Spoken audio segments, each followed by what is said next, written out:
Distinguished guests, kindly take your seats. Distinguished guests, kindly take your seats.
সম্মানিত অতিথিবৃন্দ, আমরা পেছনের দিকে এখন অনেককে দাঁড়িয়ে থাকতে দেখতে পাচ্ছি।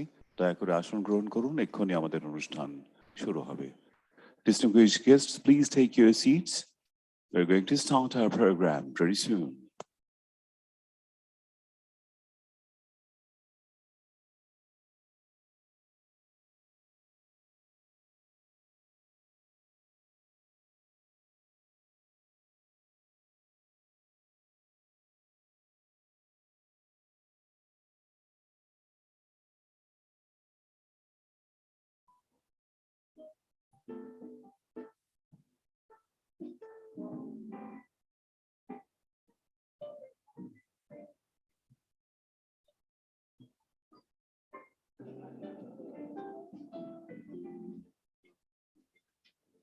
Assalamu alaikum.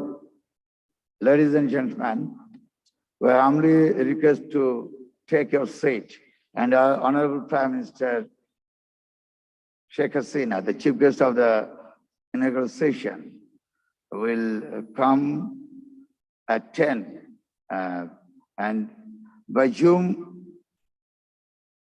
will be connected. So all the participants, আমাদের বিশেষ করে বাংলাদেশে যারা এখানে উপস্থিত আছেন, অনুগ্রহ করে আপনারা আপনাদের চেয়ারে বসুন এবং সকলের মোবাইল অনুগ্রহ করে সুইচ অফ অথবা সাইলেন্ট মোডে আমরা নিয়ে যাব, যাতে এখানে লাইভ যখন হবে কোনো শব্দ আমরা আমাদের কাছ থেকে কোনো ধরনের শব্দ মাইক্রোফোনে না যায়। আপনাদের সবাই অনুগ্রহ করে পুরো অনুষ্ঠানটি চলার সময় আমরা কেউ আমাদের সিট থেকে উঠবো না এবং মাননীয় প্রধানমন্ত্রী আসার সাথে সাথে আমরা সম্মানের সঙ্গে দাঁড়িয়ে থাকবো এবং তারপর যথারীতি অনুষ্ঠান শেষে আবারও তার প্রস্থানকালে আমরা তার প্রতি দাঁড়িয়ে সম্মান প্রদর্শন করব। আমি যারা এখন ঢুকছেন আমাদের এই মূল গেটটি বন্ধ করে দিন, বাকিরা সব দোতলায় চলে যাবেন। ভেরি ইম্পর্টেন্ট গেস্ট ছাড়া বাকি সবাই দোতলায় চলে যাবেন, গেটটি বন্ধ করে দিন।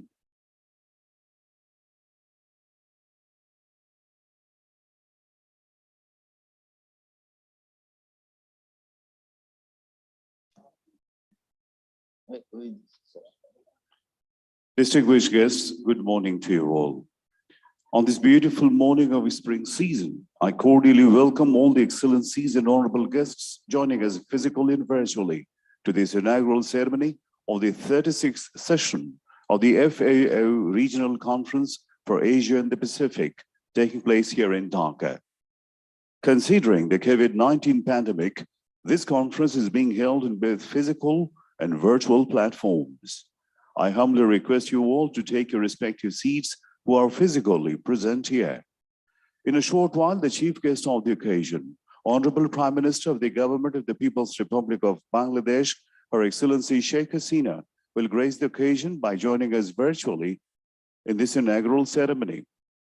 I humbly request our distinguished guests, the chairperson of the ceremony, His Excellency Dr. Mohammad Abdul Razak MP, Honorable Minister, Minister of Agriculture of the Government of the People's Republic of Bangladesh, special guest, Mr. S.M. Rizal Karim MP, Honorable Minister, Minister of Fisheries and Livestock of the Government of the People's Republic of Bangladesh, special guest, Mr. Chu Dong Yu, Honorable Director General of the Food and Agriculture Organization of the United Nations, and Mr. Saidul Islam, Secretary, Ministry of Agriculture of the Government of the People's Republic of Bangladesh, to kindly come up on stage and take their respective seats.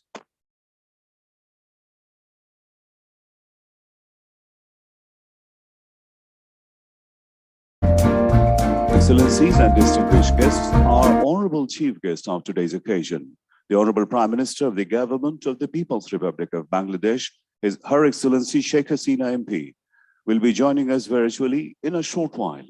I humbly request you all to kindly rise during the arrival of the Honorable Prime Minister, as you can see her on stage, on the screen.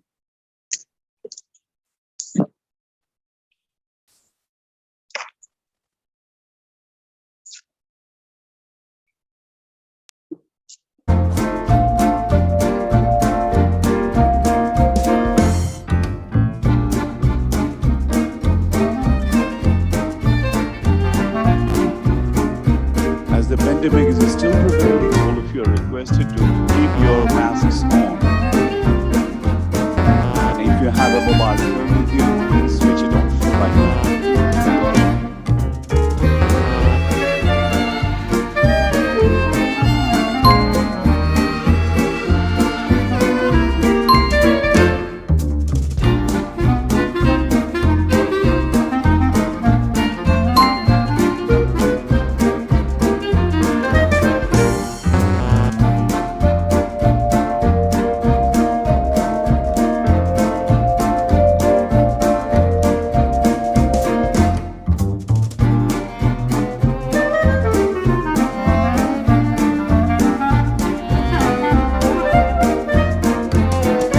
Distinguished guests, Honorable Prime Minister, Her Excellency Sheikh Hasina.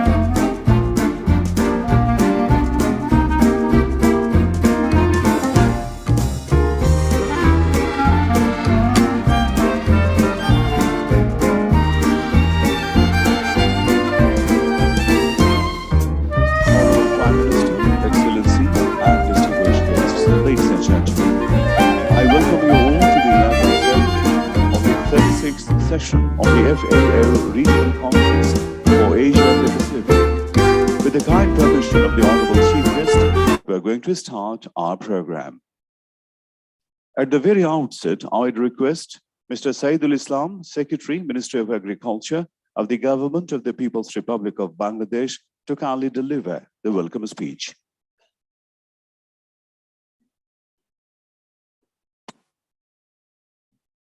Bismillahirrahmanirrahim. Honorable Chief Guest of the inauguration, Honorable Prime Minister of Bangladesh, daughter of Bangabandhu, Leader of the Nation, Sheikh Hasina, MP, Honorable Chair, Dr. Mohammad Abdul Razzaq, MP, Minister, Ministry of Agriculture, Honorable Special Guests, Honorable Ministers, Excellencies, distinguished delegates, ladies and gentlemen. Assalamu alaikum and very good morning.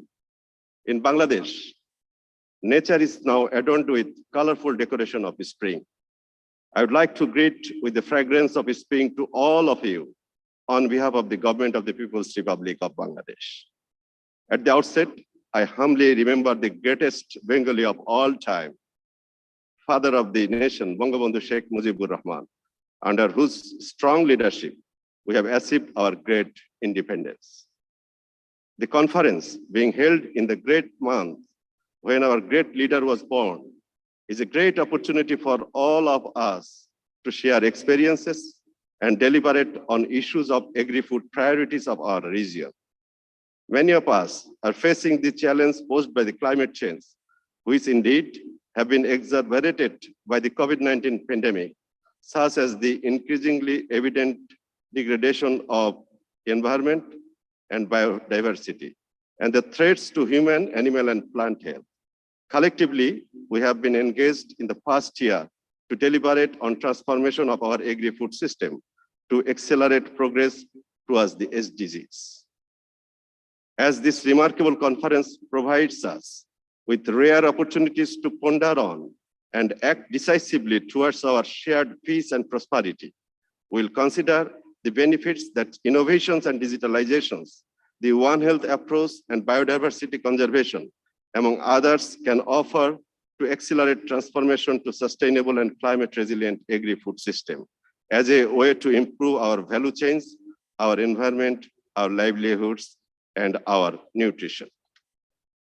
Ladies and gentlemen, the dream to transform Bangladesh into a golden one is being materialized. Bangladesh has achieved self-sufficiency in food production. Even we are surplus in potatoes, fish, and meat. In terms of global crop production ranking, Bangladesh is now third in rice and vegetables, second in jute production, seventh in potato production. This has been possible due to the auspicious leadership of our Honorable Prime Minister Sheikh Hasina. Under her strong and far-sighted leadership, the present government is implementing various agro-friendly policies for agricultural development following the vision of Bangabandhu Sheikh Mujibur Rahman. The government gives the utmost priorities to agricultural development and the welfare of the majority of our population who are dependent upon this sector. Ensuring food and nutritional security for all is enshrined in our constitution. We are a climate vulnerable country and have taken many measures to address the challenges posed by climate change. The Mujib Climate Prosperity Plan being finalized now aims at building the resilience of the people. Respected guests, this is the first time that Bangladesh has had the honor to host the APRC since we joined FAO in 1973. The government of Bangladesh is proud to be able to organize this event. We see this as landmark achievement in the history of agricultural development of the country. The gracious presence of Honorable Prime Minister at this inaugural session is a reaffirmation of our commitment and dedication to the FARC goals. We would convey my sincere thanks and gratitude to the Honorable Prime Minister. Sincere thanks to all the distinguished guests present today, both in person and online. Khoda Hafiz, Joy Bangla, Joy Bangabandhu, may Bangladesh live forever.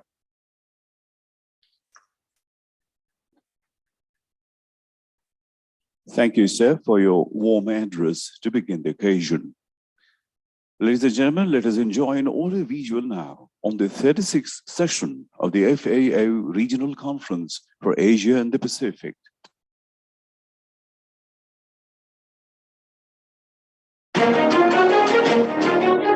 বহমান কালের শোষণ আর বঞ্চনা থেকে বাঙালির ভাগ্য বদলে দিতে জন্মেছিলেন সর্বকালের সর্বশ্রেষ্ঠ বাঙালি মহান নেতা বঙ্গবন্ধু শেখ মুজিবুর রহমান।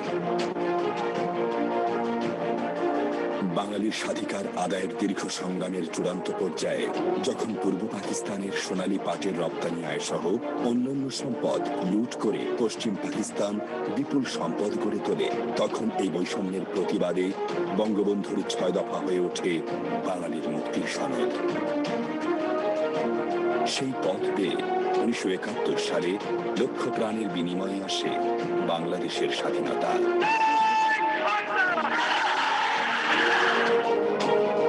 স্বাধীনতার পরপরই জাতির পিতা বঙ্গবন্ধু প্রথম ডাক দিয়েছিলেন সবুজ বিপ্লবে। বাংলাদেশের মানুষ, আমার মাটি আছে, আমার সোনার বাংলা আছে, আমার পাট আছে, আমার গ্যাস আছে, আমার চা আছে, আমার ফরেস্ট আছে, আমার মাছ আছে, আমার লাইভ আছে। সেই সময় তিনি উন্নয়ন বাজেটের 1/5 বরাদ্দ করেছিলেন কৃষি উন্নয়নে। প্রতিষ্ঠা করেন APRC এবং একের পর এক পুনর্গঠন করেন কৃষি প্রতিষ্ঠান। বিদেশ থেকে 40,000 লো লিফট পাম্প এনে সূচনা করেছিলেন কৃষি যান্ত্রিকীকরণের। তারই প্রচেষ্টায় বাংলাদেশ 1973 সালে FAO এর সদস্য পদ লাভ করেছিল। কিন্তু 75-এ জাতির পিতা বঙ্গবন্ধুকে সপরিবারে নৃশংসভাবে হত্যা করার পর বাংলাদেশের কৃষি সহ সামগ্রিক উন্নয়ন মুখ থুবড়ে পড়ে।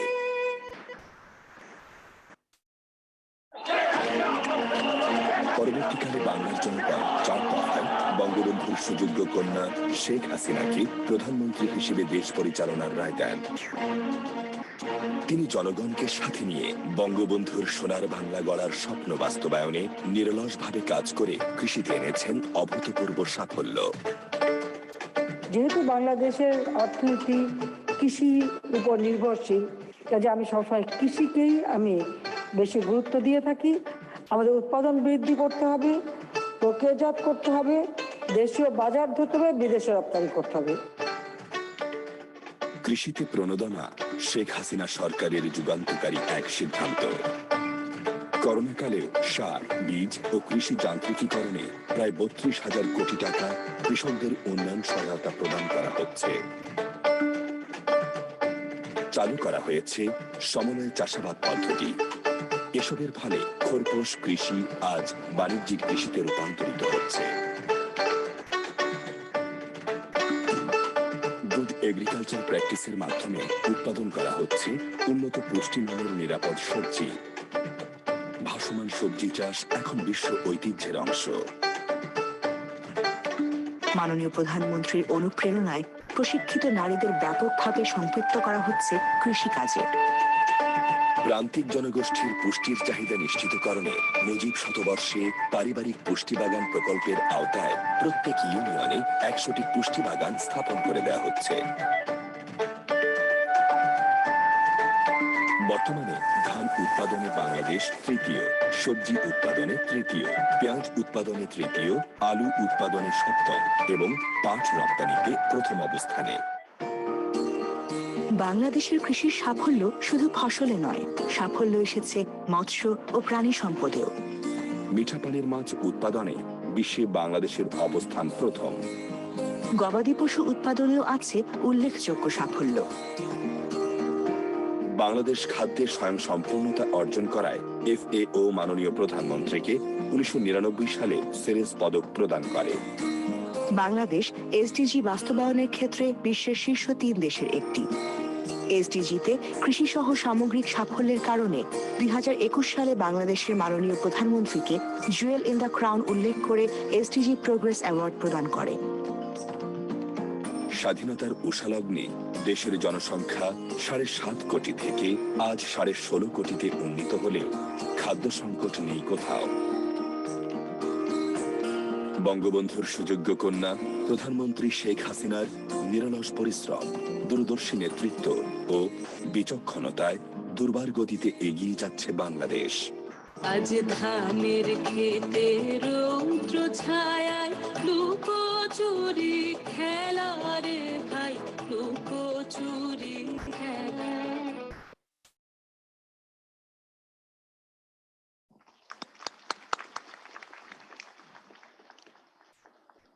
Excellencies and honorable presence, I believe you have enjoyed the comprehensive and inspiring video. Ladies and gentlemen, now I'd like to cordially request our special guest, Honorable Director General of the Food and Agriculture Organization, Mr. Chu Dong-yu, to kindly deliver his valuable remarks.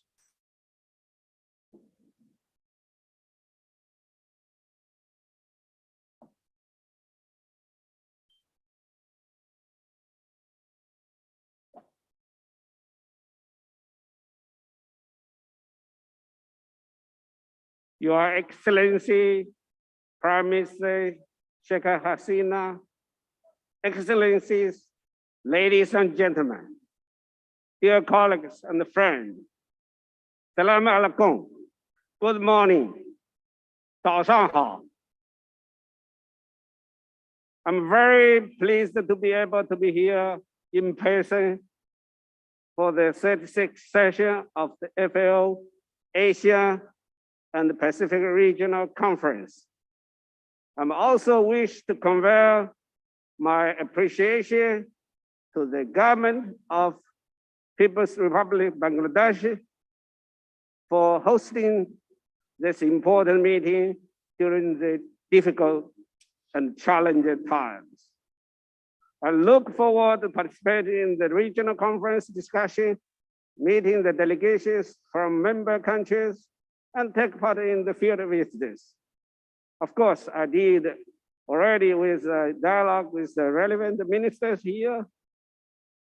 This is the first time Bangladesh has hosted the regional conference since it joined FAO in 1973. This historical occasion will be held in a hotel of historical significance for Bangladesh independence, a place where the Sheikh Mujibur Rahman, the father of the nation, had many important meetings. Since independence, agriculture in Bangladesh have undertaken a positive transformation, and FAO is proud to have provided support for the successful growth in food production. During past decade, irrigation and rice paddy rice well developed, and the fish pond created, and FAO technical expertise supported the high production method for raising livestock. Over the years, Bangladesh continued to attain a number of impressive agricultural milestones, even as the population more than doubled. Those gains were due in large part to consistent government policy support and significant investment in agricultural research systems and infrastructures, such as production method and extension service to farmers, development of irrigation and the private sector involvement, and agricultural machinery, and all those in there, you name it. We can learn a lot from Bangladesh's successes in reaching food self-sufficiency and fighting against hunger. Excellencies, ladies and gentlemen, FAO has supported Bangladesh all along this journey. FAO has implemented some 350 technical assistance projects in Bangladesh with a combined budget of $400 million, which the government of Bangladesh and FAO invested in capacity building and people. FAO remains committed to supporting Bangladesh as the country continues to transform its agri-food sectors from self-sufficiency and food security to improve the nutrition, commercialized production, and food exports. We need to transform our global agri-food systems to be more efficient, more inclusive, more resilient, and more sustainable. And the new FAO strategic framework for next decade, which was endorsed by the last conference, 2021.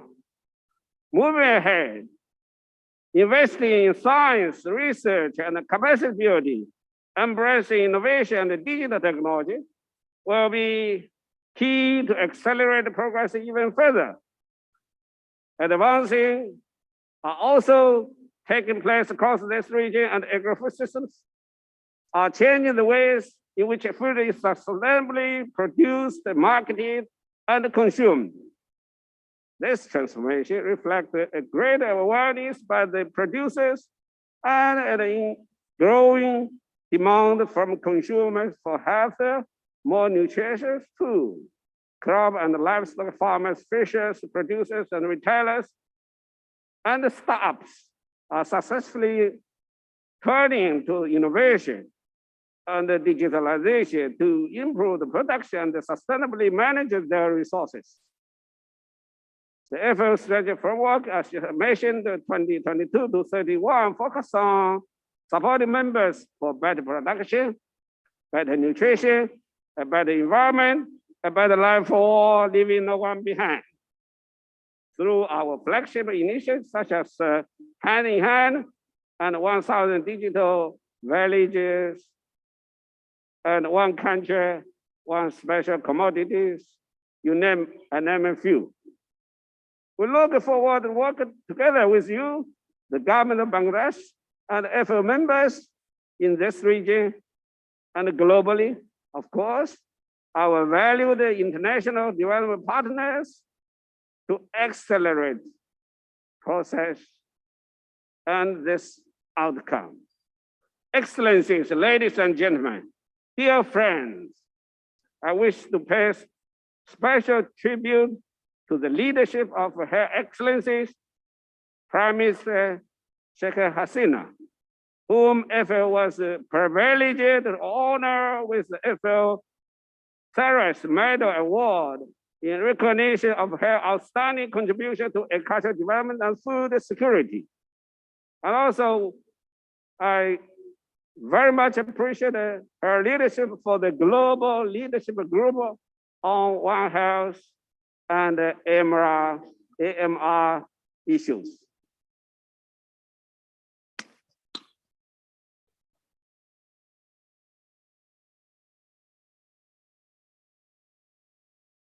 I wish also to congratulate the ministry and the ministers responsible for agriculture, food, fishery, livestock, environment, forestry, and climate change, as well as the financial and planning for your collective action and achievements, and for the excellent collaboration with FAO during past 5 decades.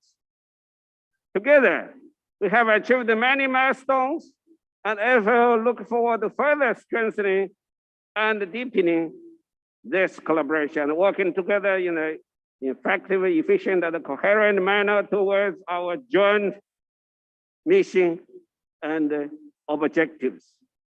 In particular, I would like to thank the Minister of Agriculture and the leadership of the Honorable Minister, who is also respected leading scientist in the world, Dr. Mohammed Abdur Razaki, MP, for hosting this historical regional conference, 36th session of FAO Regional Conference for Asia and the Pacific. The year has presented many challenges, and the government's efforts and collaboration together with all the key partners are well recognized, highly appreciated. Please give them applause with me.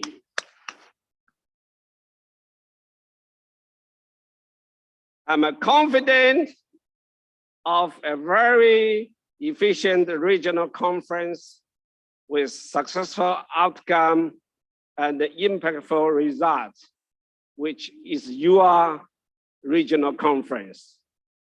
I hope you build up your own ownership and the partnership together. Thank you. Thank you very much.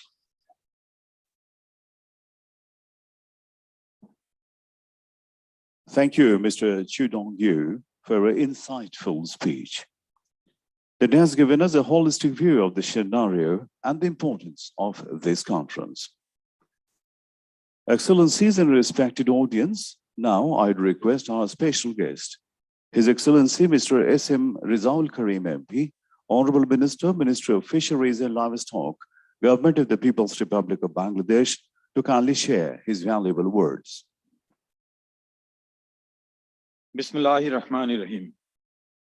The Honorable Chief Guest, Her Excellency Sheikh Hasina, the Honorable Prime Minister of the Government of the People's Republic of Bangladesh, respected Chair, Dr. Muhammad Abdul Razzaq, the Honorable Agriculture Minister of the Government of the People's Republic of Bangladesh, our respected guest, Director General of Food and Agriculture Organization, Mr. Chu Dong-yu, ministers, delegates, ladies and gentlemen, Assalamu alaikum and good morning.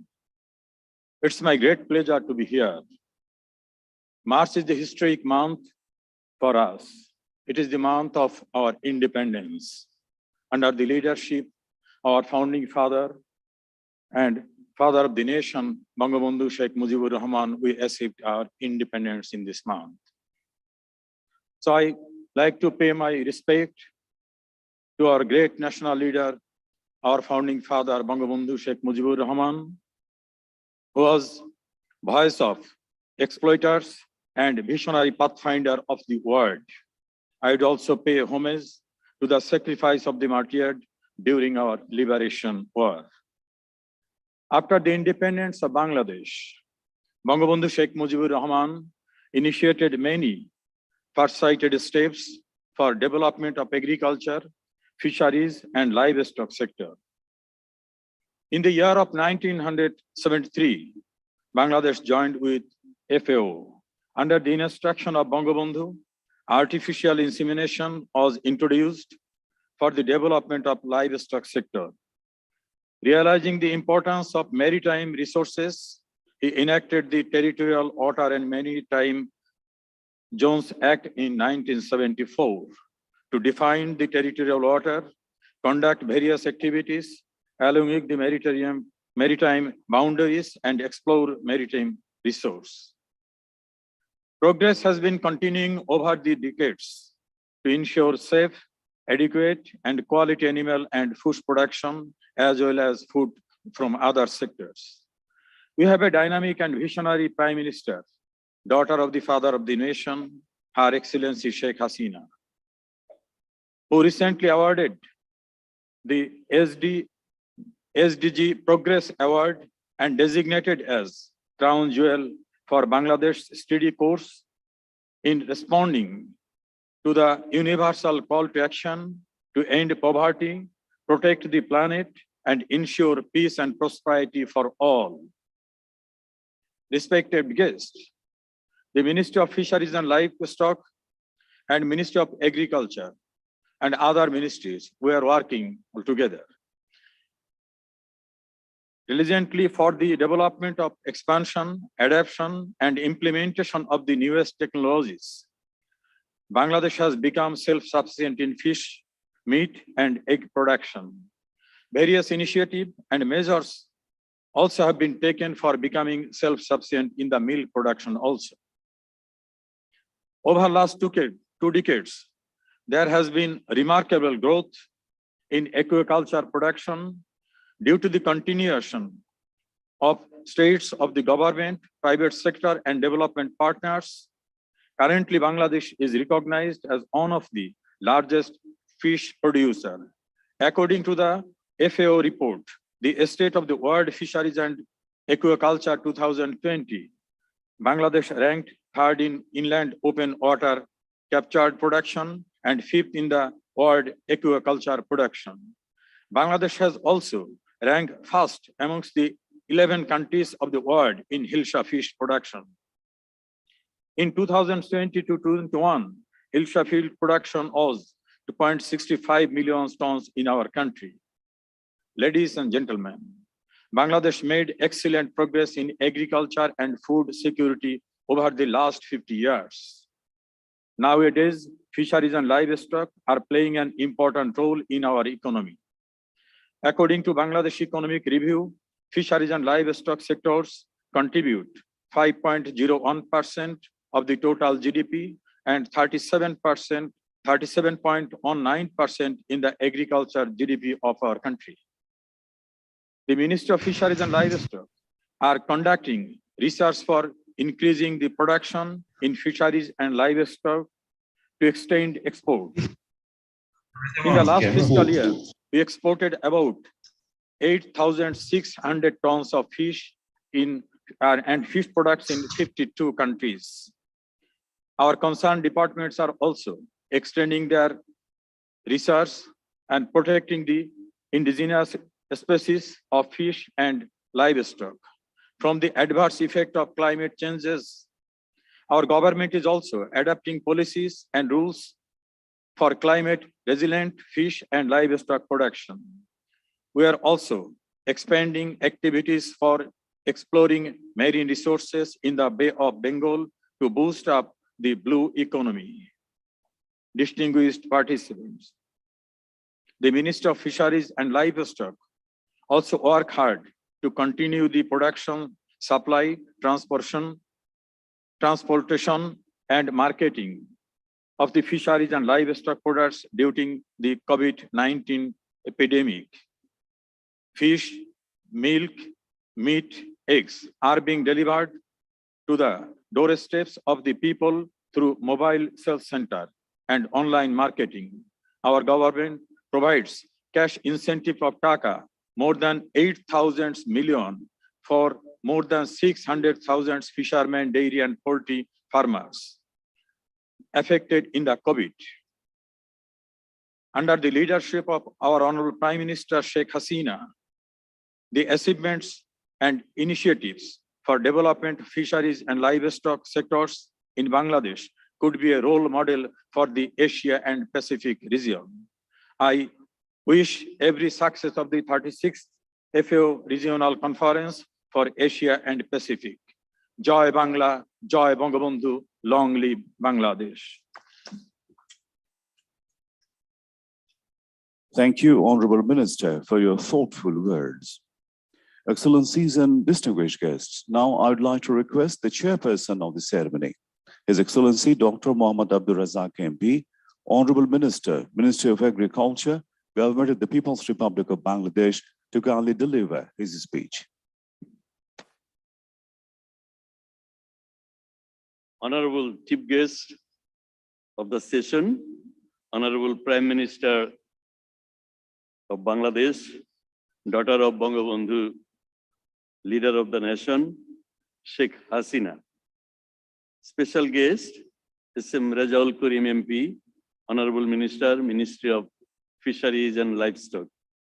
Distinguished ministers, especially Sri Sadhan Chandra Mojumdar, Minister for Food, and Mr. Mohammad Shahabuddin Ahmed, Minister for Environment and Forestry, distinguished guests from Asia and the Pacific region who are participating in this conference, distinguished members of the Parliament, secretaries of the government, heads of the department and agency, and senior officials, national and international representative of development partners, media representative, ladies and gentlemen, Assalamu alaikum and good morning.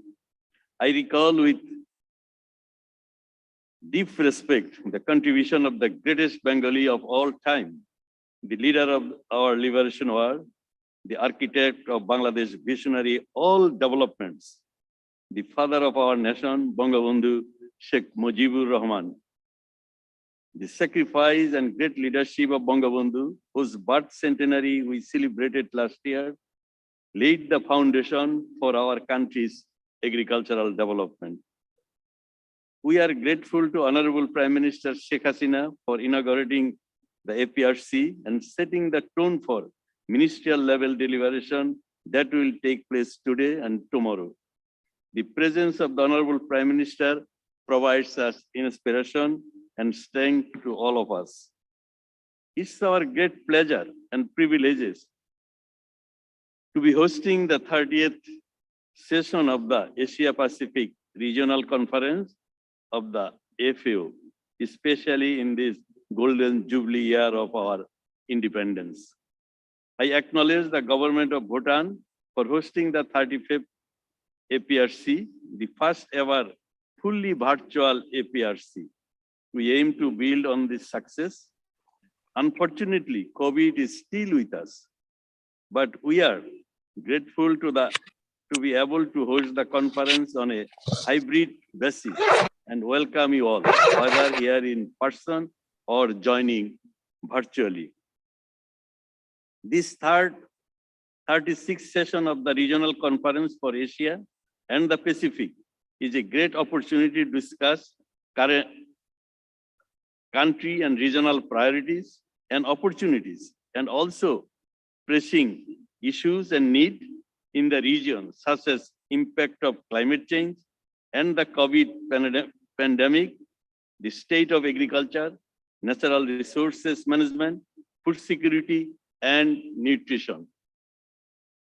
It is also a good chance for us to highlight example of partnership, innovation, and new technologies that are helping to improve food security and nutrition across the region, as well as develop new partnership and agreements to strengthen regional cooperation.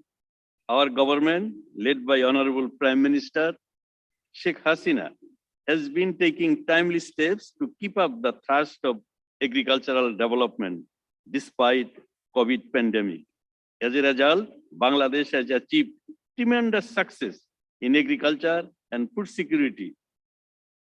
Despite numerous challenges, Bangladesh today is self-sufficient in rice and ranks third in the world for production.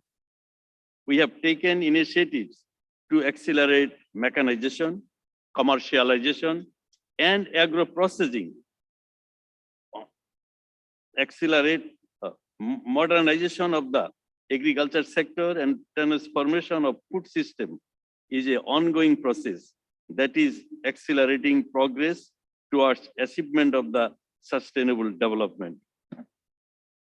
Ensuring safe and nutritious food for all is another priority of our government. We are focusing on sustainable production through promotion of nutrition sensitive and nature positive practices. However, Bangladesh is particularly vulnerable to climate change. This poses a challenge to ensuring food and nutrition security for a growing population. We are giving special emphasis to research and innovation in production technologies to address these challenges. In addition to the building the resilience of communities and agri-food system through climate smart, climate resilient agricultural practices. Eminent dignitaries and delegates of the 36th session of the APRC, I extend a warm welcome to you all.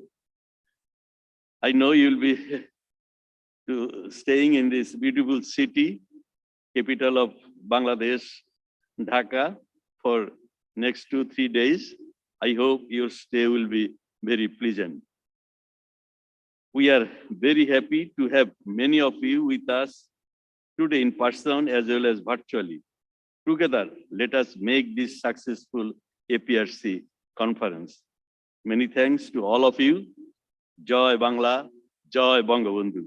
May Bangladesh live forever. Thank you, Honorable Minister, for your address. We believe agriculture and food security will shape up better in your capable hands.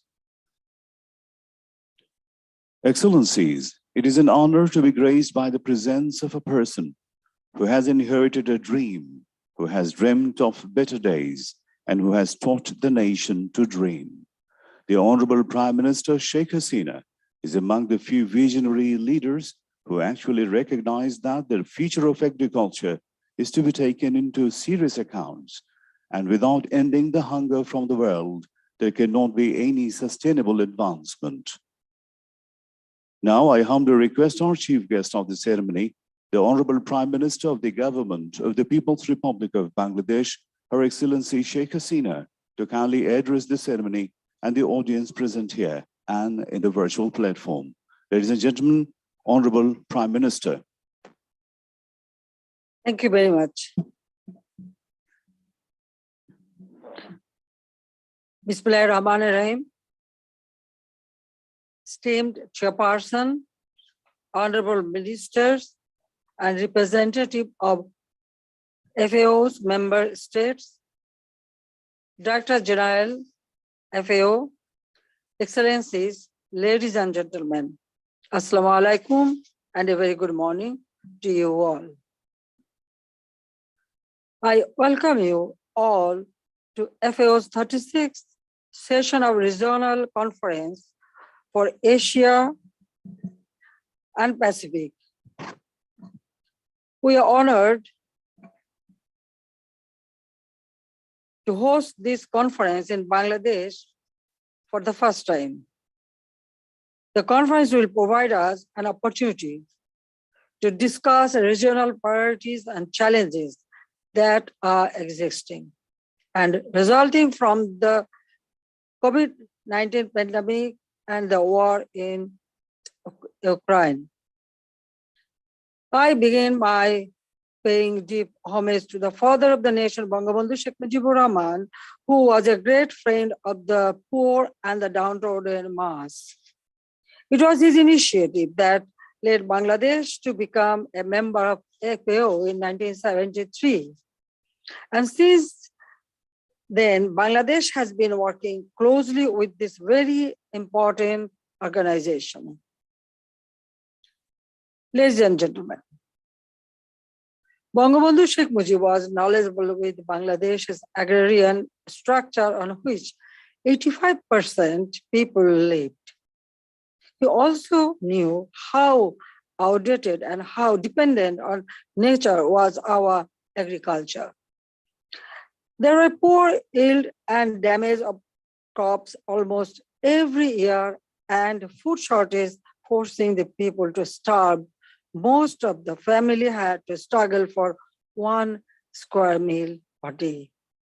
After Bangladesh's independence, Bangabandhu Sheikh Mujib called for a green revolution for the economic emancipation of farmers. During his 3.5 years in office, he introduced a host of measures to attain food autarky while rebuilding the war-ravaged country. His measures, including establishment of necessary institutions in the agriculture sector, like Bangladesh Agriculture Research Council, Bangladesh Agriculture Development Corporation, Bangladesh Krishi Bank, etc. Following his assassination in 1975, actually all this initiative had been stopped. But after 21 years, our party, Bangladesh Awami League, first time assumed the government in 1996. When we formed government, we immediately followed the footprint of the father of the nation with topmost priority on agriculture. Here I want to mention one thing. In 1996, in the month of December, in Italy, when I attended the FAO program, I appealed to the then Director General to assist Bangladesh, and I promised that we can give a result and we will do it. And actually we did it. We established the agriculture extension policy in 1996 and the agriculture policy in 1999 to develop sustainable agriculture. Thus, during our 1996 to 2001 tenure, Bangladesh achieved food self-sufficiency for the first time. Actually, in 1998, within 2 years, we achieved that. In recognition of this huge achievement in 1999, the FAO awarded Bangladesh the Ceres Medal. Distinguished audience, Bangladesh, although the relative significance of the agriculture sector in GDP has been diminishing, the absolute contribution did not fall, but rather increased. The agriculture GDP saw a 40% increase since 2005 to 2006. Despite the fall in its share, agriculture still remains the main source of employment, providing livelihood to 40% of the labor force. Currently, about 22.7 million people, of which 45% are women, are directly employed in agriculture sector. Besides the present, many agro-processing industries are fully dependent on agriculture for basic raw materials like rice milling, sugar, tea, fruit juice, spices, edible oil, tobacco, jute textile, cotton textiles, stars, etc. Thus, agriculture still remains the backbone of Bangladesh's economy. Esteemed participants, Bangladesh has made remarkable progress in the production of rice, vegetable, fruit, fish, meat, egg, and milk production in the last 13 years. Bangladesh also became self-sufficient in rice production by producing nearly 38 million metric tons of rice a year. In the world, Bangladesh is ranked second in jute and freshwater fish production, third in rice and vegetable production, fourth in tea production. Among the 11 Hilsa fish producing countries, Bangladesh stands first. These achievements have been possible due to continuous policy support and incentives provided by our government, as well as the efforts of our hardworking farmers. Besides, entrepreneurs have also created a thriving private sector where agriculture is growing and expanding. Despite these successes, we realize that we have to do more for achieving food and nutrition security in the real sense. It is because these sectors are prone to shocks from nature and climate-related abnormalities. Bangladesh is one of the most vulnerable countries affected by climate change. Climate change is also a major threat to sustainable agriculture. Therefore, we have been implementing various adaptation and mitigation projects from our Climate Change Trust Fund to offset the impacts. Besides, we have adopted the Mujib Climate Prosperity Plan and adopted the Delta Plan 2100 to deal with the issue of climate change. Our scientists have developed flood, drought resistance, and salinity-tolerant crop varieties that can be grown in those difficult environments. Bangladesh's subsistence agriculture also been transforming into commercial agriculture. We, therefore, will need to put emphasis on diversification of food production through growing high-value food and processing value addition to the low-value foods. In order to ensure sustainable production, we are converting to modern agriculture practices like mechanization, floating agriculture, rooftop farming, hydroponic, aeroponic farming, and integrated farming. Ladies and gentlemen, the farmers were most neglected in our society.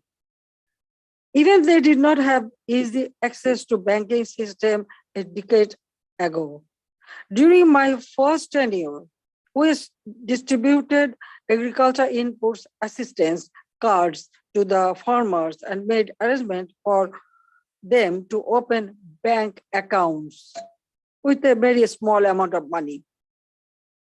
Now, about 20 million farmers are holding such cards and getting finance incentives from agriculture inputs and farming loan that are being sent directly to their accounts. Even sharecroppers are being given collateral-free agri loans. We have taken various steps to enable farmers to obtain all kinds of assistance by the use of digital technology. The farmers can now obtain agriculture-related information by accessing Krishi Batayon, means agricultural windows. In fact, there are 499 agricultural information and communication centers countrywide to provide agri-related information. We have formulated visionary policies and laws for the development of agriculture and for the welfare of our farmers.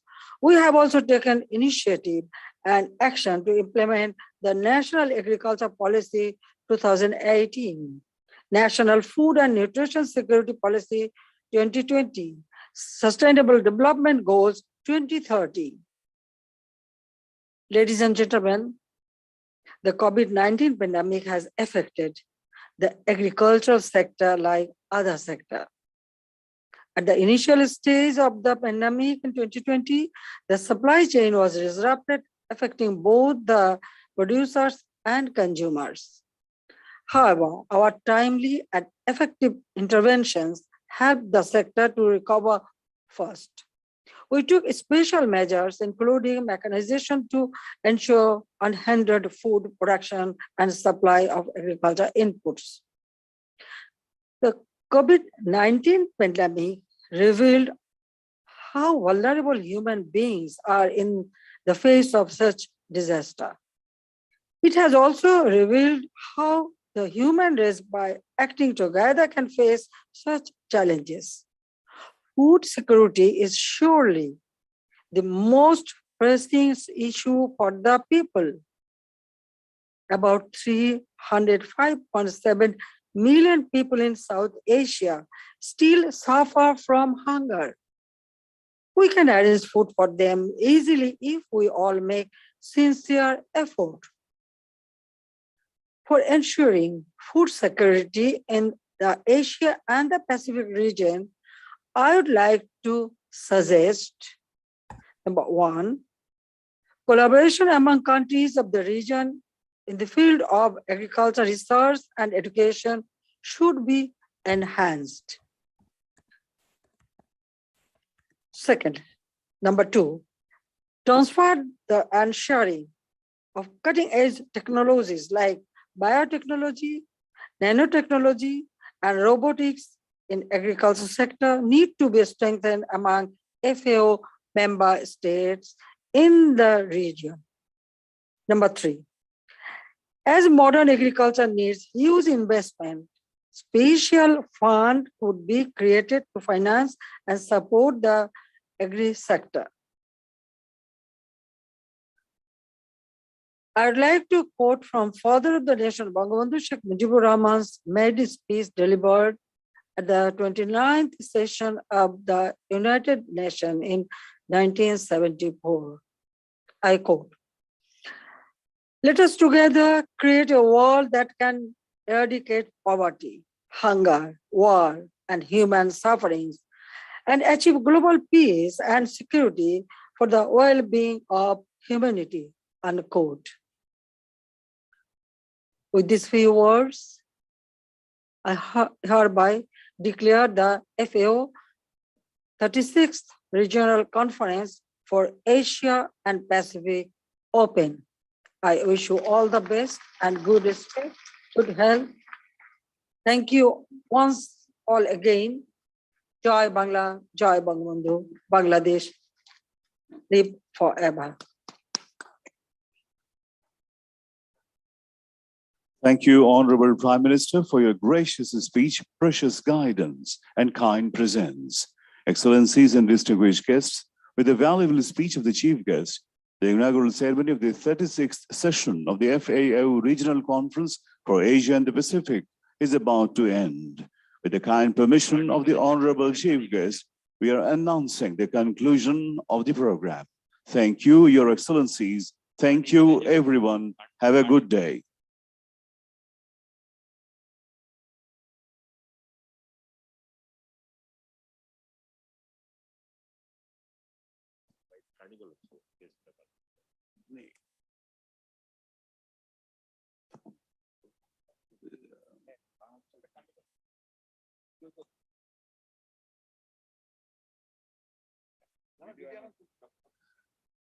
There will be an audiovisual presentation. You are requested to kindly take your seats and watch this. And our distinguished delegates, you can enjoy the carnival staged outside at the lobby of this hall.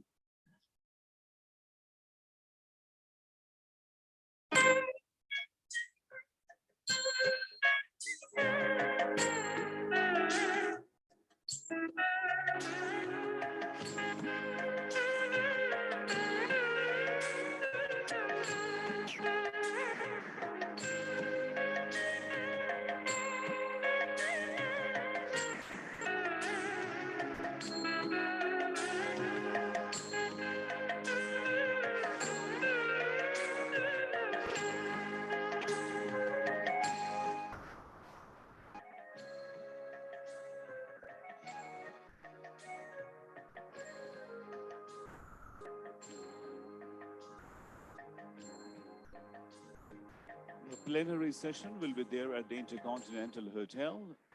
The delegates are requested to start for that, and the other distinguished guests who are present here. For all of you, we have some refreshments. Please enjoy your refreshments.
Excellencies, distinguished delegates, ladies and gentlemen, good morning from Dhaka. It's about 10 minutes to 11 a.m. here, local time.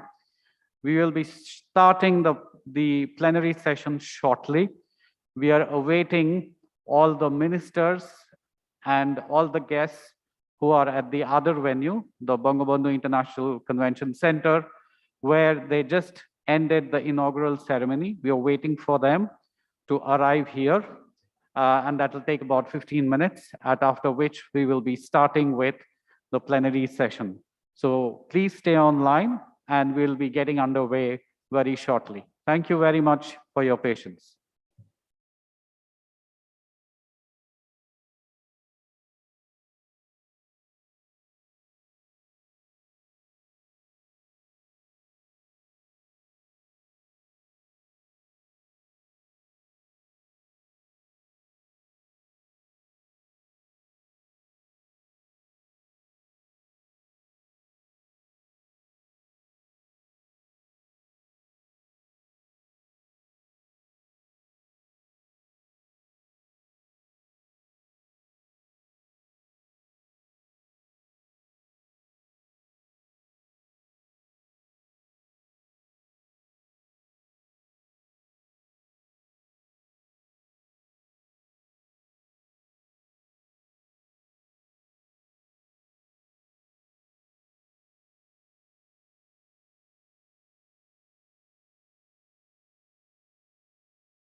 Check, check.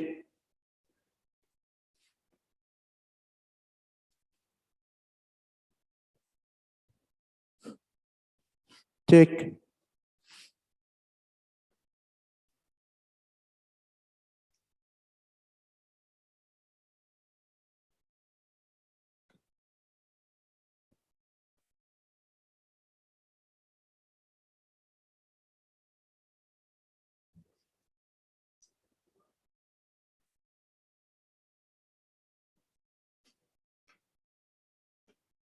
তো মাস্কিন মারা উঠাবো ওটা খুলতে হবে তাহলে এটার মধ্যে tape মারা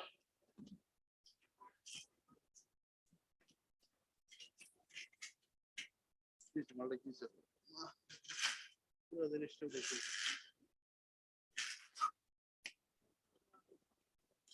আর ফ্রেন্ড ভাই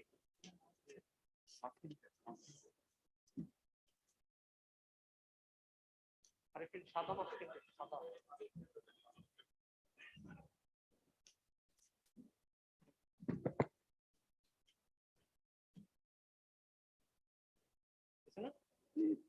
হয়েছে আর সরানো আর সরানো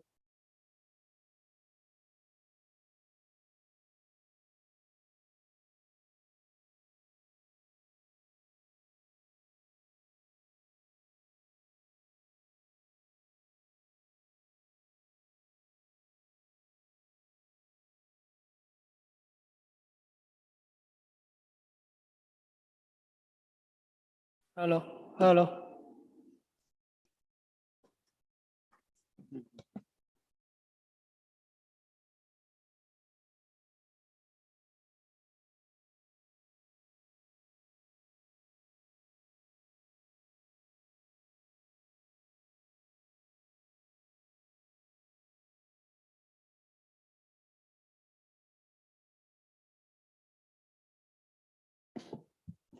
Check.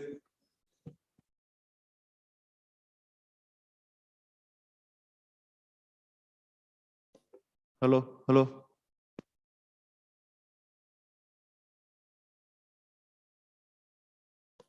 Hello.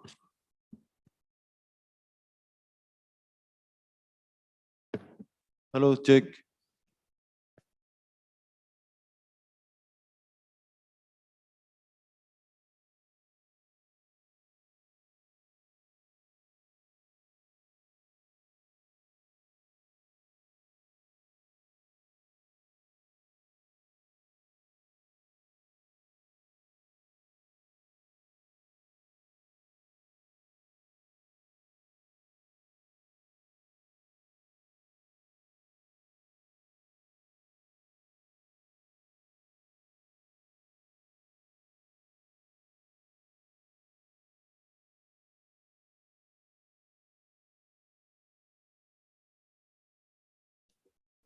Hello, hello.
সুলন ভাই ঠিক আছে?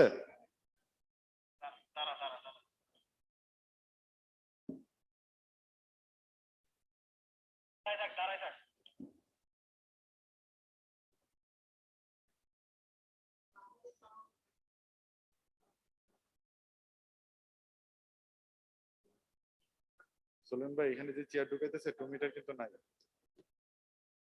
ওই স্যারকে বল, রুল আমি স্যারকে বল, 2 মিটার না হলে কিন্তু আমাদের সাথে কন্ট্যাক্ট করবে। বলেন।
Excellencies, distinguished delegates, we expect to start in another 10 minutes. So thank you for your patience.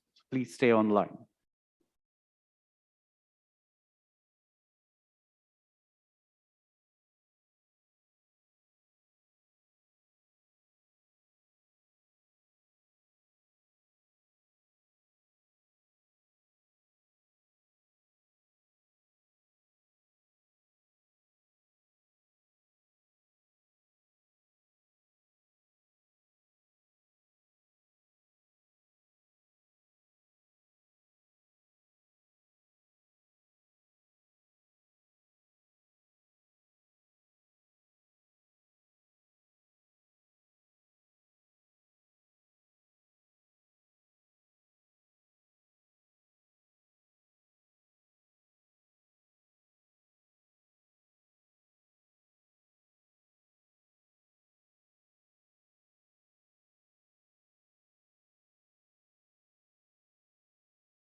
Excellencies, distinguished delegates, ladies and gentlemen, we'll start in a couple of minutes. You're all kindly requested to take your seats. Thank you very much.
Excellencies, distinguished delegates, FAO Director General, all delegates online, all delegates in the plenary hall, ladies and gentlemen, thank you all for joining the 36th Asia Pacific Regional Conference being held in hybrid modality at the Hotel Intercontinental in Dhaka, Bangladesh, and on Zoom. My name is Sridhar Dharmapuri, and I am the Conference Secretary for APRC 36. On behalf of the FAO Secretariat, I would like to thank the People's Republic of Bangladesh for a beautiful inaugural ceremony. And we thank them for all the care and hospitality that they have been shown us all this time. Before we turn to the first order of business, I would kindly remind all delegates who are attending in person here in the plenary hall and satellite rooms in Dhaka to please wear masks all the time, even when speaking, and to please respect physical distancing seating arrangements, and to follow all other established COVID-19 protocols. I would like to give some quick guidance to those delegates who are joining the meeting on Zoom to ensure good functionality. For optimal sound quality, both for speaking and listening, please wear a plugged-in handset if possible, instead of using the built-in speaker on your computer. Please use an Ethernet or a LAN connection instead of Wi-Fi, and please do mute your microphone when you're not speaking. Please note that the chat function has been disabled, except for when the conference secretariat will be sending you messages. For delegates in virtual mode, when you're speaking, And if possible, given health and safety requirements, you can remove your mask and replace it when you're finished speaking. However, again, for in-person delegates, please keep your masks on while speaking at all times and to observe all COVID precautionary protocols. In order to see the speaker on full screen, please remember to select speaker view instead of gallery view in the upper right corner of the Zoom screen. To express appreciation of someone's remarks, please use the clapping hands icon in the reactions button at the bottom of the Zoom screen. All of us who are in the plenary hall, of course, can clap our hands physically. We have simultaneous interpretation available in Chinese, French, and Russian, and these are available on the interpretation button in the Zoom toolbar, which is the sign of the globe, which you can press and choose the languages that you want. And this will also be available to all in-person delegates. So there's equipment on each of your tables. All interventions during the sessions, except in item 11, will be in order of first come, first served basis, which means to request an intervention, please use the raise hand function on Zoom or raise your nameplate for those of you who are present in the plenary hall. Please note that on your computer, you will be shown at the top of the list of the participants. However, this does not mean that you are the first one to raise your hand. Therefore, the order of speaking will be determined by the chair who is in the plenary hall.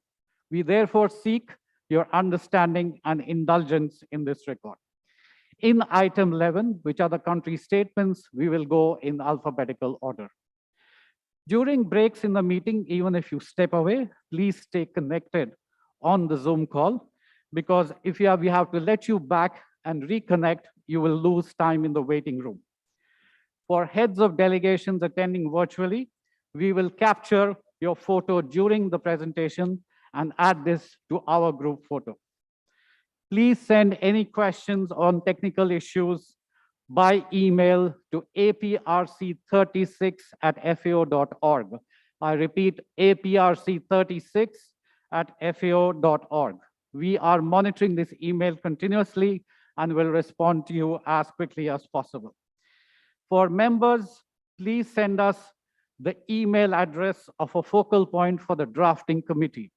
The drafting committee will be meeting later this evening to draft the report of the APRC 36, and it would be good to have the email addresses of a focal point from each delegation so that the report, the draft report can then be circulated to all of you. This is important because we need your emails for communication. And finally, the order of the day has been sent by email. It's posted at the venue, and it is online with further information at the website. You may see an item on today's order of the day of a group photo. We did not have that today. We will be scheduling it tomorrow because some of the delegations will be arriving during this morning.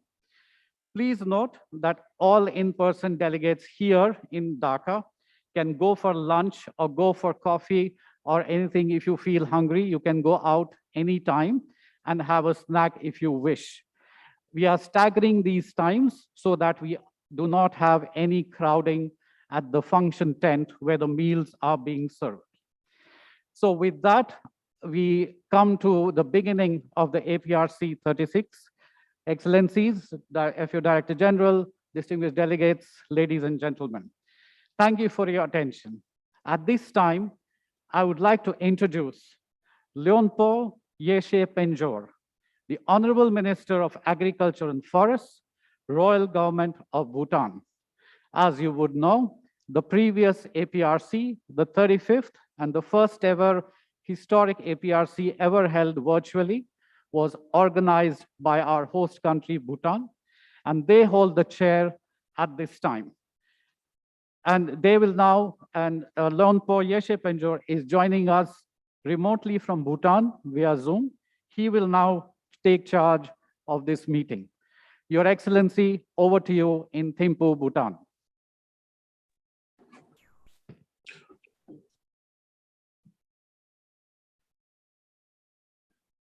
Excellencies, Director General, distinguished delegates, ladies and gentlemen, welcome to the Regional Conference for Asia and Pacific.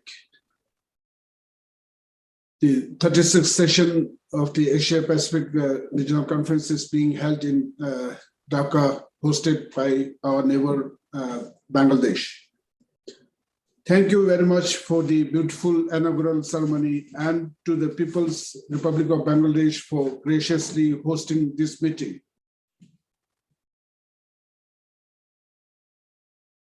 We now meet again to continue our work together as a region to build a world in which no one is left behind. I take this opportunity to remind us that this aim will only be achieved if we carry the spirit of cooperation that exists in this forum outside these virtual and physical walls to address our common challenges with our combined strengths and our many and significant assets. It is true to say, together we are stronger.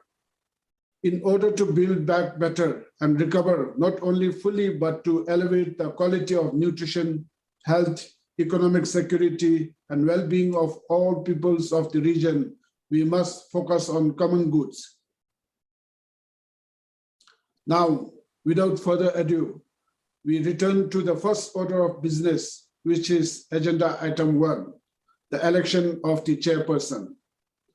I call for nominations from the floor for chairperson. Please raise your hand in Zoom, or if you are present in person, please raise your country plate. Chair, we have Philippines who have raised their nameplate. Thank you. I have the pleasure to call on the delegation of the Republic of Philippines. Distinguished delegates from Philippines, you have the floor, please. Excellency, the delegation of the Republic of the Philippines is pleased to propose His Excellency Dr. Muhammad Abdul Razak, Minister of Agriculture, Government of the People's Republic of Bangladesh, to be the chairperson for the ministerial meeting of the 36th session of the FAO Regional Conference for Asia and the Pacific. Thank you, Philippines, for your nomination. I now call for motions to second the nomination. Please raise your hand in Zoom, or if you are present in person, please raise your country plate. Chair, the delegation from Japan has raised their nameplate. Thank you, Japan. I call on the delegation of Japan. Distinguished delegate from Japan, you have the floor, sir. The delegation Japan is pleased to second the proposal of the Republic of the Philippines for His Excellency Dr. Muhammad Abdul Razak, Minister of Agriculture, Government of the People's Republic of Bangladesh, to be the chairperson for the ministerial meeting of the 36th session of the FAO Regional Conference for Asia and the Pacific. Thank you, Madam. Thank you for the delegation of Japan for seconding the nomination of the chairperson. His Excellency Dr. Muhammad Abdul Razak, Honorable Minister of Agriculture for the People's Republic of Bangladesh, has been nominated as chairperson of the conference by the delegation of the Philippines and seconded by the delegation of Japan. Are there any other nominations? I see no other requests to make other nominations. If there are no other nominations, I declare His Excellency Dr. Muhammad Abdul Razak unanimously elected as the chairperson of the 36th session of APRC. It is now my pleasure to pass the chair and the floor to His Excellency Dr. Muhammad Abdul Razak to continue with item number 1 and to steward us through the remainder of the meeting. I am confident that the chair will lead us to a productive conclusion of the conference. Your Excellency, please take the floor.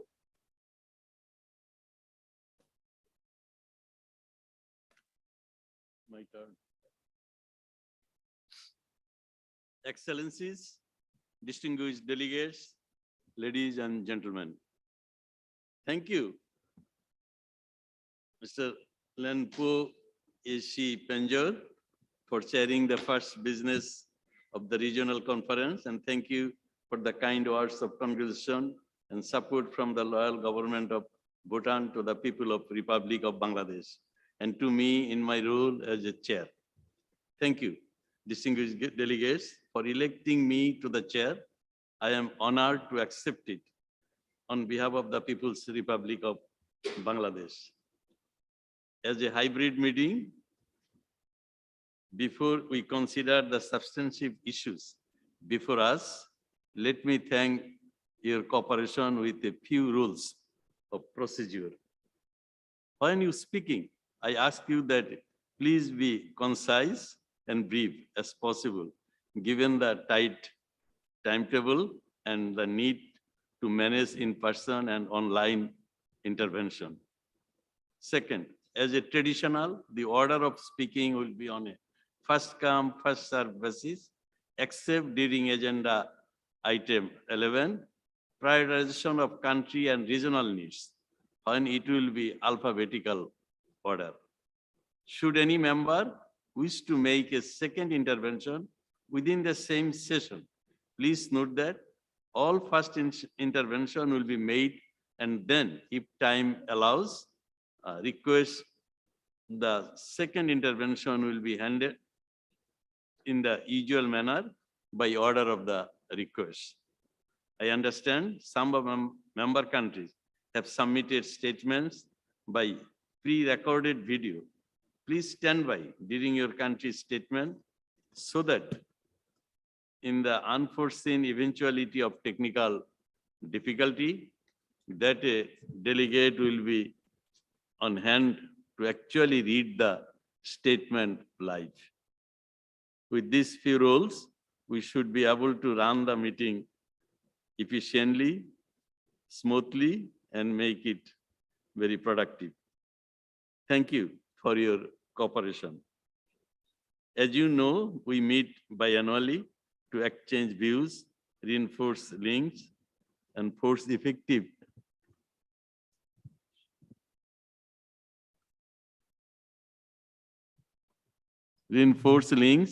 collective action in pursuit of sustainable agriculture, rural development, and food security. This year, in the context of the ongoing COVID-19 pandemic, this meeting is more important than ever. This meeting is an opportunity to make collective recommendations for action that will make a positive impact. I would like to bring your attention to the special event on the innovation, science, and digitalization, transforming agri-food system in Asia in the Pacific region. Later today, science and innovation contribute to overcoming complex social, technical, and economic and environmental challenges of agri-food system in an equitable way, while maximizing synergy and minimizing trade-offs and risk.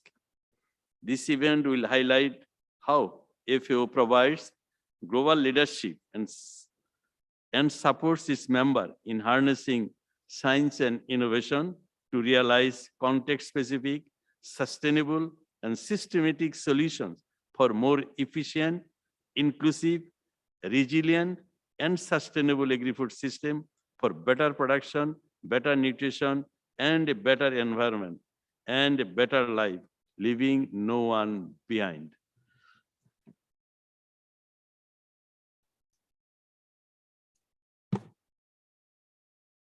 That event will be followed by item 11, prioritization of the country and regional needs. All in all, this promises to be substantive, exciting, and useful meeting.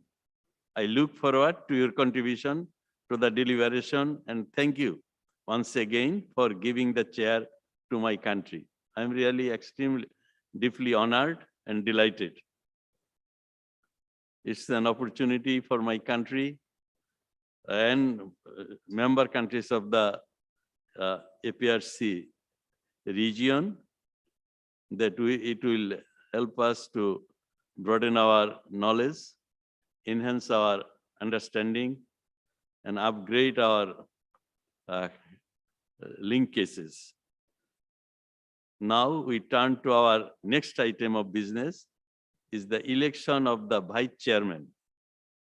The tradition and precedent of the regional conference is like convention, is that all heads of delegates of ministerial rank, as some ministers are attending, are elected as vice chairperson. I hereby declare that all ministers present are elected vice chairman. The honorable heads of delegation of Japan, Laos, Maldives, Mongolia, the Philippines, Papua New Guinea, Sri Lanka, names of countries with minister participating are therefore elected as vice chairpersons. If any minister of agriculture has been left out, please inform me and we'll include him or her in the list of vice chairmen. I understand we have included all of them. Nobody has left. Thank you, honorable delegates. We'll now move to the election of rapporteurs.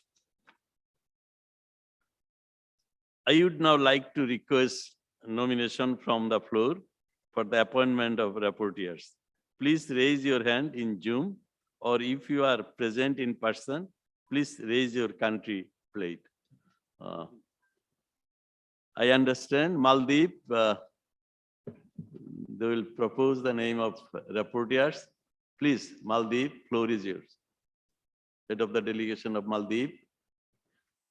Thank you, Chair. Excellency, the delegation of the Republic of Maldives is pleased to propose Honorable William D. Badar, Secretary, Department of Agriculture, the Republic of Philippines, to be the rapporteur for the ministerial meeting of the 36th session of the FAO Regional Conference for Asia and the Pacific. Thank you, Chair. I call on the delegates of the Republic of Maldives or Laos now to second the proposal. Nepal. Excellency, the jurisdiction of the Federal Republic, Democratic Republic of Nepal is pleased to second the proposal of the Republic of Maldives. Honorable William D. Dar, Secretary, Department of Agriculture, the Republic of the Philippines, to be the rapporteur for the ministerial meeting of the 36th session of the FAO Regional Conference for Asia and the Pacific. Thank you. Dr. William Dar, Secretary of Department of Agriculture of the Republic of Philippines, has been nominated as rapporteurs by the Republic of Nepal and Maldives, and seconded by delegation of the, it was proposed by those two countries, and it has been seconded by Federal Democratic Republic of Nepal. Are there any other nominations? I don't see any hand from the floor. So if there are no other nominations, I declare Dr. William Dar, Secretary, Department of Agriculture of the Republic of the Philippines, unanimously elected to the position of rapporteur this ministerial meeting. I invite the rapporteur to join the stage and take a seat. I also congratulate him to get elected to the position of rapporteur of this important conference. Please come to the podium.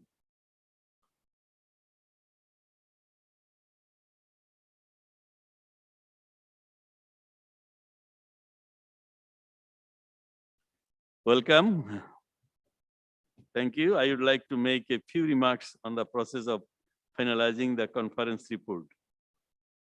As you are aware, this is a hybrid regional conference. It's a hybrid manner for FAO. The modality has made it simpler for delegates to attend the meeting from the comfort of their own countries.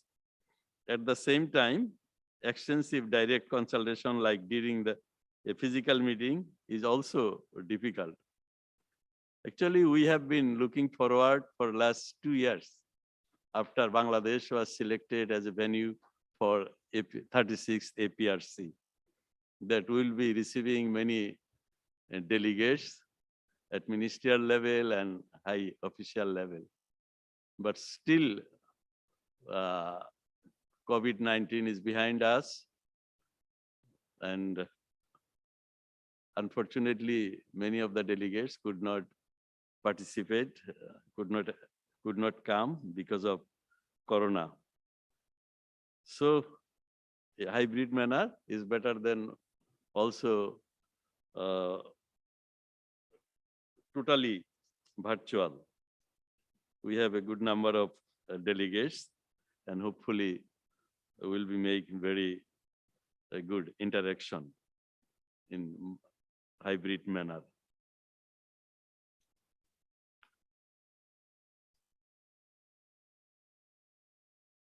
Moreover, our members are spread over multiple time zones. The drafting committee has to work and deliver under challenges. As you are aware, the FAO Secretariat circulated a near complete draft conference report and obtained your comments a week ago. We know you have a draft conference report and an adapted SOME report that incorporates all your valuable comments. This text reflects your common consensus and should preferably not be opened up for further discussion. The rapporteur and the FAO Secretariat will incorporate points from the real-time proceedings of day 1 and day 2 into the draft report. The drafting committee should ensure that these are reflected accurately. There will be no drafting committee meeting tomorrow, day 4, and therefore today's version will be the almost final one and include paragraphs on day 4 proceedings. Please note that due to the time difference with Rome, the drafting committee has only an hour to complete its work, so that the Secretariat can send the draft report to Rome for translation. The translated report will be received during the night and then circulated early tomorrow morning for members to read. As I said before, preparation of the report has been through an iterative process. I expect that complete report this evening has your full consensus and can be adopted by acclamation tomorrow morning. The drafting committee is open to all member countries. If you would like to join and have not yet received the Zoom link, please send email to APRC 36. It was said by our conference secretary before, at the rate fao.org organization. Finally, the draft committee will convene today at 18:30 Dhaka time by separate Zoom link. Thank you. Thank you, distinguished delegates. Before proceeding to the substantive deliberation of this conference, I would like to seek your formal agreement to hold the conference in hybrid mode. Already you are doing, as you are aware, consultation have been held by and on behalf of the Director General with the People's Republic of Bangladesh, me as chairperson, and the members of the regional conference. In this consultation, the members indicated their consent to convene the conference by hybrid means in light of the exceptional prevailing circumstances caused by the COVID-19 pandemic and the important work of the organization that must be advanced through our deliberation. As you are aware, the general rules of organization and the rules of procedure of the regional conference for Asia Pacific presupposes that session be convened in person. That was according to the rules. For the purposes of our session, I now formally ask for the conference approval to exceptionally waive any rules of procedure that are incompatible with the convening of a hybrid session in accordance with the Rule 35, paragraphs 5 of the general rules of the organization. This decision would be taken on an exceptional basis for the purposes of this session only. If you have any objection to proceeding to this way, please virtually raise your hand or raise your country nameplate. Please, if you have any objection, I do hope there is no any objection. We unanimously agreed to go for hybrid manner. Since there is no hand, I proceed. I take it that the conference agrees on an exceptional basis to hold this session in hybrid mode, and for this purpose, to suspend these rules of procedure that may be incompatible with the hybrid meeting. Thank you. The conference will now take up agenda item 2, adoption of the agenda and timetable for the plenary session, which are laid out in the relevant section of the document, APRC 22/1 revision.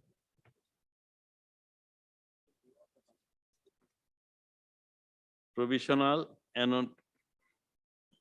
annotated agenda for APRC revision 2 provisional timetable. We have the documents before us. I ask if these documents are agreeable. Are there any comments from the floor? I assume there is no any comment. If there are no further comments, I declare that the agenda and the timetable are adopted by the regional conference. We now come to an important part of the program. We are now taking up agenda item 3, the statement by the FAO Director General. Your Excellency, Mr. Joe Dongo, Director General, sir, you have the floor to deliver your statement. Thank you. His Excellency's Chairperson of the Regional Conference for Asia and the Pacific. Excellencies, ladies and gentlemen, I would like to begin by extending my gratitude to the government of Bangladesh for hosting this important FAO regional meeting. In particular, I wish to thank His Excellency Dr. Muhammad Abdullah Razaki, MP, Minister for Agriculture of Bangladesh, for his leadership, as well as his team for the excellence, collaboration, and commitment in preparation for this regional conference, despite the many challenges we faced. We last met virtually for the 35th session of this regional conference hosted by the Kingdom of Bhutan in September 2020. Over the past 2 years, the world has been learning to cope with the difficult circumstances brought about the pandemic. Many sectors, including the agri-food sectors, have been struggling to recover from overlapping shocks. The pandemic has forced us to reconsider our priority and approaches and has highlighted the importance of more sustainable and resilient societies, as well as of the agencies to achieve the sustainable development goals to secure food, health, education, and a healthy environment, and a decent life for all. It has also made us realize the need to transform our agricultural system to be more efficient, more inclusive, more resilient, and more sustainable.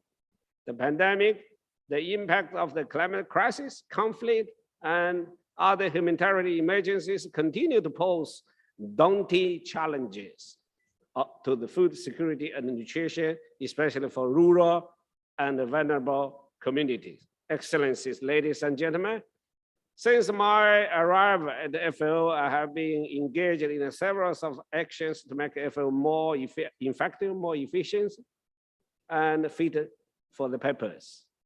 FAO strategy framework 2022-31 is aligned with SDGs and the 2030 agenda. And it is focused on achieving the four betters: better production, better nutrition, a better environment, a better life for all, leaving no one behind. The aspiration of the four betters reflect the interconnected economic, social, and environmental dimensions of agri-food systems and rural development. The strategic framework has 20 program priority areas, so-called 20 PPAs, that will shape the FAO's action in supporting countries and act as a pathway towards achieving the SDGs in line with national priority and pathways. Action at the country level is at the core of the 2030 agenda.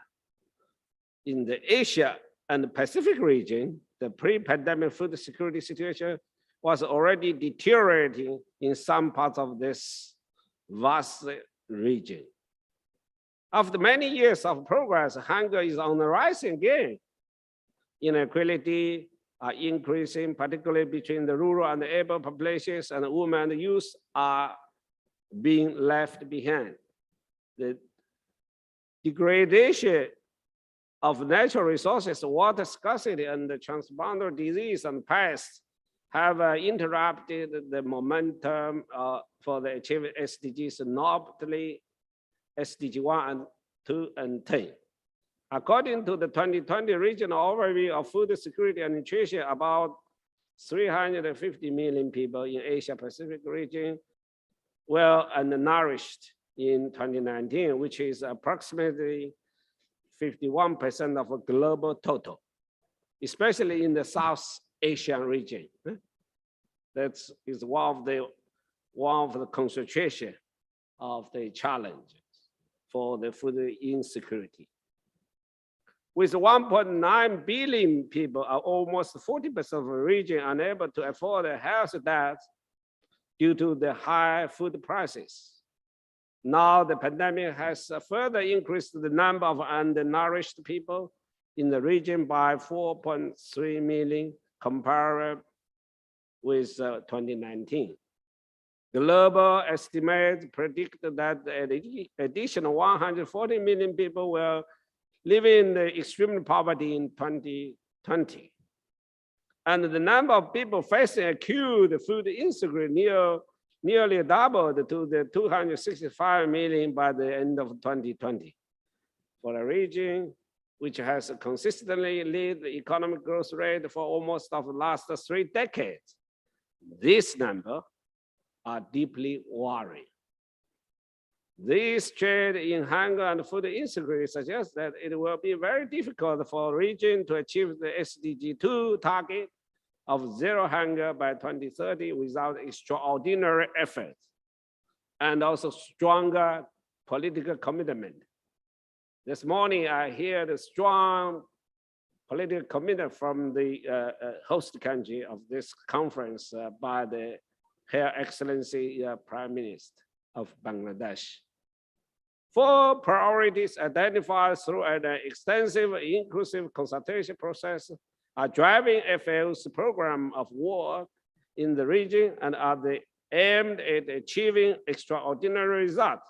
1, transforming agri-food system for sustainable production and health stats. 2, accelerate sustainable natural resources and management for biodiversity conservation and climate action. 3, supporting inclusive rural transformation for sustainable agri-food systems and equitable rural societies.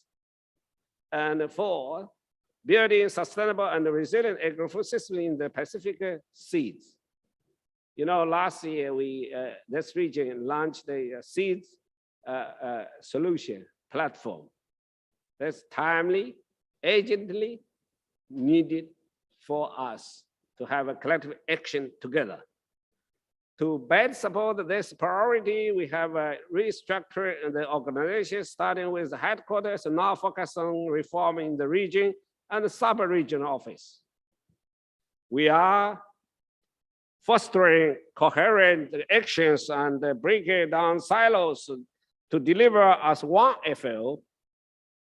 The regional offices have a strategic role to play to ensure that FAO's core competence are systematically harnessed through the region, cross-region, and cross-continent collaboration. Since I really encourage cross-continent, cross-region, cross-member, of course, have more collaboration, use the FAO systematic power and capacity, not only silos of 1 or 2 country members. Furthermore, FAO's flagship initiative support the implementation of the strategy framework across all regions. The hand-in-hand initiative facilitate agri-food system transformation and the sustainable rural development by targeting countries and regions that have the highest rate of poverty and hunger,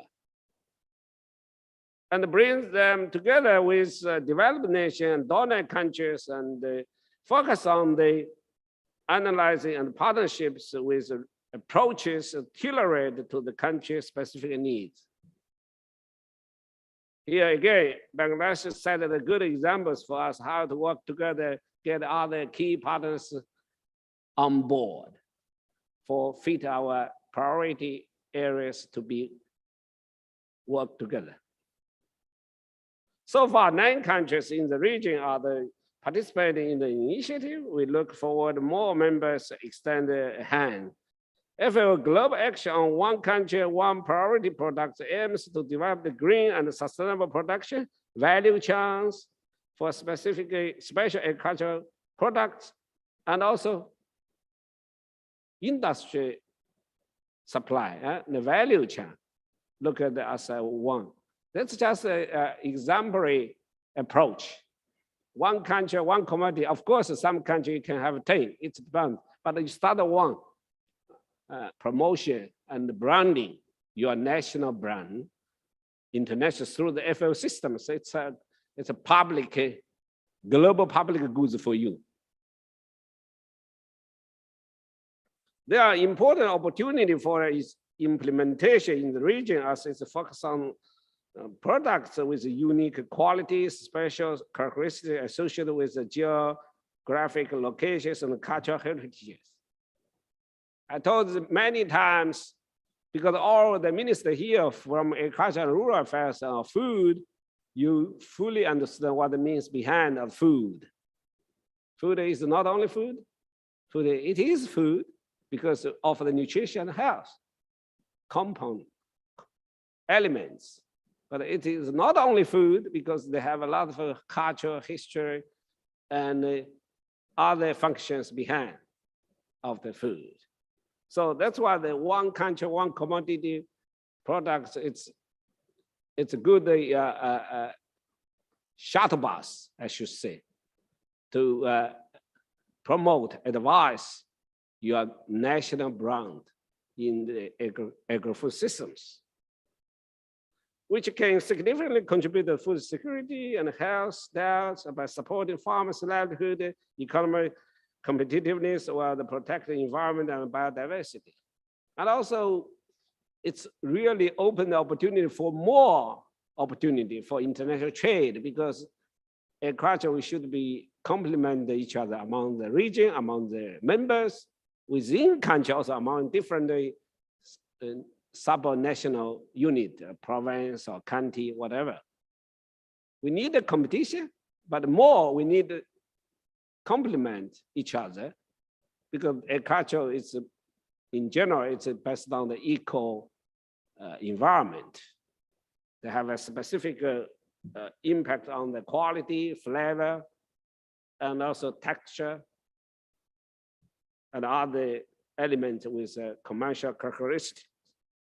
The 1,000 Digital Village Initiative aims to convert villages across the world into digital hub to support the acceleration of rural transformation. Digital agricultural farming, it's a new word. Not only for agriculture, for food systems, agri-food system, for rural development, and for farmers and for consumers. And also it's a new tool. Like a mobile phone now, I always say that it's a new tool for the farming. Look the truck, look the other tools in the different civilization of industrial civilization, they are also tool of the farming. But now the farmers, they have used the mobile phone as a new tool of farming, of the technical service, of the marketing information, even of the platform for your doing the e-commerce, connected with a global market. From a small remote village, you are not alone, you are not marginalized, because you're connected by mobile phone, reach as far as you can. The initiative facilitates the small producer access to knowledge market, well, they reduce the digital gap, include the gender and the rural divide. And also it's good for young farmer and women in the village that can improve their livelihood and also their productivity and the marketing accessibility. Here in the Asia Pacific region, FAO regional office have taken on this initiative as a regional pilot program already rolled out in the 15 countries across the region. I have a high expectation from this region because there are so many champion countries, big and small, on the digital agriculture and food and the rural development. So you already have a digital village, digital governance, digital economy in the rural areas. You have a lot of things to share with other regions, other members in the world. The regional strategy on the digital innovation will further accelerate the trend towards strengthening the use of the digital tools in agriculture, and will leverage the entrepreneurial spirit of the youth and women in the region by creating an enabling environment and supporting the development of national e-agriculture strategy and the digital tools and services. Yesterday, I had a dialogue with a senior emirate economist here. They got an idea to support all the staffs, young staffs in the rural areas for the transformation of agri-food systems in Bangladesh. It's a good idea.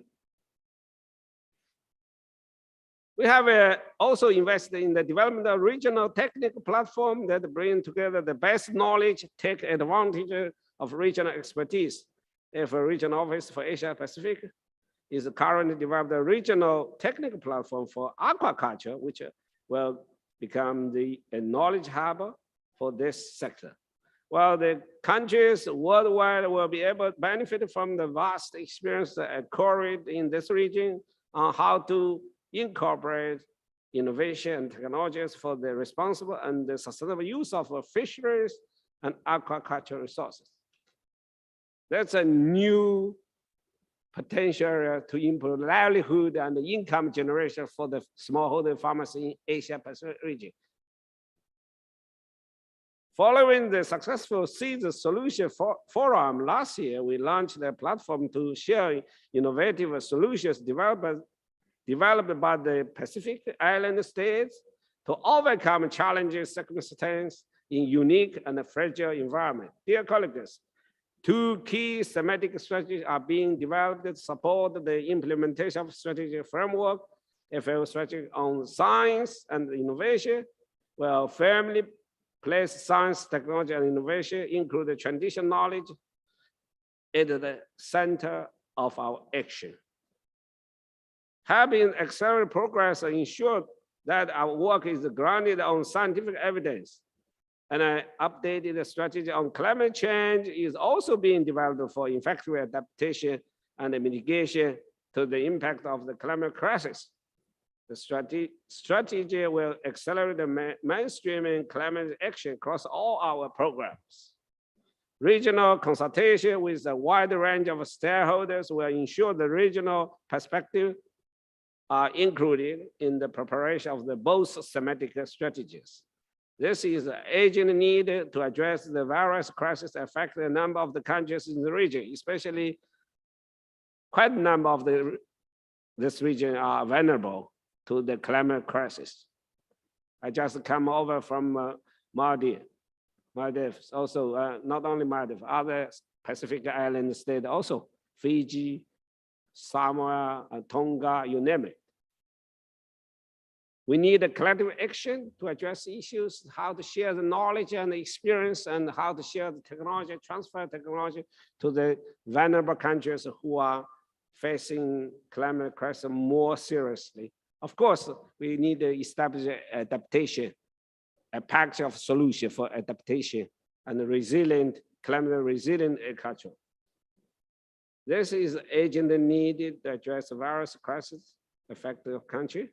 Humanitarian peace, develop the nexus, provide a sound framework to promote the integrated approaches to effectively improve resilience, address the food insecurity in the crisis countries, achieving our common goal visions of a region free from hunger, malnutrition, poverty, will depend on our ability to build an effective partnership to implement the collective action and programs, and to engage the broader spectrum of stakeholders, including civil society organizations and the private sector. Also, again, yesterday afternoon, I had a direct dialogue with the civil society here and get them on board, because that's really agricultural rural development. It's not a single ministers or government matter. It's all the key partners should be work together. At the country level, FAO collaborate with other UN agencies through the UN Sustainable Development Framework, and at the regional level through the Regional Collaborative Platform. FAO is hosting the coordination hub for follow-up action of UN Food Summit to coordinate technical policy support to the countries in further developing and implement national pathways through agri-food system transformation. FAO is committed to working together with all members, partners in the region in an efficient, effective, coherent manner to reach our collective regional global objectives. I wish you a successful minister session, which will build upon the political commitment and roadmap set out during the regional conference for your next 2 years and even beyond. Thank you. Thank you. Thank you, Director General Chu Dongyu. You made an excellent statement. It covers most of the challenges, opportunities, and priorities of the region and needs also. You have also outlined some of the action programs and how FAO wants to assist and cooperate with member countries of APRC. Thank you. Thank you very much. Let us give a big.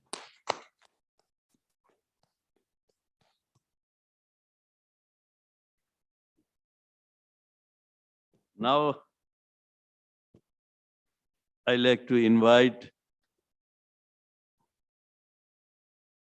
Agenda 4, statement by the independent chairperson of the FAO Council, His Excellency, hence given.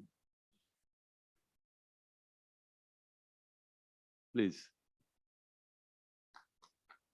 His Excellency, hence given, floor is yours.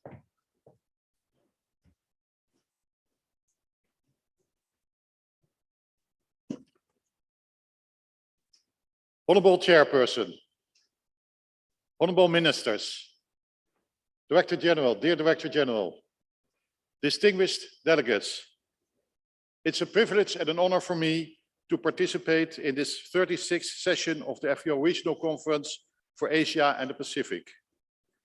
And please allow me to convey my deep appreciation to the government and people of Bangladesh for the excellent organization of this session of the FAO Regional Conference for Asia and the Pacific and their warm hospitality. And I would applaud the people of Bangladesh and the government for the excellent cultural show yesterday evening and the agricultural session of this morning. Thank you so much. And when I'm visiting Asia and the countries in Asia, I'm always energized because of your positive energy, your mentality, your fast increasing agricultural productivity, and also your implementation of many innovations. And Bangladesh is an excellent example of this. I'm impressed by the fast-growing agriculture sectors in Bangladesh. Their leading role in many sectors here in Asia and worldwide. And it also shows a successful pathway in achieving not only our sustainable development goals, but also a successful pathway to prosperity, leaving nobody behind. And of course, while countries recovering from the severe impacts of the COVID pandemic, climate change continues to pose an existential threat to humanity, certainly also in your region. And of course, conflicts and wars in many regions of the world will give many difficulties and suffering and migration of millions of people. And food prices are spiking again. And what we will see is that developing countries are hit hardest. So hunger and food security are the biggest and first challenges we are facing today. And we all see that our world is changing around us quickly. Innovations spring up like seedlings in the spring, but this expansion is not without consequences. Despite this progress, more than 800 million people, the Director General already said it, are living in hunger. 3 billion people do not have access to safe, affordable and nutritious food. And 2 billion people suffer from nutrition-related diseases. The dots don't connect anymore. And 1/3 of our food produced globally is wasted, while children are still hungry. And your region is hosting over half of the world population and covers about 30% of the global landmass. Its natural resources are challenged by climate change and water scarcity. Nevertheless, your region is also blessed with ingenuity, resilience, technical innovations, financial potential, and an extreme positive spirit. Digitalization holds the promise of accelerating developments of rural areas in your region. And we can produce more food than ever, but also we see that biodiversity and the amount of arable land is decreasing. And in your region, the Pacific Islands are the primary centers of biodiversity, beautiful biodiversity. And it shows how important it is to conserve this biodiversity. However, the increasing pace of from traditional to more intensive agriculture production systems is threatening this rich biodiversity. And it's also threatening the indigenous and local communities for which biodiversity and their knowledge is their survival depends on. There's a clear need for a more systematic and coordinated approach among key sectors and stakeholders for the sustainable management of biodiversity for food and agriculture in the Pacific region, combining it with your increase of agricultural productivity. And not without standing our technologies and innovations, viruses can derail our food supply chains, severely risk our food security and leave communities vulnerable. We have seen it. To speak plainly, the shortcomings of our global agri-food systems have been laid bare. We need transformative change, and we need it now. Transformative change combined with transformative actions. We have to roll up our sleeves. Ladies and gentlemen, this 36th session of the FAO Regional Conference for Asia and the Pacific has shown that FAO activities have addressed previous agreed regional priorities and contributed to the FAO strategic framework for 2022-2031 and the Sustainable Development Goals. The lessons learned from FAO's implementation of the programs in your region will emphasize the implications for supporting transformation to more efficient, inclusive, resilient, and sustainable agri-food systems for better production, better nutrition, a better environment, and a better life, leaving nobody behind. And it's also clear that FAO is more needed than ever, especially because of its noble mandate. Our joint efforts should continue to be directed towards transforming agricultural systems in your region. And we need the support of all. All stakeholders have to take their respective responsibilities and work together towards the achievement of FAO's goals, as well as the Sustainable Development Goals and Agenda 2030. It's crystal clear that to achieve the SDGs, agri-food systems must benefit from urgent action to address rapidly increasing diet-related health concerns, damage to ecosystems, and the threat of climate change. And that's why it's so important to implement a One Health approach.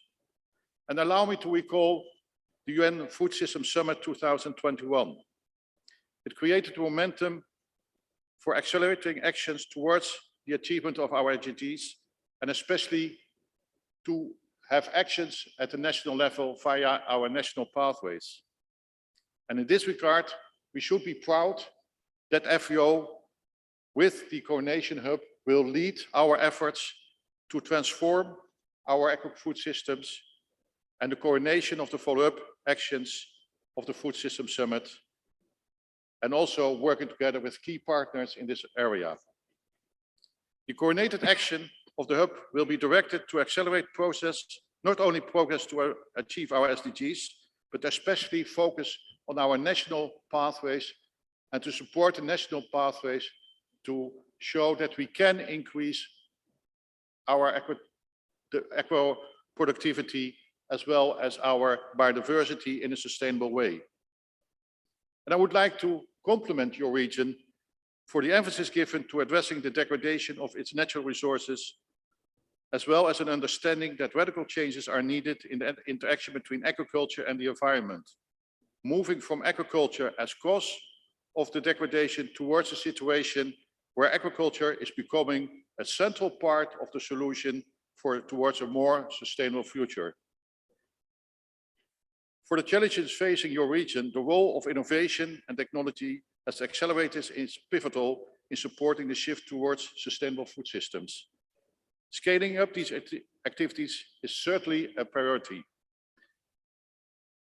Indeed, the development of FAO's strategies on science and innovation and climate change are directed to respond to an urgent need in your region for action against climate change and for science and innovation to accelerate agricultural productivity and sustainability. That's also why this regional conference is so important, so that you can give clear guidance to FAO and the membership of FAO how to agree to those policies and how to implement those policies. And in this respect, I really also would like to encourage your region to support the implementation of the corporate initiatives of FAO, such as the Hand-in-Hand initiative. And yesterday, we saw an excellent side event on the implementation of the Hand-in-Hand initiative in your region and the potential it has for a faster growth in your region. Compliments to you. And also, I think it's important to look to the achievements of the Small Island Developing States Solution Forum and Platform and the Aquaculture Platform. Again, we saw a side event which shows the potential of these initiatives. And we should thank not only the DG and the organization for it, but also to support us and energize us to work together hand in hand to make it a success. And of course, the proof of the pudding in the eating is relying on the means of implementation. In this regard, your emphasis on the role of the private sector, in particular the food industries, is crucial in making the region's agri-food systems more sustainable, more resilient, more inclusive and more efficient, and to provide better nutrition for all. Last but not least, and I heard it also stated by the Director General, let's emphasize the role of women and youth. They are crucial for our future. To conclude, ladies and gentlemen, the Regional Conference for Asia and the Pacific has a unique role to play in helping define FAO's policy, and I firmly believe that the continued engagement and commitment of all your governments in this region will do much to ensure that FAO continues to serve you well and to be an effective agent in the struggle for a free world of hunger and nutrition.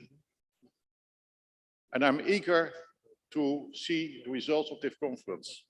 And with your energy, your positive mentality, your way of implementing many innovations, supporting agriculture productivity, biodiversity, your leading role will lead us and gives us a pathway in achieving our SDGs, leaving nobody behind. Thank you so much for your leadership. Thank you. Thank you, Mr. Ogevin, for your very good, nice statement. It was inspiring, thoughtful. Let us give a hand to him.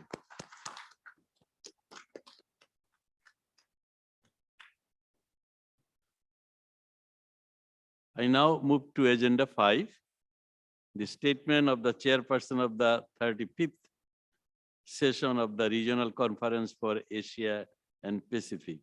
We know it was held in Bhutan. So I request chair of the 35th session of the Asia Pacific Conference, Linupo Ishi Penjor, Honorable Minister of Agriculture and Forest, Royal Government of Bhutan. Please, Linupo Penjor, floor is yours. Your Excellency. His Excellency, Dr. Muhammad Abdul Razik, Chairman of the 36th session of the Asia Pacific Regional Conference, Excellency Ministers, Honorable FAO Director General, Mr. Chu Dongju, distinguished delegation leaders of the development partners, distinguished delegates, ladies and gentlemen. Greetings and welcome to the 36th session of the Regional Conference for Asia and the Pacific. Thank you very much to the Government of People's Republic of Bangladesh for graciously hosting this meeting. I take this opportunity to convey the greetings and wishes of His Majesty the King, Honorable Prime Minister Dr. Lote Tshering, Government and people of Bhutan, to all the distinguished delegates of this regional conference. Unfortunately, I could not attend, I and my delegation could not attend in person. Yet I'm honored and pleased to be participating with you all in the 36th session of the APRC, and it is my pleasure to meet all the distinguished delegates from our wide and diverse region through the technology of video conferencing. Despite geographical distance, wide time zone differences, and a continuing global pandemic, technology has made possible for us to come together. We had our first virtual conference for the 35th session of the regional conference due to the global COVID-19 pandemic. The impacts and negative consequences of the pandemic in human cost and economic repercussions of lockdowns, travel restrictions, and disruptions of food supply chains are still with us, and we will have to cope with the challenges for a longer time. We noted in 2020 that countries of the region acted promptly and responsibly to cushion the impact on vulnerable populations with social protection measures and safety net schemes.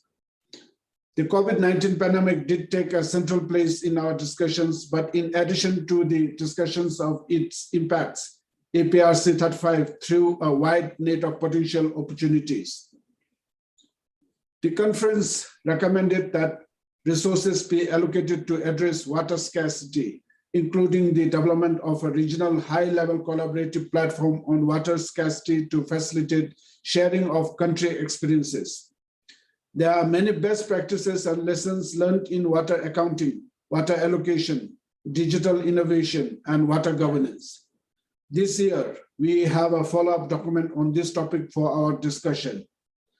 The 35th conference also noted the importance of improved resilience and adaptation to climate change in coastal fisheries to enable sustained benefits from coastal ecosystems and recovery from natural disasters, and recognize the illegal, unreported, and unregulated fishing threatens fishery resources in the region. These discussions anticipated the celebration of the International Year of Artisanal Fisheries and Aquaculture in 2022. Bhutan is slowly joining the region in fishery farming ventures, recognizing its value in food and nutrition security. Bhutan is confident our close neighbor and friend, Bangladesh, will support us in this venture with all their expertise and research technologies for us to advance fast in the mission achievement. Digitalization and innovation were key topics in the 35th conference hosted by Bhutan. The use of innovative technologies, evidence-based analysis, and partnerships to develop multi-sectoral solutions for pressing issues were highlighted. The issues discussed also include climate change, transboundary pests and diseases, and ecosystem restoration to support the adoption of the food systems sticking across Asia and Pacific region. Again, we have before us a paper and a special event to further consider the actual and potential benefits of digitalization and innovation. Other highlights of APRC 35 were that FAO undertook to support member nations in collaboration and partnership with the private sector, regional and international organizations to build on FAO's normative and standard setting work with such a notable flagship ventures such as Hand-in-Hand initiative. At this conference, we will consider how to move forward in our work with FAO. The tenor of the global mood is somber, given the last 2 years of pandemic, and we must now look forward to recovery. There is hope if we have the will. Together we can do it. In the spirit of that hope, we are meeting to discuss how the work of the Food and Agriculture Organization in Asia and Pacific region can assist us at the local, country, and regional levels to recover. Not only recover, but also to build forward better. Recovery should not be just at the pre-pandemic level. Recovery must be with an elevated aim in a post-pandemic modality. Through the policies and programs that place greater focus on resilient agriculture, agri-food systems, nutrition-sensitive food diversification, improved marketing facilities, improved fisheries, sustainability importance in food security, particularly in the Pacific, we can accelerate recovery and make advances. Through improved storage and logistic infrastructures, leveraging of accessible digital innovations and green and climate resilient technologies, reduce food loss and waste, and improve food safety norms, we can move beyond where we were pre-COVID-19. We will hear in the next 2 days how FAO's 4 betters can be part of this recovery agenda. This aim will be achieved only if we continue to work together in harmony and cohesion beyond the few hours of this meeting. In the senior officers segment of this conference, we have discussed the state of food and agriculture in the region in the light of COVID-19, climate change, One Health, biodiversity, and digitalization. We exchanged views on how FAO's priorities can lead to the transformation of agri-food systems to ensure food security to achieve the sustainable goals by 2030. As in 2020, innovation and digitalization, of which this region is a global leader, will be covered in several sessions. APRC 36 is sure to be a very dynamic forum for an exchange of our issues and ways forward. I would like to pass on the sincere congratulations from the Royal Government of Bhutan to the Government of the People's Republic of Bangladesh for hosting the 36th conference. With full confidence, I remain assured that Bangladesh with FAO will steer us through the diverse challenges to live up to the expectations of our people in acquiring food for all, leaving no one behind, leaving no behind aspirations. Thank you for your kind attention, and I submit my full confidence that this regional conference will meet its objectives and provide sound policy guidance to FAO and respective governments. Thank you, and Tashdele.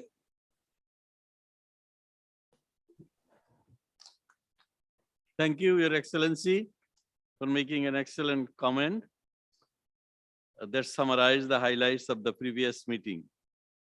I strongly believe we continue to face many of the same issues and challenges in this conference as in the previous one, as you have mentioned also, namely the need to integrate agriculture into the national policies, strategies, and programs to fight malnutrition and to combat climate change, and to implement disaster risk reduction and management.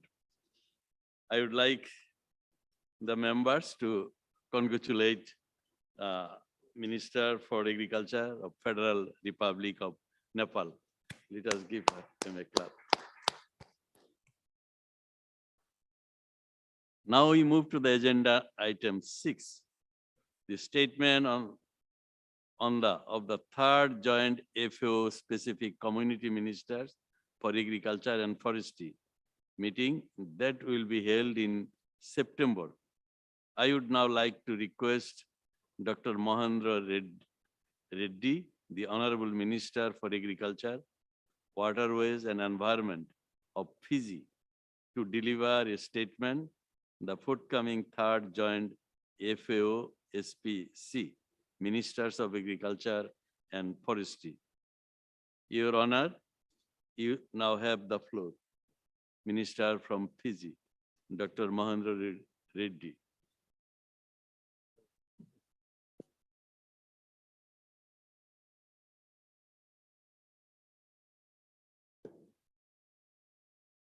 Colleagues, please play the video. Honorable Ministers, distinguished delegates, representatives from civil society and private sector, Excellencies, ladies and gentlemen. It is an honor for me to present a brief statement on behalf of my fellow Pacific Ministers of Agriculture and Forestry. As alluded to in previous meetings, the Pacific Ministers of Agriculture and Forestry meeting is an important forum for our region. It is the principal decision-making body for agriculture and forestry sectors in the Pacific, with the aim to provide strong governance, leadership, and strategic direction regarding national, regional, and global commitments on agriculture, forestry matters, particularly those with the impact on the Pacific region. The Pacific Ministers are due to meet this September 2022 for the third Pacific Ministers of Agriculture and Forestry meeting, and Fiji is honored to host and chair the event this year. The meeting was postponed from 2021 due to the pandemic, and we are excited to see it come into fruition in 2022. This postponement means that in lieu of an outcome statement from the meeting, I will provide on behalf of my counterparts in the Pacific a brief update on the planning and focus for the upcoming ministers meeting. As part of the planning process towards the development and defining of the ministers meeting agenda, a Pacific Heads of Agriculture and Forestry Services meeting was held in August 2021, supported by FAO and the Pacific community. From this meeting, a number of priority areas were requested for the discussion and consideration during our ministers' meeting this year. I'm pleased to inform the meeting that a member-led and owned regional Pacific agriculture and forestry strategy was proposed for the region and will be a point of discussion in our next meeting. The development process of the strategy will be led by SPC, supported by FAO. It is our hope that this proposed strategy will provide a clear, shared vision for agriculture and forestry in the region, allowing for enhanced coordination amongst partners in the region. In addition, a proposal and concept note for process to develop a regional research agenda for the Pacific will also be tabled for our discussion. Ladies and gentlemen, as COVID-19 continues its brutal rampage across the globe and now breaching borders across the Pacific, food security is a core concern for all governments in our region. Food system transformation will be at the fore of our discussions in September, with most of our Pacific countries now finalizing food systems pathways that require urgent resources for implementation. Multi-sectoral coordination platforms are currently being explored by many of our countries, and we hope that FAO can continue providing technical support towards the pathway implementation, especially with the food systems hub housed by FAO in collaboration with the other Rome-based agencies. The concerns brought about by the pandemic further compound existing challenges, including those related to the impacts of climate change on our small island developing states. In this regard, the impacts of climate change on agriculture and forestry sectors and the need to develop innovative solutions to address these challenges will be key areas of discussion in September. These distinguished delegates are some of the issues which will be discussed in our upcoming meeting, and it is our hope that a report from our discussions in September will be ready in time for our next APRC meeting for your information and consideration. Thank you for the opportunity to speak for our Pacific priorities in relation to our Regional Ministers Forum. We hope that as we share the priorities from the Pacific, we can learn from each other and share our knowledge on specific issues. Thank you. Nakabakilib.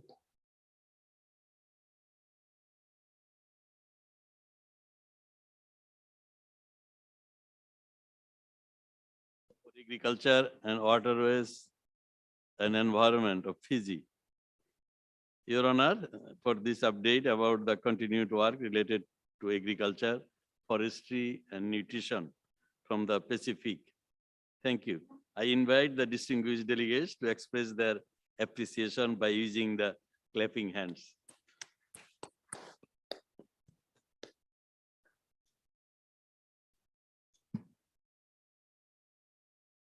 We are now moving to agenda item 7, the statement by the chairperson of the Committee on World Food Security. I would now like to request His Excellency Gabriel Ferraro, chairperson of the CFS Committee for World Food Security, to deliver his statement. Mr. Ferraro, sir, you have the floor, please. Thank you, Chairperson. Honorable Ministers, Director General, Excellencies, ladies and gentlemen, I am delighted to be here at the ministerial meeting of this 36th Regional Conference for Asia and the Pacific, and it is my pleasure to address you today. I thank the government and people of Bangladesh for hosting us here in your capital, in Dhaka, with special thanks to the Honorable Minister, Dr. Mohammed Abdur Razak, our gracious host.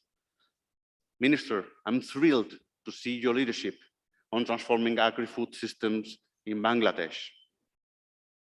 I would like to start by expressing my deep gratitude to the FAO Director General, Dr. Chu, for inviting me as the chairperson of the Committee on World Food Security to attend this regional conference.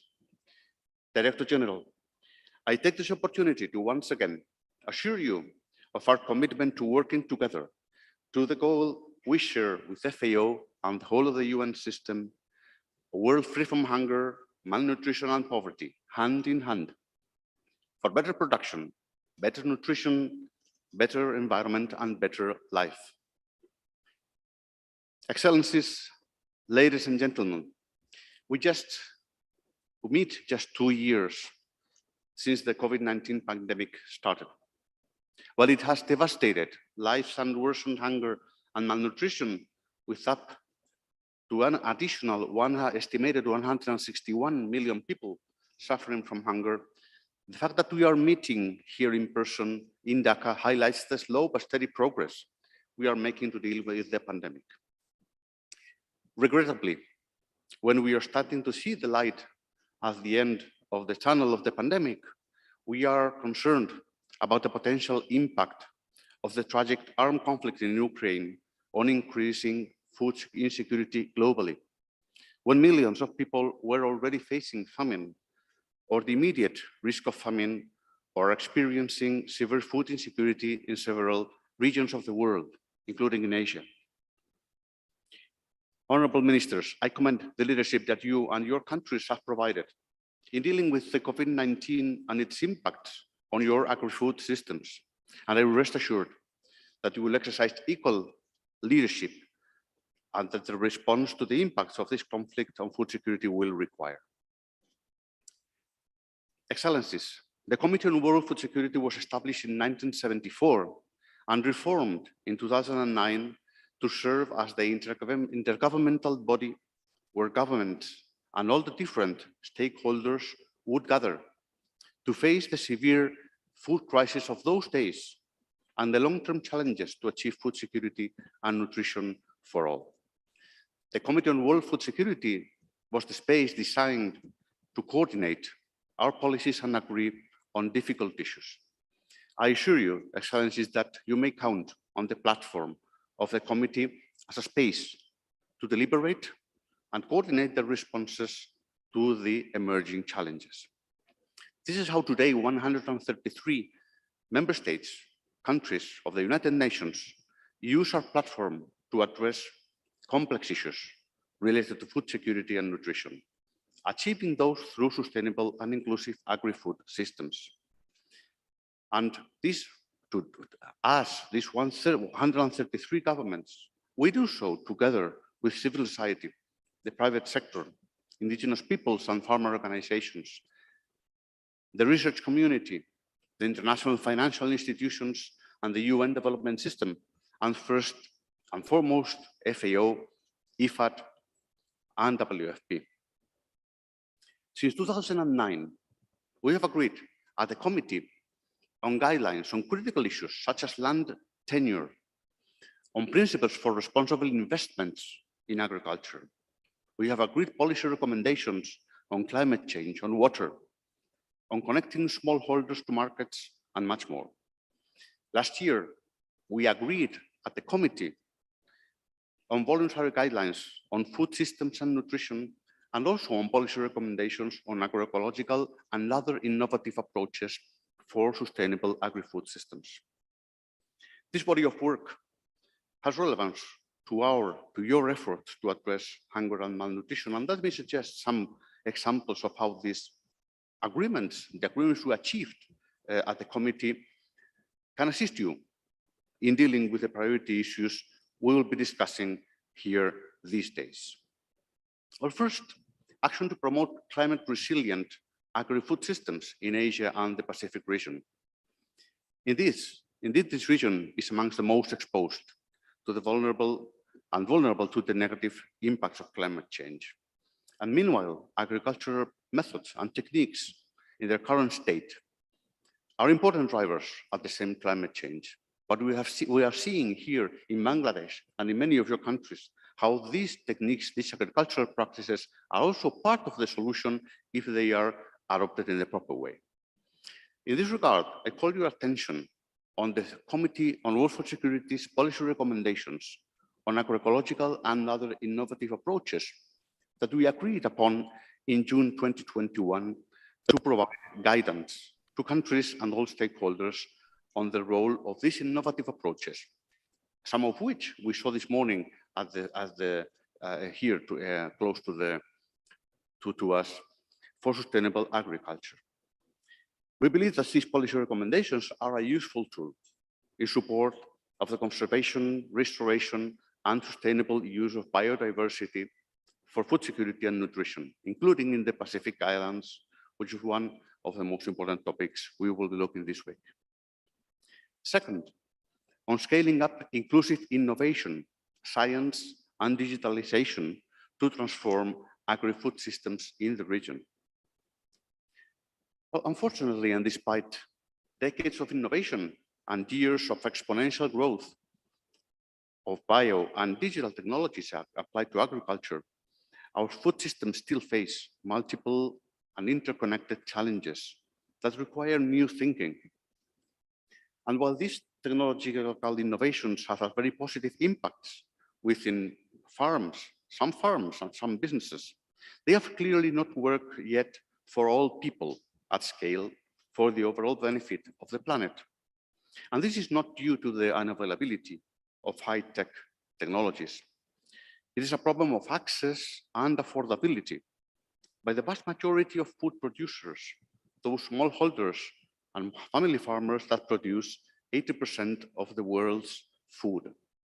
It is an issue of appropriate incentives, appropriate policies and strategies, and regulatory frameworks to enable the scaling up the use of these technologies for positive impact. To bring together technology innovation, equality of access and affordability, and scale, we need a broader innovation in the way we make our food systems and, of course, our innovation systems work. And this is what I like to refer as governance innovation. Innovating in ways, for instance, bringing together different stakeholders, the different areas of our governments at the same table to govern our food systems. This is the style and the way in which the Committee on World Food Security operates. Third, on the One Health priorities in Asia and the Pacific region. Well, indeed, the CFS, the committee, is building COVID-19 considerations in all our deliberations and policy convergence work. Our high-level panel of experts that always feeds the deliberations in the committee with science produce a timely and useful issues paper on the pandemic, which is being updated to reflect the changes since its outbreak. And we will also make this topic a key part of our annual plenary in October, along with rising food prices and structural inequalities that put food and healthy diets out of reach of billions. A new approach to issues of gender equality, women's and girls' empowerment, and youth engagement, which are both critical to effective policy response and are also part of the Committee on World Food Security policy convergence work for these next 2 years.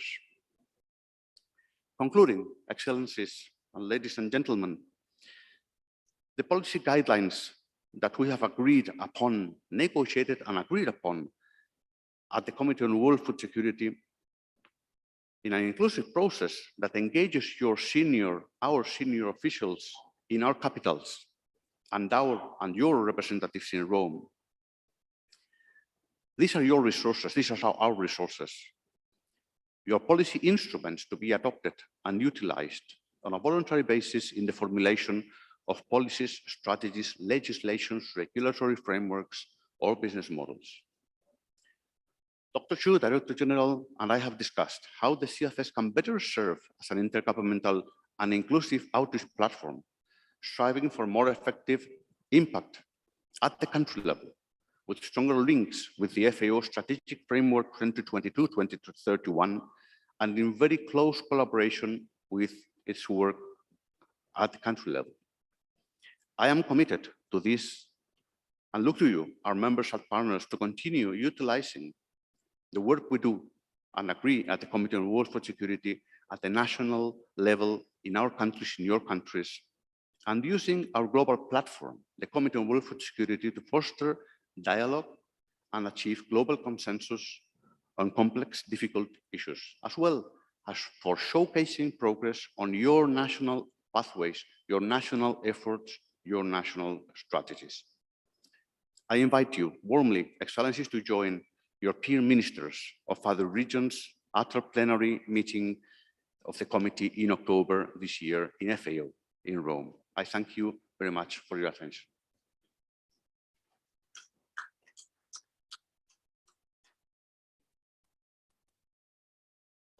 Very meaningful and useful contribution. I invite all the members to show their appreciation by using the clapping hands icon.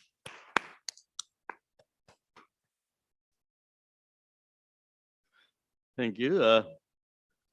We are now moving to agenda item 8, the statement by the representative of the civil society consultation.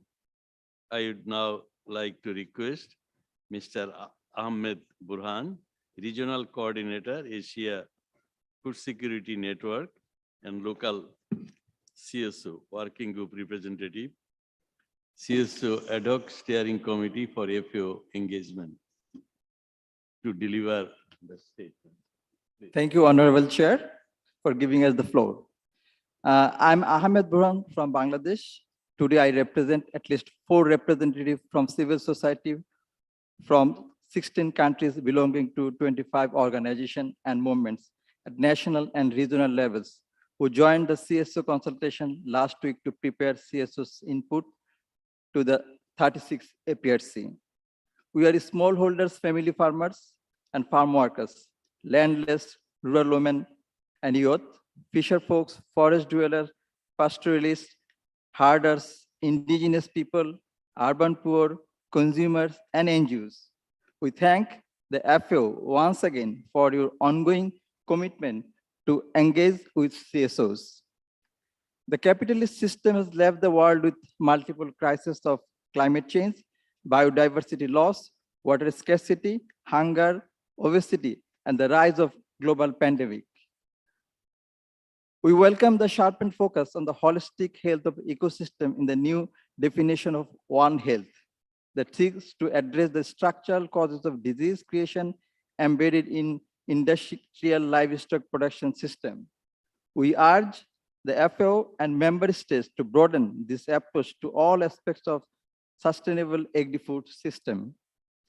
The industrial food system is in stark contrast to the indigenous people, family farmers, and peasants-led agri-food system globally, where maintenance of a sustainable resource base is a central organizing principle and set of practice of communities connecting to place. Consider this reflection from the Santal women indigenous community in Bangladesh.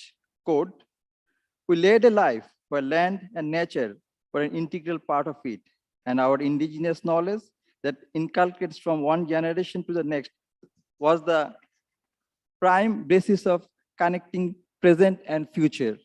Still, this living knowledge help us to live a nature-based sustainable life.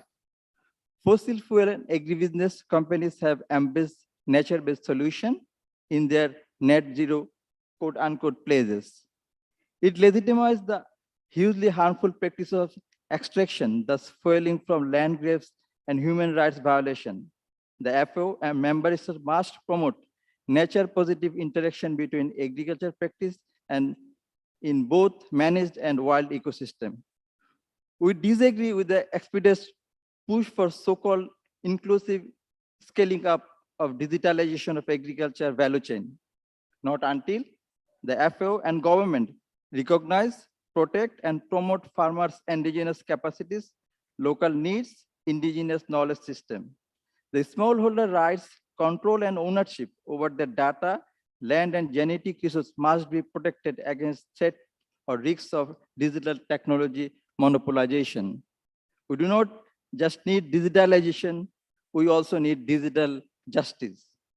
We recommend that FAO promote climate justice to ensure the ethical, legal, and political aspect of climate change. Center indigenous people and peasants' knowledge and participation in decision-making to address the biodiversity crisis in this region. Promote One Health, heightened focus on ecosystem and the prevention of genetic disease and AMR. Determine and invest in appropriate digital technologies driven by small farmers' need, local context, and knowledge. Promote digital justice for small-scale food producer, reducing digital inequality, digital justice for supporting governments to provide internet connectivity in rural areas and access to basic devices together with farmer-to-farmer knowledge sharing in digital literacies. Implement global policy instruments like UN Declaration of Rights of Peasants, the UN Decade of Family Farming and its global plan, the UN Declaration on the Rights of Indigenous Peoples, the VGDT, the VGSSF, and RAI with active participation of CSOs. We recommend to our government, connect farmers to educational institute to bring the FAO's promotion of agroecology to their attention and into their circular. Shift public spending away from industrial farming to a supporting agroecological system for agroecological farms, forests, and sustainable fisheries. Reject free trade agreement contributing to the rapid spread of disease and impact negatively on local markets and biodiversity loss. Provide direct funding to farmers' organization to farm agroecological and connect to local value chain and markets. We recommend both FAO and government recognize the role of smallholders, small-scale family farmers as frontline responders to the impact of climate change by ensuring their participation in decision-making. We also recommend set up mechanism and stronger partnership by working with the smallholder family farmers, fisherfolk, pastoralists, forest dweller as real partners from planning, implementing, monitoring, and evaluation of initiative. Distinguished delegates, ladies and gentlemen, we believe that all of you want the same thing we do, a just world that is free of poverty and hunger, where we are working for climate justice, rebuilding resilient ecosystem, safe and healthy food system for future generation. We look forward to working with you to make this vision a reality. Thanks a lot for giving us the floor.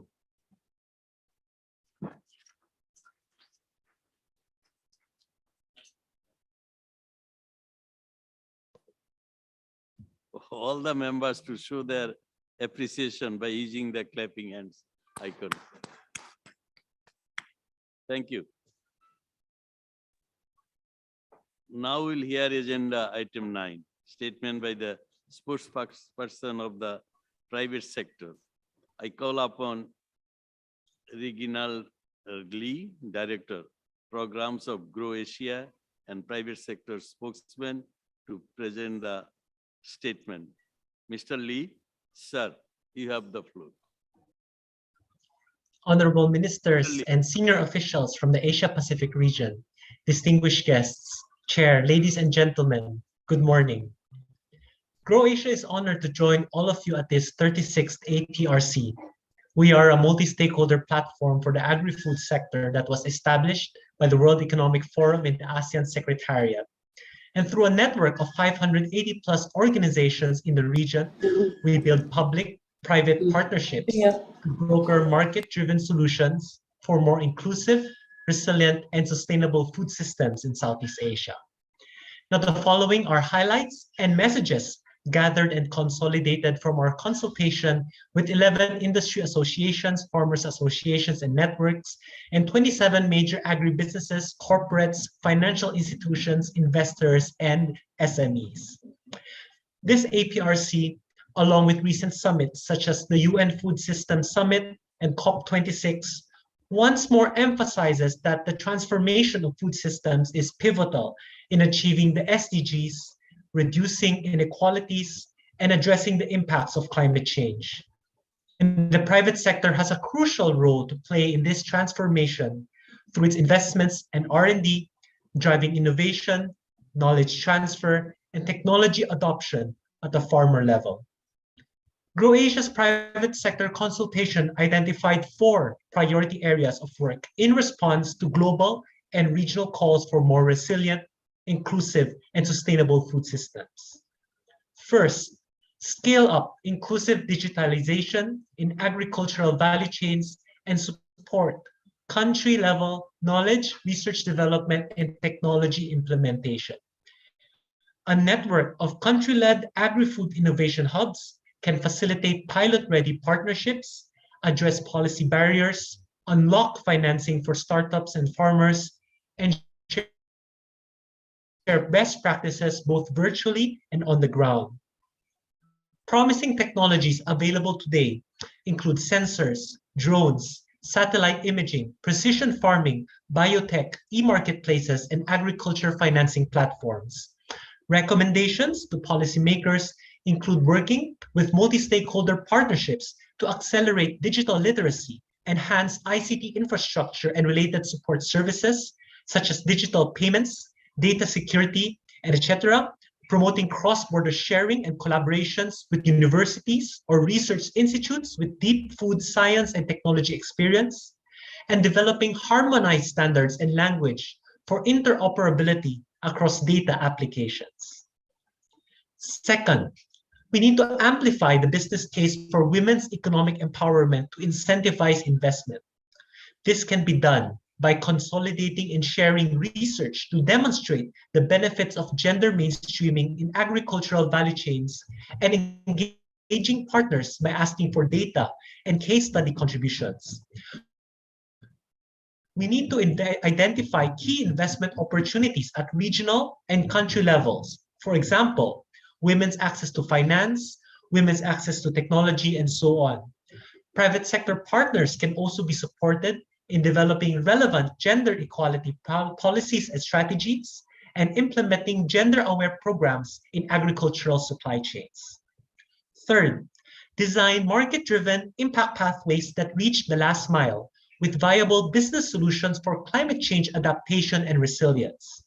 So public-private producer partnerships are important in defining these delivery mechanisms.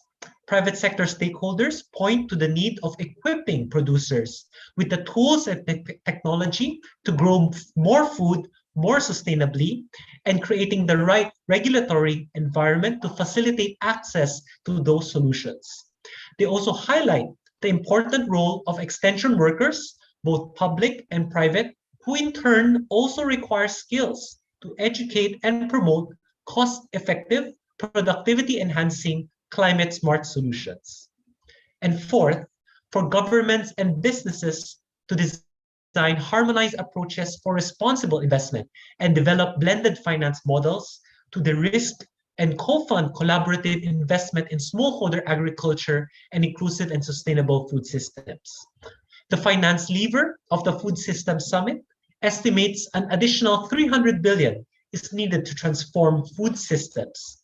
Strategic policy interventions, such as targeted investment incentives, can help steer investors to invest more and in a responsible manner.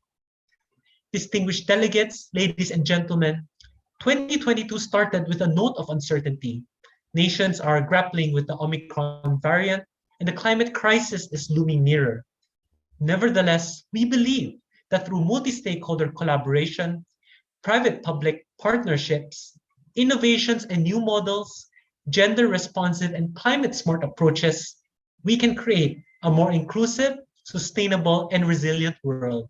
We look forward to continuing to work with all of you to make that vision a reality. Thank you. Thank you. Thank you very much, Mr. Lee, for your excellent intervention. I invite the members to show their appreciation by using clapping hands on icon. We have now concluded this segment of the APRC. We listened to very good statement of representative of different forum.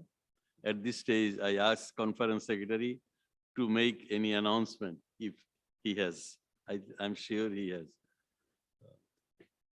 Thank you, Chair. Excellencies, FAO Director General, distinguished delegates, ladies and gentlemen. We have two announcements. The first one is we now go into a break for the next 55 minutes, and we will assemble again at 2 o'clock Dhaka time. So 2 p.m. Dhaka time, we start the next session. So all excellencies and delegates online, please take note in your time zone. We will assemble at 2 p.m. Dhaka time. And as recommended before, please do not disconnect your connection. Stay online, even if you walk away from the computer, and then we will see you again in 55 minutes. After the break, we will have the special event on innovation, science and digitalization, and then we will take up the discussion on agenda item 11 on prioritization of country and regional needs. These country statements are a mixture of live, virtual, live in person, as well as pre-recorded statements. So thank you very much and see you again very soon within the hour at 2 p.m. Dhaka time. Thank you, distinguished participants. Thank you for cooperating me to chair this session. We will be assembled here at 2 o'clock, sir. Thank you.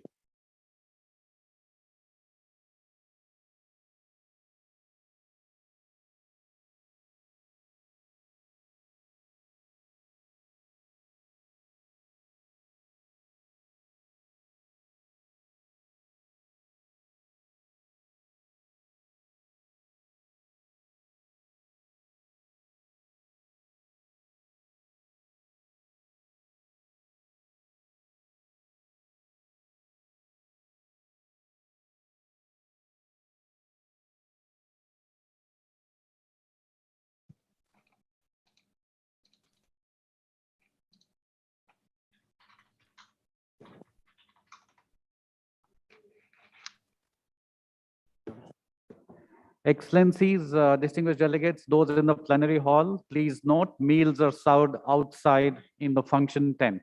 Please proceed to the tent for refreshments. Please make sure that we do not crowd the venue. Thank you.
Good afternoon, Excellencies, distinguished delegates, Honorable Director General, ladies and gentlemen.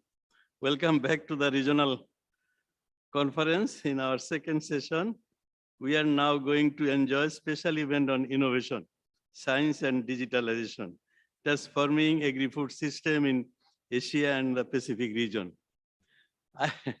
I came a bit late because media, they caught me that I have to give some brief them what we have been doing. And always we care media. Sometimes they are very serious. They all like to know. Let us apprise what you have been doing since for last 2 days and today. I briefed it. That's why I'm delayed by 10 minutes.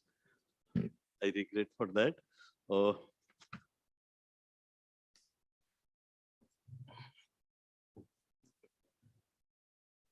Please note that due to time constraints, we ask you to save your questions, comments, and intervention relating to the special event until the floor is open after item 11, when we will hear country statement. Thank you for your cooperation. I have the honor to invite FAO Director General, Mr. Chu Dongu, to give opening remarks on this special session. Okay, thank you, Yeah. Honorable Ministers, Excellencies, ladies and gentlemen, dear colleagues.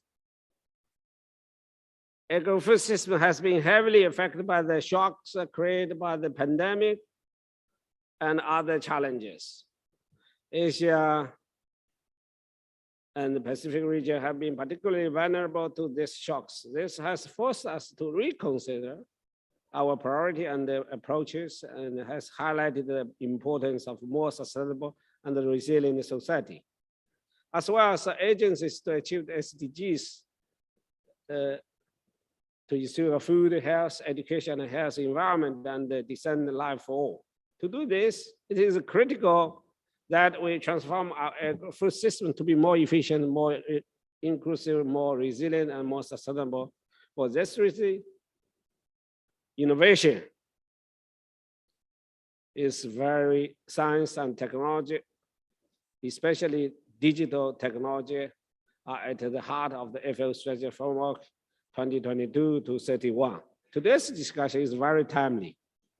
You know, I spent my life, career life, for more than 25 years in the science. So I really see that no matter European America or Africa, Latin America, Asia, Pacific, if we come to use the power of innovation science, you can really develop a new development modality even. So I think as a highlight, the important science of innovation as a foundation stone for concrete solution to the complex problems that we face today in our agri-food systems. They will enable us to produce more with high quality and more food diversity also in Asia, especially Asia Pacific regions. We need more food diversity, and with less resources, less impact on the environment. The solution is science and technology, and of course include its extension. FAO is taking concrete steps to strengthen the science policy interface.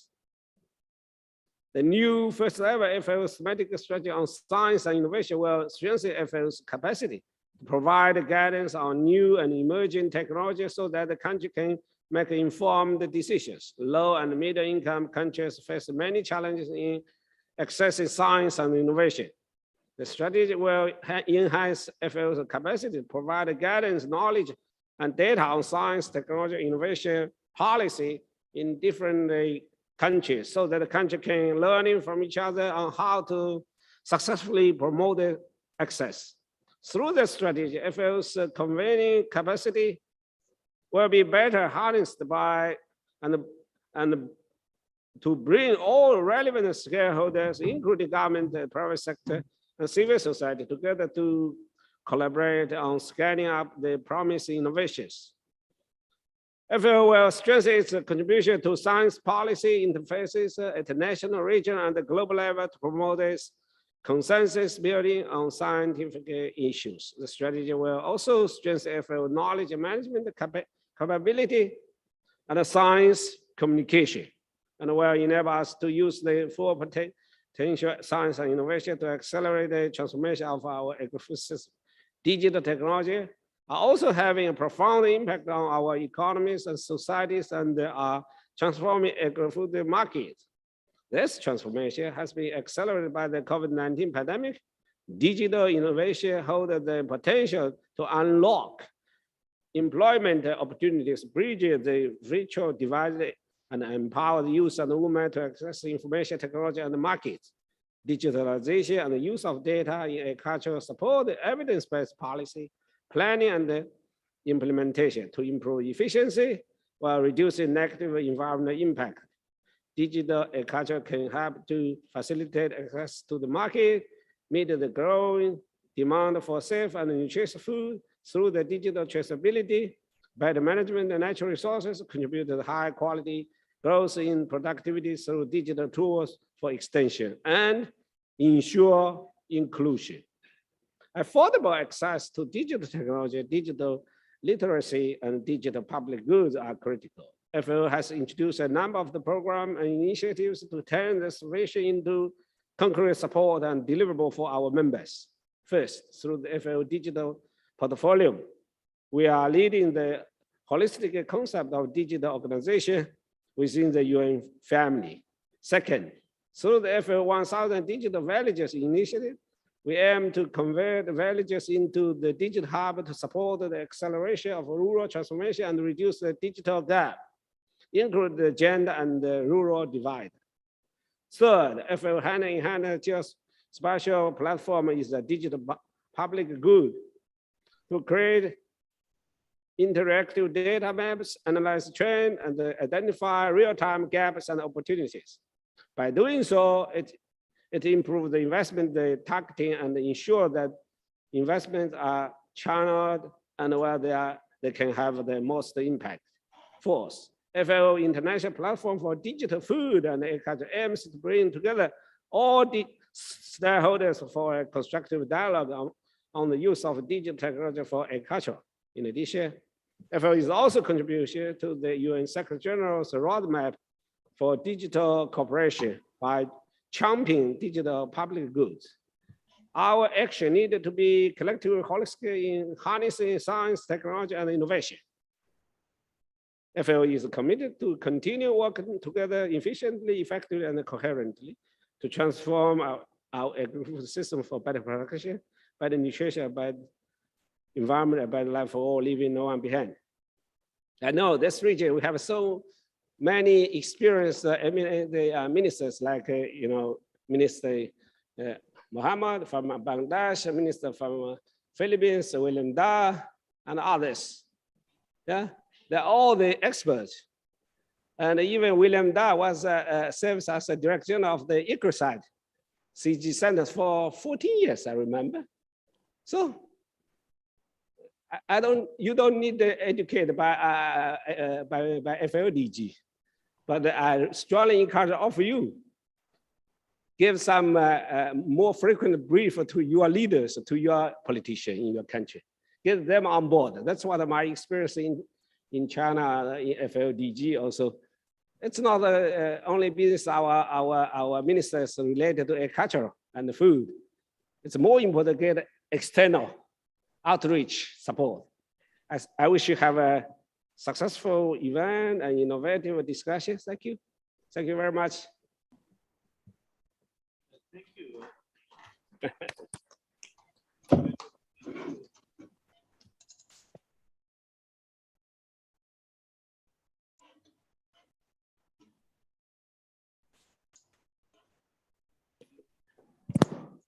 A video on innovation. I hope you will enjoy it. And yeah, we can turn on the video. The COVID-19 pandemic has caused significant disruptions to food systems already affected by other stressors, such as transboundary pests and diseases, natural disasters, conflict, and climate change.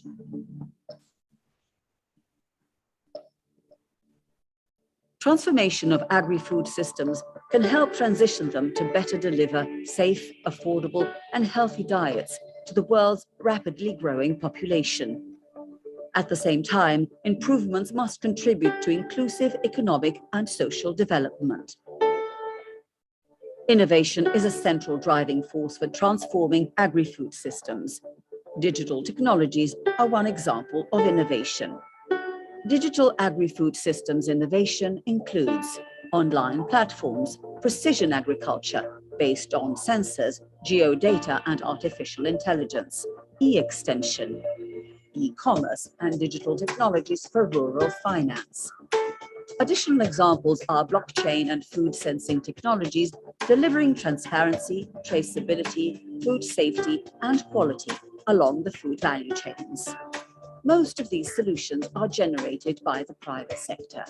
Currently, adoption of these innovative approaches by small and poor producers is still significantly hampered by the digital divide.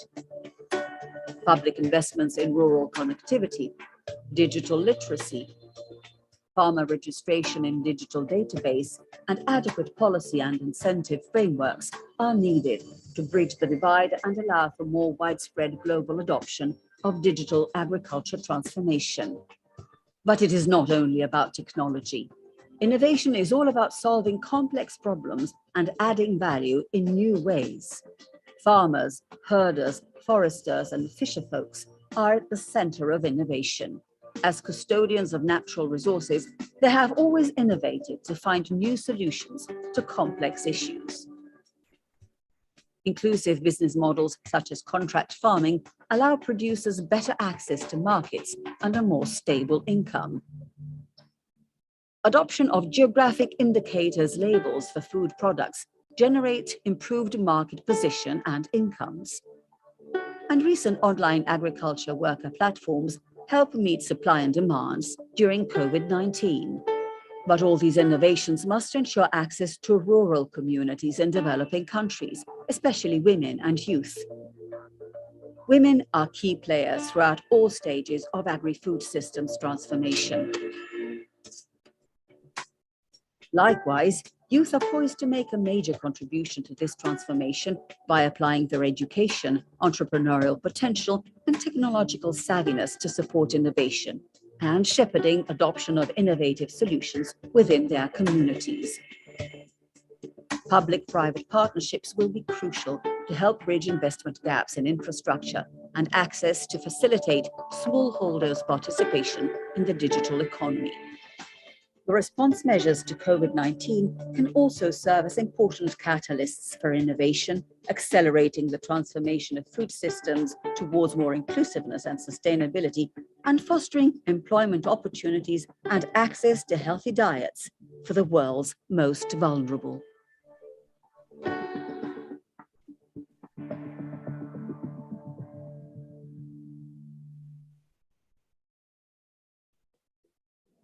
Thank you. I hope you have enjoyed it.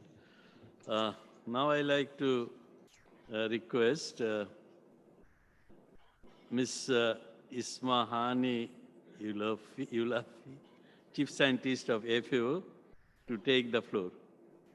Ms. Ulafi will present the FAO Science and Innovation Strategy, which I consider very, very much important for the time, followed by a roundtable moderated by Jong-Jin Kim, Assistant Director General and Regional Representative of FAO for Asia and the Pacific.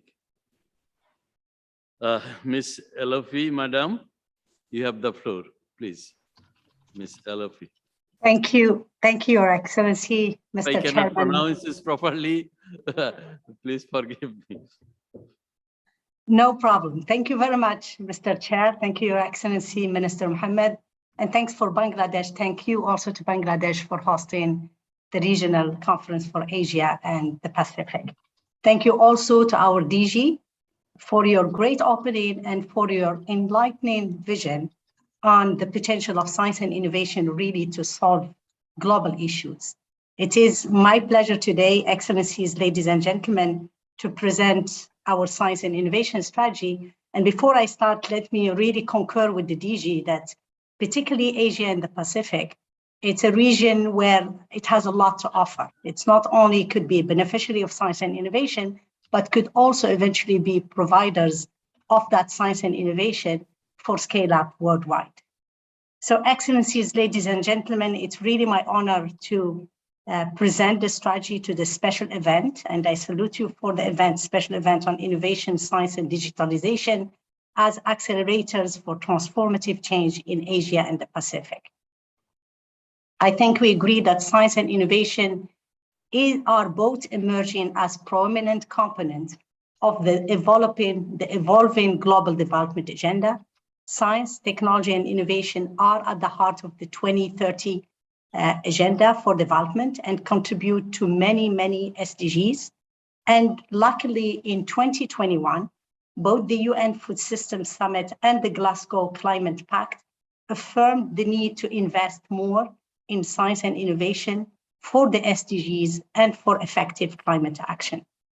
This important event today will allow us to delve into some of the issues that the FAO Science and Innovation Strategy will have to tackle.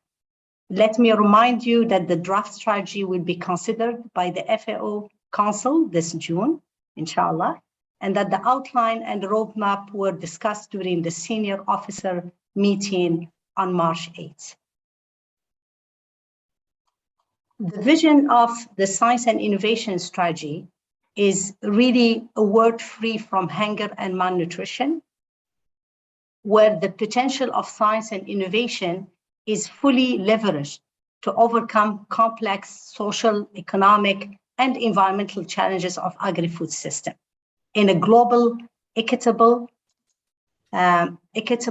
and inclusive and sustainable manners. If we look at the goals of the strategy, the goal of the strategy is really to provide you actually with the tools, if I want to make it in a simple way. It's really to have member harness science and innovation to realize context-specific and systemic solution so that we have a more efficient, more inclusive, more resilient, and more sustainable agri-food system to get to our 4 aspirational betters: a better production, better nutrition, a better environment, and a better life, leaving no one behind. Through this goal, the strategy will support the delivery of the strategic framework for the next decade, 22 to 31. And within that, it is contributing and it is supporting, ultimately supporting the 2030 development agenda and all the sustainable development goals. So this cascade is very important. We see the strategy as a very strong tool that will allow us really, as the DG said earlier, to really harness the science and innovation to deliver on our strategic framework. The strategy covers all sectors and areas of agri-food system, including crop, livestock, forestry, fisheries, and aquaculture, from natural resources management to production, to consumption, and food loss and waste. The full range of scientific disciplines is considered and are very important for our strategy: the natural sciences, the social sciences, the economic sciences. FAO recognized the need for a diversity of innovation. So for us, when we talk innovation, it's really in its broad sense. It includes technological innovation, and the digital innovation, it's one of the kind of technological innovation, but it also targets social innovation, policy innovation, financial innovation, and also institutional innovation. Systemic approaches to research, for example, sustainability science, interdisciplinarity, transdisciplinarity are included to enable addressing systemic challenges in a holistic manner. So we will really look at it in a broad sense, and in many ways, we are going back to mimicking nature in terms of transdisciplinarity and interdisciplinarity. The knowledge of small-scale producers and indigenous people and local knowledge at large are also included as an important source of innovation and source of knowledge. The strategy gives particular attention to the need of low and middle-income countries with a focus on small-scale producers, on family farmers, indigenous people, women and youth, as well as micro, small, and medium-sized enterprise. Data is an integral part of science and evidence-based decision-making. Data is the power of tomorrow. The strategy will be implemented in strict compliance with the FAO policies on protection of data and intellectual property rights currently under development by our colleague at FAO. In terms of guiding principles, we have the strategy is based on 7 principles. Many of them respond to the guidance provided by the members at the 168th session of the Council. It is people-centered, gender equal, evidence-based, needs-driven, sustainability-aligned, risk-informed, and ethics-based. Let me present to you a little bit more details in terms of our pillars, but also in terms of our outcomes. The pillars, we have 3 pillars that are the core of the strategy. The first one is strengthening science and evidence-based decision-making. The second one, supporting innovation and technology at regional and country level. And the third one, reinforcing FAO capacities to better serve our members. We have 2 cost-cutting enablers that will catalyze the achievement of the outcomes which are grouped under each pillar. One is on the transformative partnership, you see it on the right, and the second one, it's innovative funding and financing. Under that, under these 3 pillars, we have 8 outcomes, and of course, those 8 outcomes will allow us to really put the pillars in place. I will now present pillar by pillar, particularly to give you more details on the outcome. On the first outcome, on strengthening science and evidence-based decision-making, we have 3 outcomes. The first one is on agri-food system knowledge and evidence will be enhanced through a range of activities that focus on the generation and dissemination of information and knowledge. Our second outcome is science policy interfaces for agri-food system will be strengthened at national, regional, and global levels to promote consensus building for greater policy coherence, shared ownership, and collective action. By science policy interface, we mean mechanisms for organized dialogue between scientists, policymakers, and other relevant stakeholders for better and more inclusive science-based policymaking. And our third outcome is research for development will be strengthened by promoting public investment in research and strengthening capacities of regional, national, and local research institutions. Co-creation and co-innovation approaches that promote dialogue between scientific knowledge and local knowledge will be promoted. And within that, FAO will also strengthen its cooperation with the research organizations such as the CGR, the ERCA centers, but also many other regional institutions.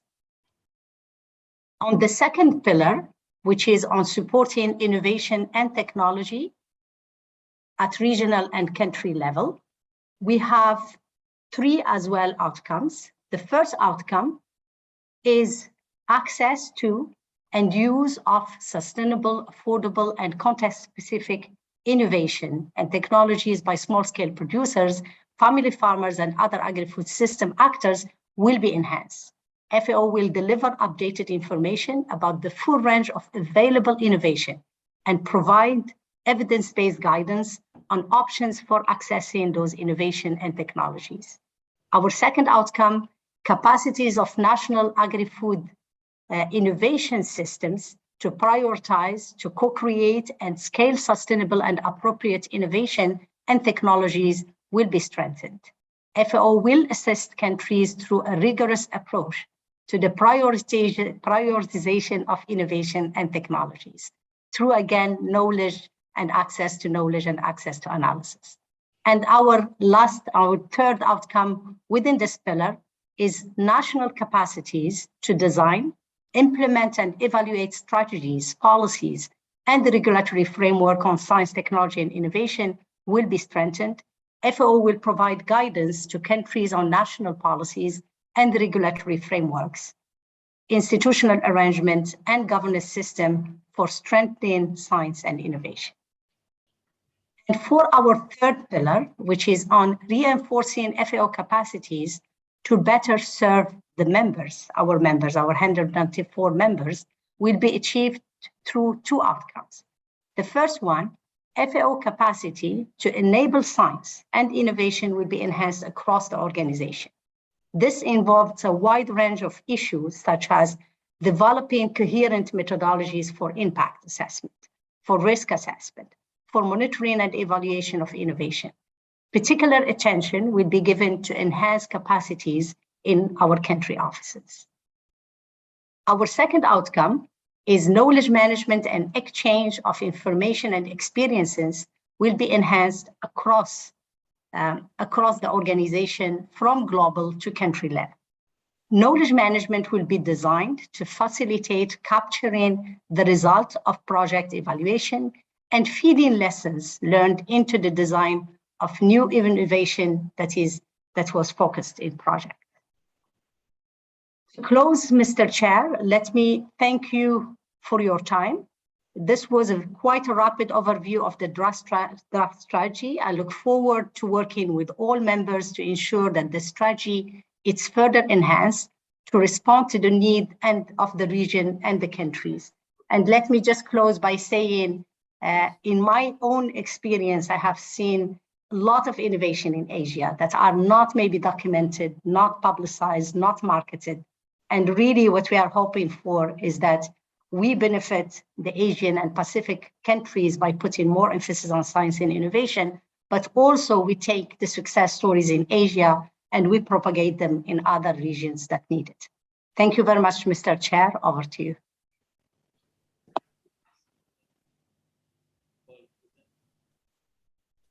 For presenting an interesting strategy paper of FAO on science and innovation.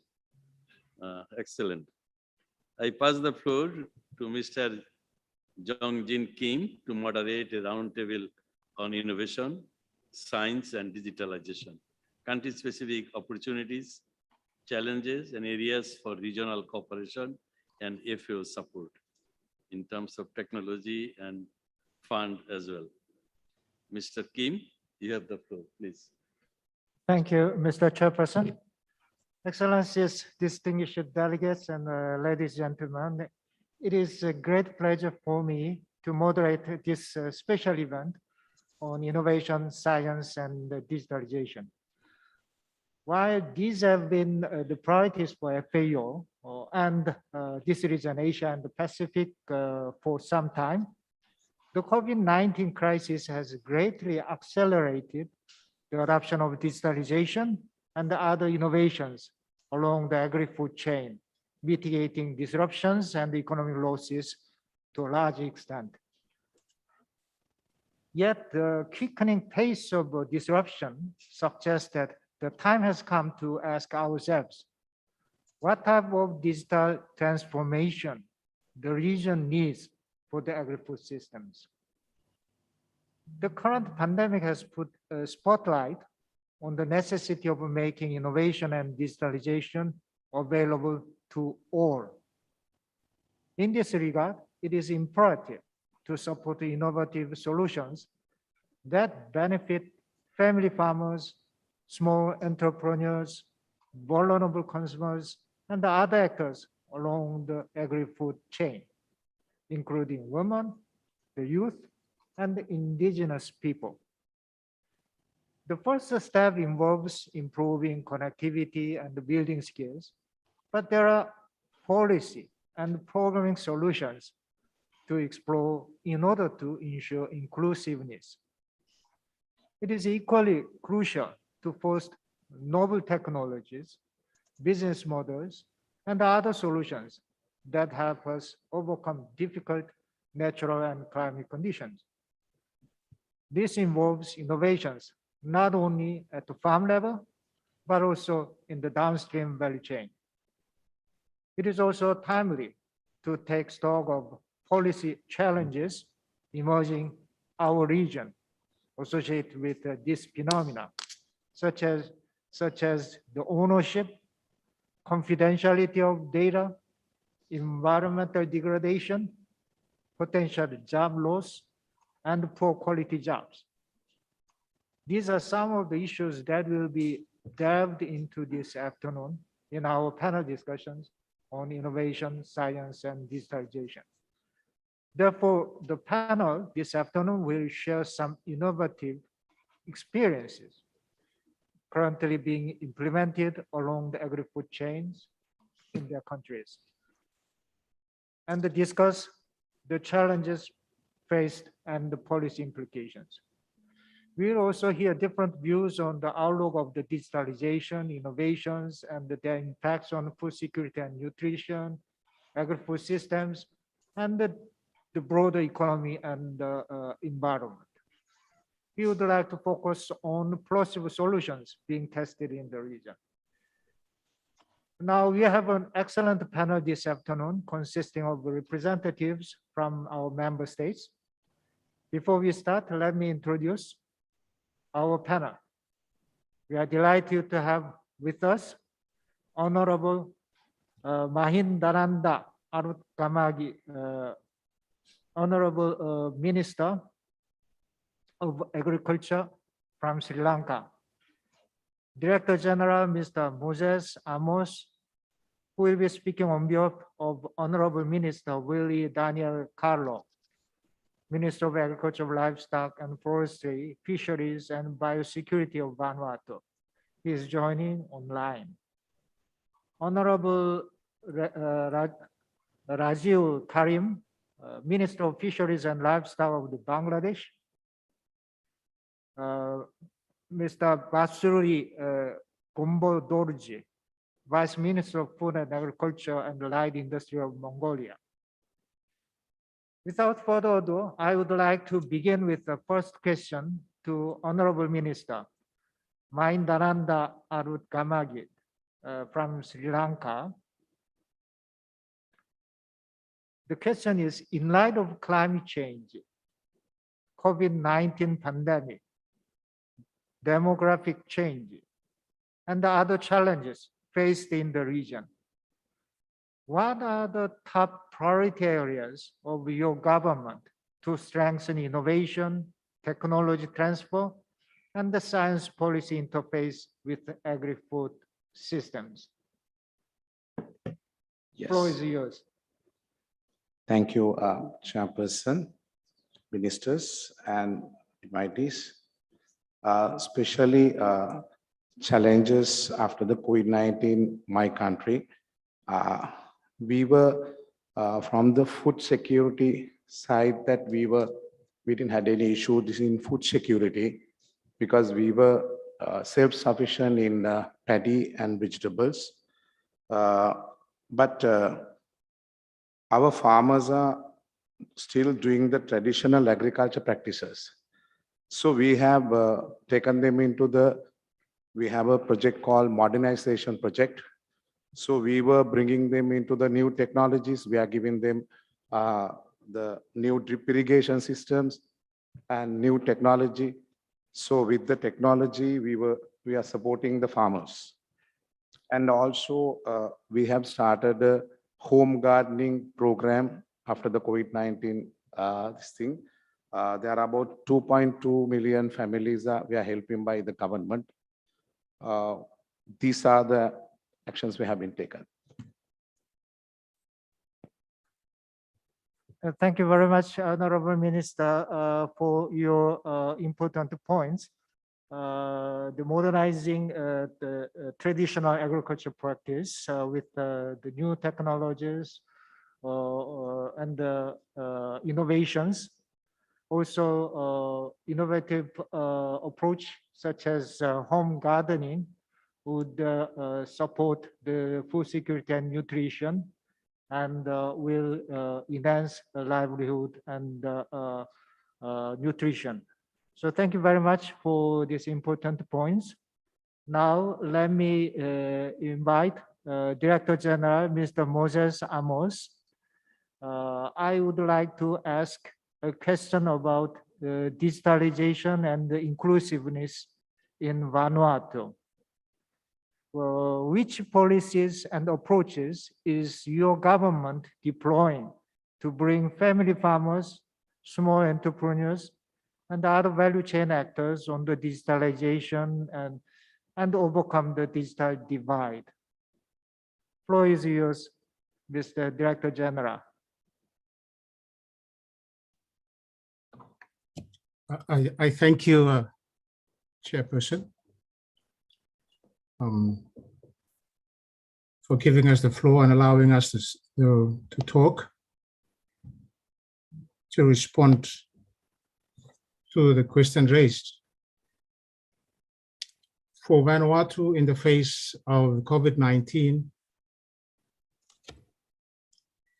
for Vanuatu in the face of COVID-19 and the natural disasters, this forces us to start seriously thinking about how we can explore innovative initiatives that will put us one step ahead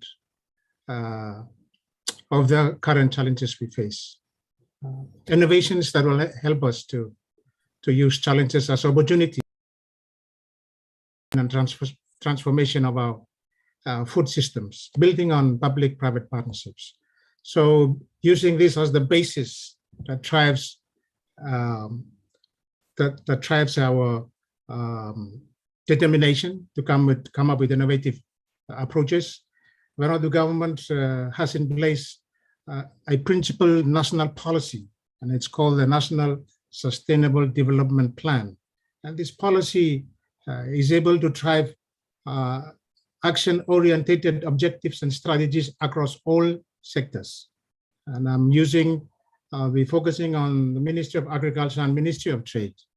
The policy, this principal national policy, allows ministries such as the Ministry of Agriculture, Livestock, Forestry, Fisheries, and Biosecurity to develop sector policies that are focused on innovative thinking and innovative ideas. And we are experiencing some results of those innovative development. And this is in regards to fisheries, where we are able, with assistance from other agencies, we now have a data collection system that allows us to be in contact with our fishermen at the rural level. We have now developed systems for the cattle industry, where we are now using those digital innovations to carry out cattle surveys, to forest inventory, and also to assist disadvantaged communities and also disadvantaged groups with types of assistance that ranges from backyard gardening to putting the food on markets. The trade policy framework that is administered by the Ministry of Trade, Tourism, Industry, Commerce, and Vanuatu Business. This policy framework provides strategies for the development of e-commerce and e-trade. Now the Ministry of Trade is now working on developing a comprehensive e-commerce strategy whereby it will help farmers from rural areas having access through digital frameworks to be able to access markets in Port Vila, on other urban areas in Vanuatu, even outside Vanuatu as well. So we have some policies that are in place that allows us to be able to engage at the digital level on how we can produce, have data on our production, and also be able to connect producers to markets. I thank you, Mr. Chairman. Thank you very much, Mr. Moses Amos, for sharing a very useful experience of Vanuatu in the very challenging time of COVID. You shared your experience of National Sustainable Development Plan also multi-agency collaborative system to accelerate innovation. Also, you mentioned the e-commerce strategy, which will eventually give benefits to the small holders or family farmers. Thank you very much for your comments. Now, let me invite Honorable Minister Rajiv Karim from Bangladesh. Earlier, I mentioned some policy issues associated with the innovation and the digitalization that are emerging in the region. What is governing or governance and the regulatory issue in relation to innovation, science, and digitalization in agri-food systems that your government has concern about, and how could it be addressed? Over to you, Honorable Minister. Thank you, Mr. Chair, distinguished delegates. Good afternoon. We see the subject of deliberation in this session as being the engine of our agri-food system transformation in this region. In this context, FAO Science and Innovation Strategy is very timely and highly relevant.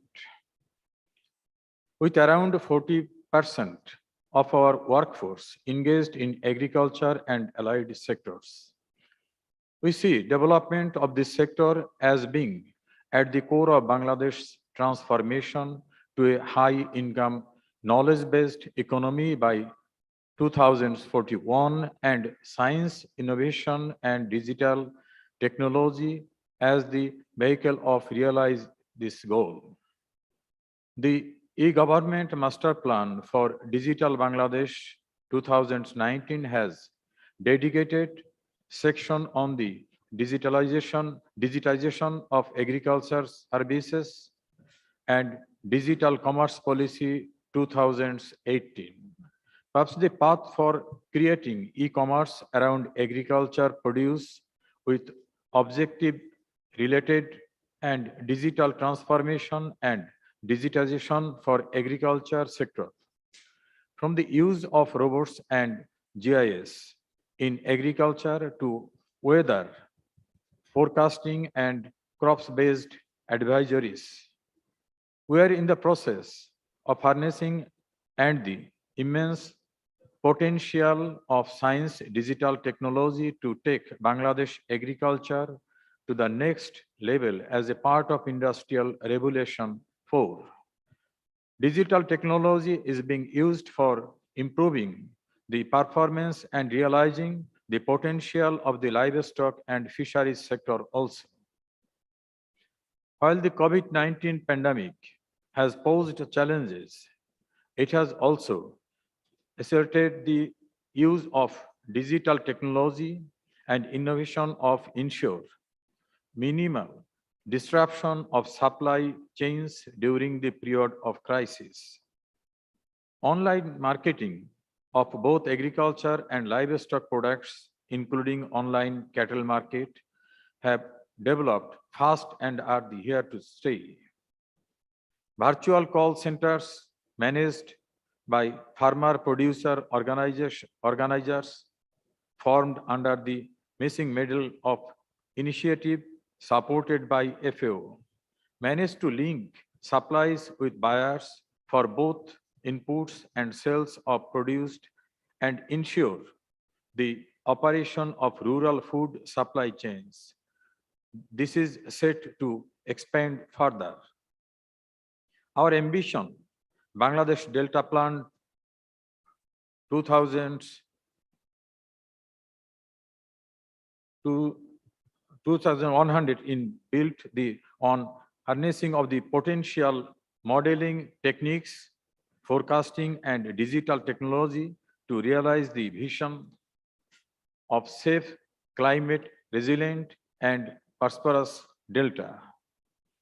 Technology is also at the heart of realizing the potential of blue economy using spatial planning, and other techniques to promote synergy and foster a framework conditions that support specific maritime economic activities and their value chain.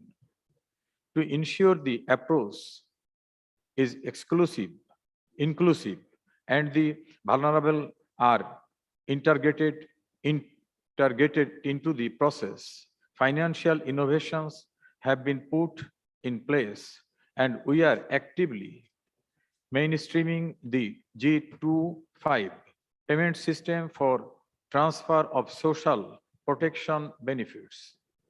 We believe agriculture as a profession can become extremely appealing thanks to digital transformation.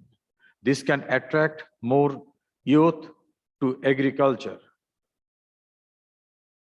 Fostering digital entrepreneurship is of utmost importance for the government of Bangladesh, and strengthening of innovative financing and improved operational modalities and institutional capacities will be critical going forward. We are optimistic and look forward to FAO support in putting in place policies to address challenges that come with the 4IR relating to digital economy, data protection, AI and IP protection. We also see FAO's Digital Village initiative as complementary to and critical transformation our agriculture sector. At the regional level, FAO can create a regional digitalization center or hub for sharing of data and best practices and latest development in this area. Bangladesh is willing to host such an institution. If agreed in principle, science, innovation, and digital technology are crucial for fulfilling the pathway commitments we have made for transformation of food systems to realize the SDGs under the UN Food System Summit. We see FAO's support as critical in this process. Thank you all.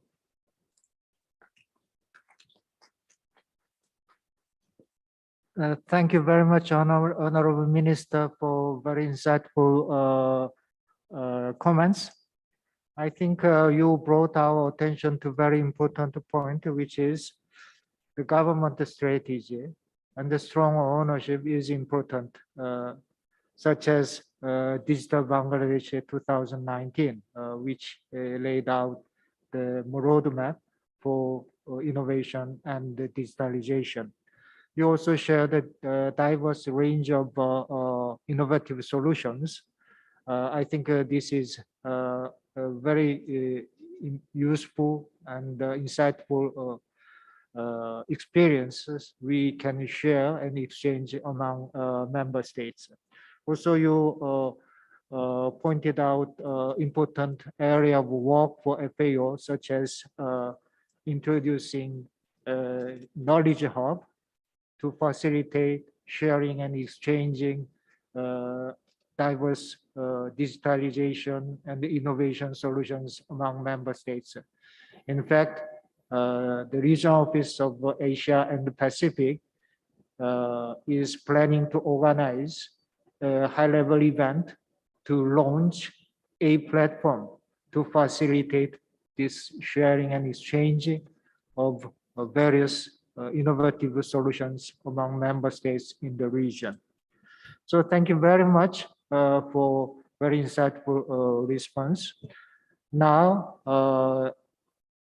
one question for next panelist, Honorable Vice Minister Batsuri Gombodorji from Mongolia. There is a pressing need for more systemic and coordinated approach among key sector and the stakeholders to creating an enabling environment for inclusive and sustainable innovations. The question is, how is your government stepping up to promote coordination, to foster innovation, science, and the digitalization arising in agri-food systems? And what lessons can you share with us, our member states? Over to you, Mr. Vice Minister. сайд төлөөлөгч болон хүнд ноёд та бүхэнд энэ өдрийн мэндийг хүргье. Юуны өмнө би Монгол Улсын засгийн газрыг төлөөлөн энэхүү арга хэмжээнд оролцож байгаадаа баяртай байна. Захин технологи, инновац нь хөгжиж буй улс орнуудад нийгмийн эдийн засгийн хөгжлийн уламжлалт үе шатыг ахиулж илүү доктортой, хүртээмжтэй, өрсөлдөх чадвартай хөдөө аж ахуйн салбарыг бий болгох боломжийг олгож байна. Монгол улс захин үндэстэн бол нэн тэргүүний зорилго тавьсан бөгөөд эдийн засгийн салбар бүрт захин шилжилтийг хурдтай өрнүүлж байна. Тухайлбал Монгол улсын урт хугацааны бодлого болох Алсын хараа 2050 заасан бүх хэдийн зорилт захин шилжилтийг багтаасан. Бид хүнстэй аж ахуйн салбарт дижитал технологи, инновацийг нэгтгэснээр сүүлийн жилүүдэд мэдгэдэггүй захис дэвшил гарч байна. Доктортой дэлхийд өрсөлдөхүйц хөдөө аж ахуйн салбарыг бий болгож хөгжлийг тодорхой сорилтуудыг даван туулахын тулд дижитал технологи, инновацийг ашиглахыг зорж байна. Монгол улс хүнстэй аж ахуйн хөнгөн үйлдвэрийн яам, нүүбийн хүнстэй аж ахуйн байгууллагатай хамтран Монголын анхны захин хөдөө аж ахуйн стратегийг боловсруулж одоо эдгээр стратегийг нэгтгэн хэрэгжүүлэхээр ажиллаж байна. Үндэсний захин хөдөө аж ахуйн стратеги нь салбарын захин шилжилтийг хөгжүүлэх, зохицуулах үйл явцад үндсэн үүрэг гүйцэтгэж, гол оролцогч талуудын хоорондын түншлэлийг хангах, инновацийг дэмжих үндсэн зохицуултын хэрэгсэл болж байна. Монгол улсын засгийн газрын системүүдийн хөдөө аж ахуйн нэмийн өртгийн сүлжээг хөгжүүлэх, мөрдөн мөшгөх тогтолцоог сайжруулах болон хүнсний тогтолцоог сайжруулахад голцоо ашиглаж байна. Тухайлбал малыг ялган тэмдэглэх бүртгэх систем, махны үйлдвэрийн систем, малын эрүүл мэндийн мал эмнэлгийн систем, ургамал бүртгэлийн систем зэрэг олон системүүдийг бид бүхэн хэрэглээндээ нэвтрүүлсэн.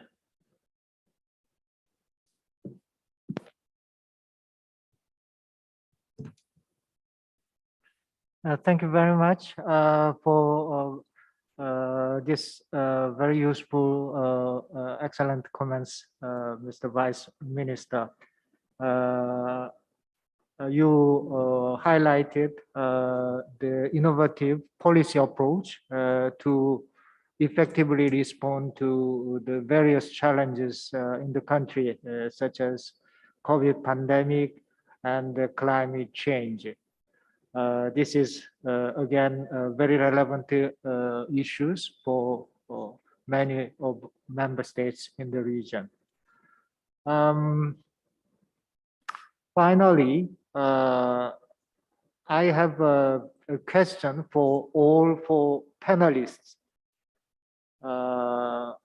Perhaps, honorable ministers, you can provide a short response to this question in 1 or 2 minutes. Could you tell us what can international organizations like FAO do to support member countries in the region? And what can the private sector do to support innovations for family farmers, entrepreneurs, and vulnerable consumers? This is the question for panelists. Let's start with the Honorable Minister from Sri Lanka. Floor is yours.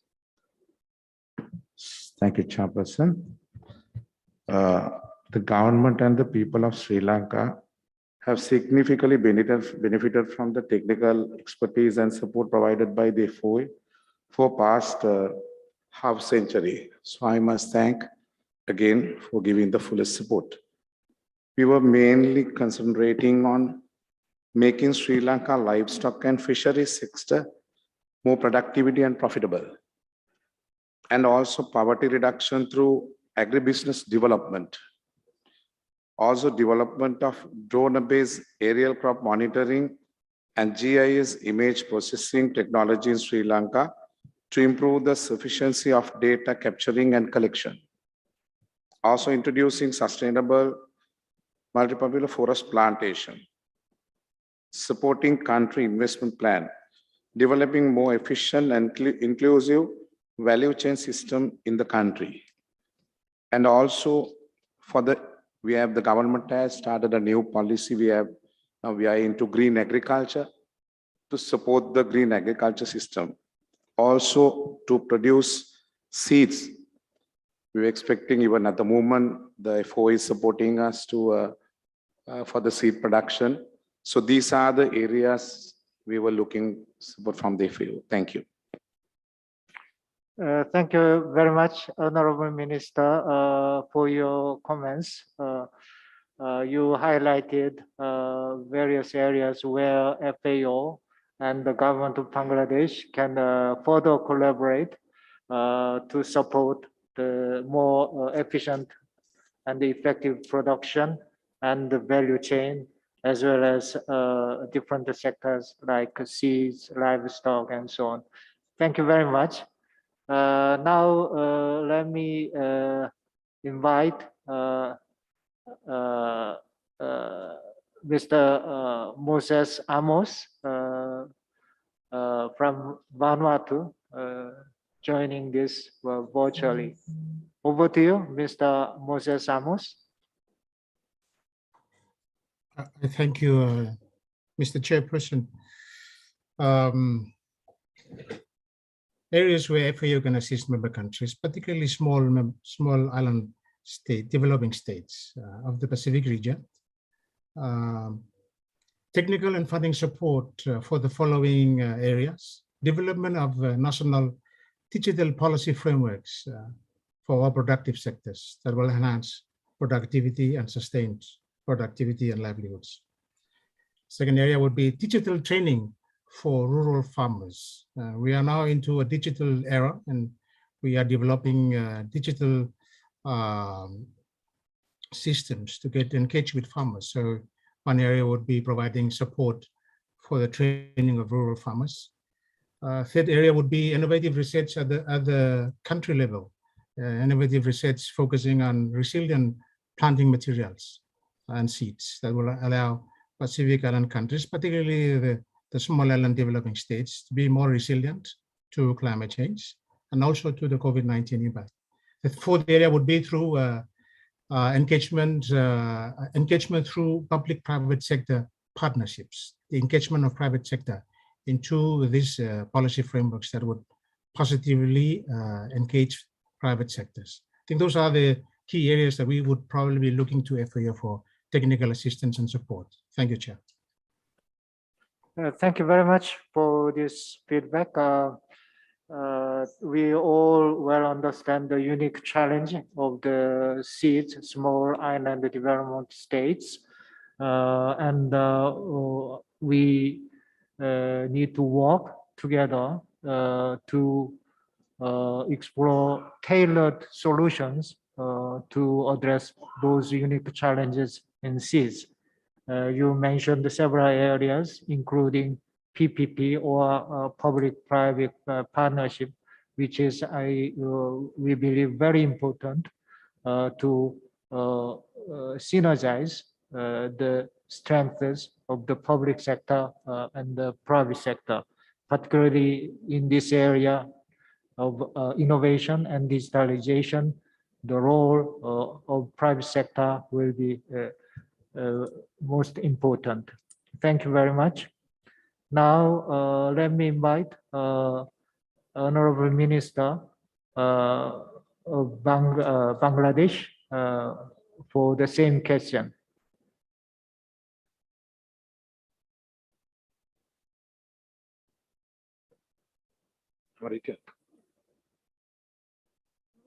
Honorable Minister, you already provided some recommendation to FAO where we can collaborate further, such as knowledge hub to share and exchange digitalization and innovation solutions.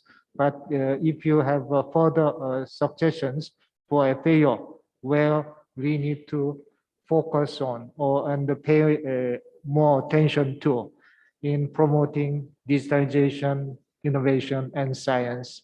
Also, how private sector can play a bigger role to enhance this important area of work.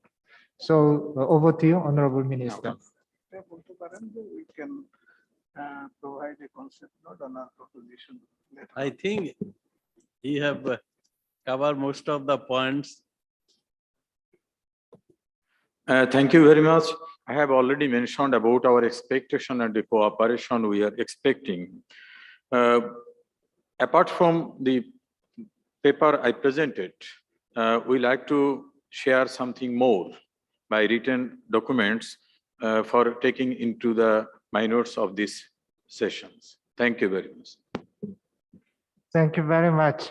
We have well taken note of your most valuable comments, particularly the areas where FAO and the government of Bangladesh can collaborate to further enhance digitalization, innovation, and science in the country.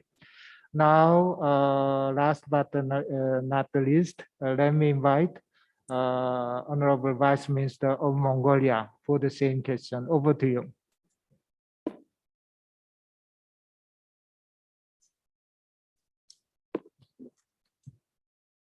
Монгол улсын хүнстэй аж ахуйн хөнгөлдрөө яам нүүбийн хүнстэй аж ахуйн байгууллагын хүнстэй аж ахуйн салбарыг хөгжүүлэх техникийн гол түнш байсаар ирсэн цаашдч одоо бас байх болно. Монгол улсын засгийн газар энэ салбарт гарч зарим сорилттой тэмцэхийн тулд бүх хүч чадлаараа ажиллаж байгаа ч хүнсний доктортой тогтолцоог бий болгоход илүү төвлөрсөн системтэй үр дүнтэй арга хэмжээ авахд төр хувийн хвшил донор байгууллагуудын хамтын ажиллагаа илүү чухал байна.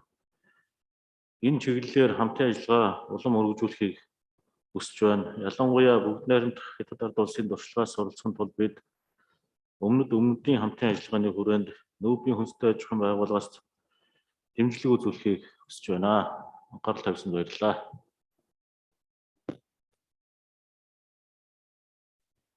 Thank you very much, Honorable Vice Minister, for very useful inputs.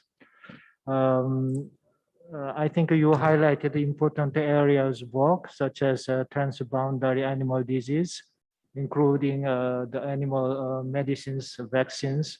Also, as a means to an end, you highlight the importance of South-South cooperation. Thank you very much for all those comments and very useful inputs. I think that this is very important feedback for us to refine the strategy for science and innovation, which is currently under development and is about to be reviewed by the program committee in headquarters. So thank you very much for your excellent comments. Now, with this, I would like to turn back to Mr. Chairperson.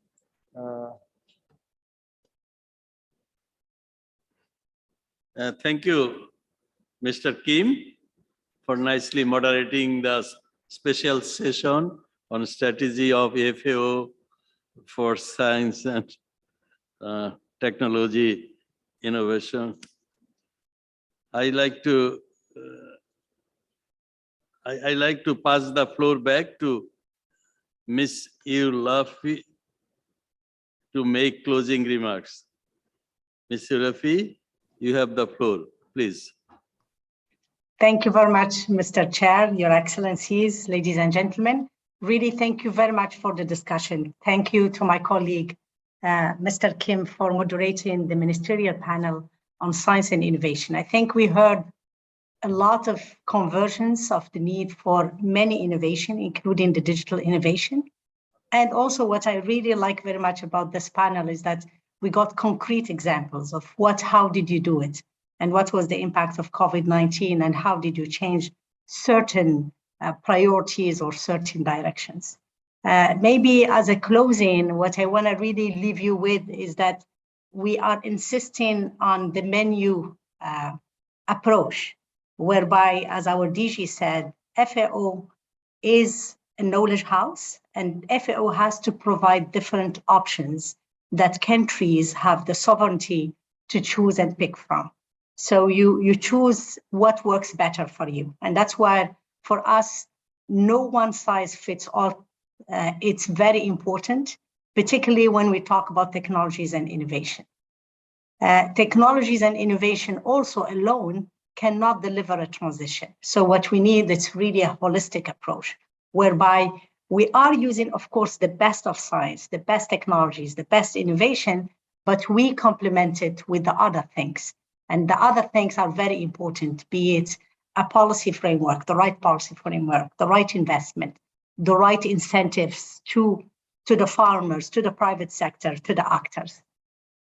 So upscaling of portfolios of appropriate, complementary, and synergetic technologies and innovation is needed if we are really serious about transforming our agri-food system and identifying and using transformative solutions that result in a better production, a better nutrition, a better environment for a better life, while recognizing the importance of suitability to regional and local contexts. This must be done prudently in order to avoid the risk of widening of the triple divide. So we want to make sure that when we talk about digital divide, rural divide, gender divide, or discrimination or disparities, we don't want to use digital technologies and technology to widen it. Rather, we have to make sure that we are serving those that they need it the most, particularly the rural people, particularly in terms of gender, the women, and particularly the illiterate people, provide them with the solution that works for them. And we need to build on locally rooted technologies and innovation when they exist. And again, here, I have seen it with my proper eyes in so many parts of Asia. There are wonderful technologies that maybe what we need to, it's really help those farmers to scale them up and make them much more easier and much more impactful. So given that no science fits all has been raised multiple times by many, I would like really to bring it back. We heard it from many of your colleagues in HQ, and I think it's very important to keep the context specificity. Just to really emphasize a point that brought by Bangladesh, the strategy will promote regional innovation hubs. FAO will also ensure exchange of knowledge and experiences between the regions. Both the intra-regional and the inter-regional exchanges are key to accelerate learning and development processes. And within that, the South-South and triangular cooperation, it's a very important mechanism to allow us to do that. We will also ensure strong synergies between the new FAO strategy and the climate change strategy, because it is very important that we all recognize really the huge challenge we have ahead of us in terms of climate change. And we have to remember that agriculture sector as at large, it's an emitter, but it's also a sequester of the gas in general, of all gases or all greenhouse gases. So we have really, and that's where transformation, science and technology to increase productivity while reducing our environmental footprint, it's very important. And maybe just to stress a few points before I leave you is that our intent with the science and innovation strategy is to amplify really the portfolio. It's to amplify how much we are using science, how much we are using innovation, and provide accessibility, look into the affordability of innovation for the small scale farmers, and make sure that we lever the accessibility to know-how and technology and innovation. It's very important as an FAO that we are providing, again, all that know-how to all countries and helping them in developing their own strategies, their own policies, their own regulatory framework to really provide an conducive environment for uptake, adoption of science and technology and innovation in order to have a better life. So by the end, the purpose is to really, we have to make sure that the technology, the innovation serves those that needs it the most, the small scale producers. And again, thank you very much for your time. It was a very exciting and very interesting and very informative session whereby we heard tangible examples from different countries. Thank you very much, and over to you, Mr. Chair. Thank you, Ms. Eulafi. You made an excellent presentation. It was very informative, and it will help digitalization of our agri-food system. We are everybody looking for a very sustainable and resilient agri-food system. And I have one suggestion, being chair, that we, FAO initiate a platform or forum at regional level so that they can gather knowledge, technologies, latest innovation, and have access all countries. No one inclusive, no country remain behind. I know developing country already using artificial intelligence, robot, and widely they are integrating it in their farming system, production system, and also starting from production to consumption.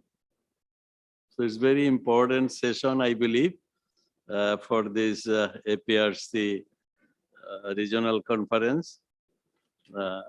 I thank FAO for taking it as a special session.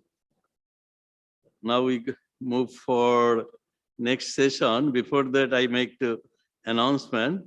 As I said earlier, please hold your question. You will have opportunity to pass your questions and comments on this topic and present them when the floor is open after item 11. We'll now take up agenda item 11, prioritization of country and regional needs. I have some clarification. The order of intervention will be alphabetical order. Nevertheless, I request any delegation that wishes to take the floor should raise their hand in Zoom or to do so in the plenary hall.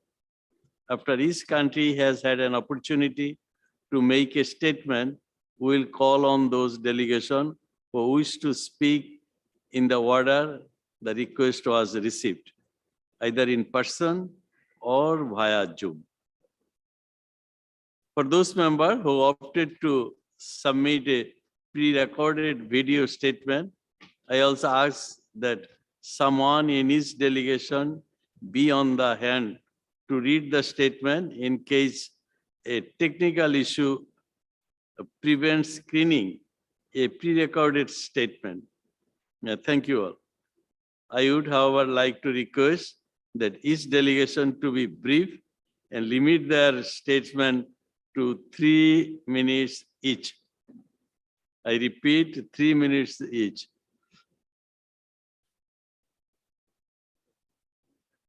Oh, yeah.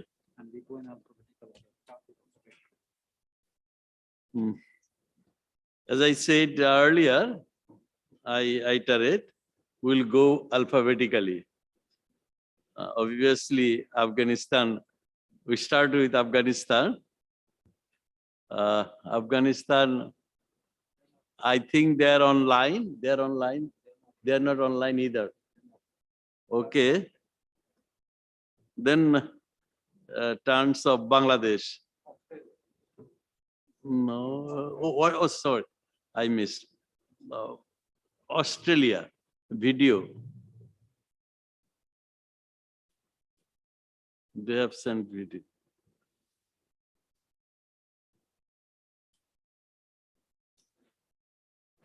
Good afternoon, Director General, distinguished delegates and friends. As the Special Representative for Australian Agriculture, it is my pleasure to present the Australian Country Statement at the 36th FAO Regional Conference for Asia and the Pacific. Thank you to the Government of Bangladesh for hosting this important regional conference. I'm excited to be in my new role, where I will work hard to promote the importance of science and risk-based decision-making within the global trading system. This matters because science and risk-based rules underpinning food and agriculture trade that the FAO helps to shape are so important for global food security. I'm looking forward to building collaborative partnerships and information sharing with our partners across the Asia Pacific. Over the last 2 years, we have all felt the impact of the COVID-19 pandemic and been disheartened as it has exacerbated hunger and malnutrition in many parts of the world. Working together, governments and the FAO are pursuing recovery, including through national reforms to increase and diversify local production of nutritious food and facilitating trade that is supported by science and risk-based standards. The FAO is an important partner for our region in this regard. Its standard-setting work on plant health and food safety is critical for food security, increasing economic growth and lifting people out of poverty, especially in the Asia-Pacific region. As a member of the Southwest Pacific, Australia will continue to work closely with our Pacific counterparts, the FAO and other regional and multilateral organisations to enhance agricultural growth through better market access and biosecurity outcomes. This includes through the Pacific Biosecurity Partnerships Program and other collaborative development and engagement initiatives. The Pacific Heads of Agriculture and Forestry Services meeting in August 2021 highlighted the significant challenges of animal and plant pests and diseases in Pacific agriculture and the impacts of climate change. The Asia-Pacific region is on the front line of climate change, and building resilience to the impact of climate change is a key priority for our partners and for Australia. It is critical for agriculture production and food security. It will be crucial to utilise the comparative advantage of the FAO's significant technical and normative expertise and harness the benefits of improved data collection and innovation to overcome many of the unique challenges that nations in our region face. Australia looks forward to discussing these and other issues with our Pacific partners during the 3rd Pacific Week of Agriculture to be held in September 2022, hosted by the Government of Fiji. Australia is committed to science and risk-based decision-making within the multilateral trading system. We should utilise a One Health approach, collaborate and learn from each other, while solutions must be flexible, informed by science and appropriate to national context, needs and priorities. Australia believes that the FAO should be at the forefront of good governance, aligned with the principles of accountability, inclusivity and transparency. This approach will maintain the integrity of the multilateral rules-based order within the UN system.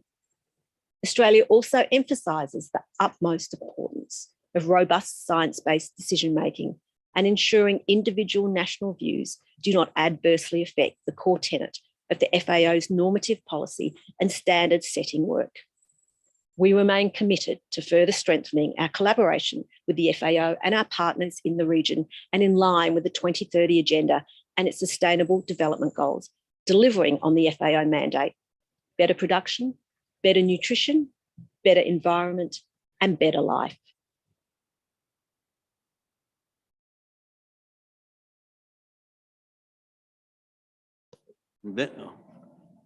I thank Australia. Now it's time for Bangladesh. I request head of the delegation of Bangladesh to present the report.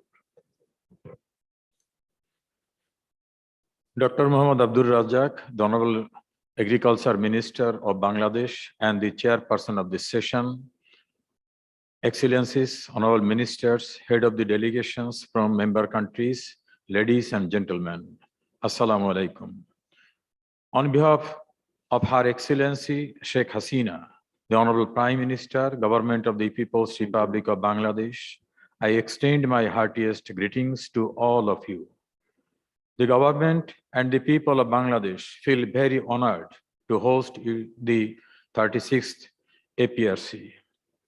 I am pleased to share our country's perspective and priorities for the transformation of agri-food system to make it nutrition sensitive, resilient, and sustainable, and to accelerate progress towards the SDGs.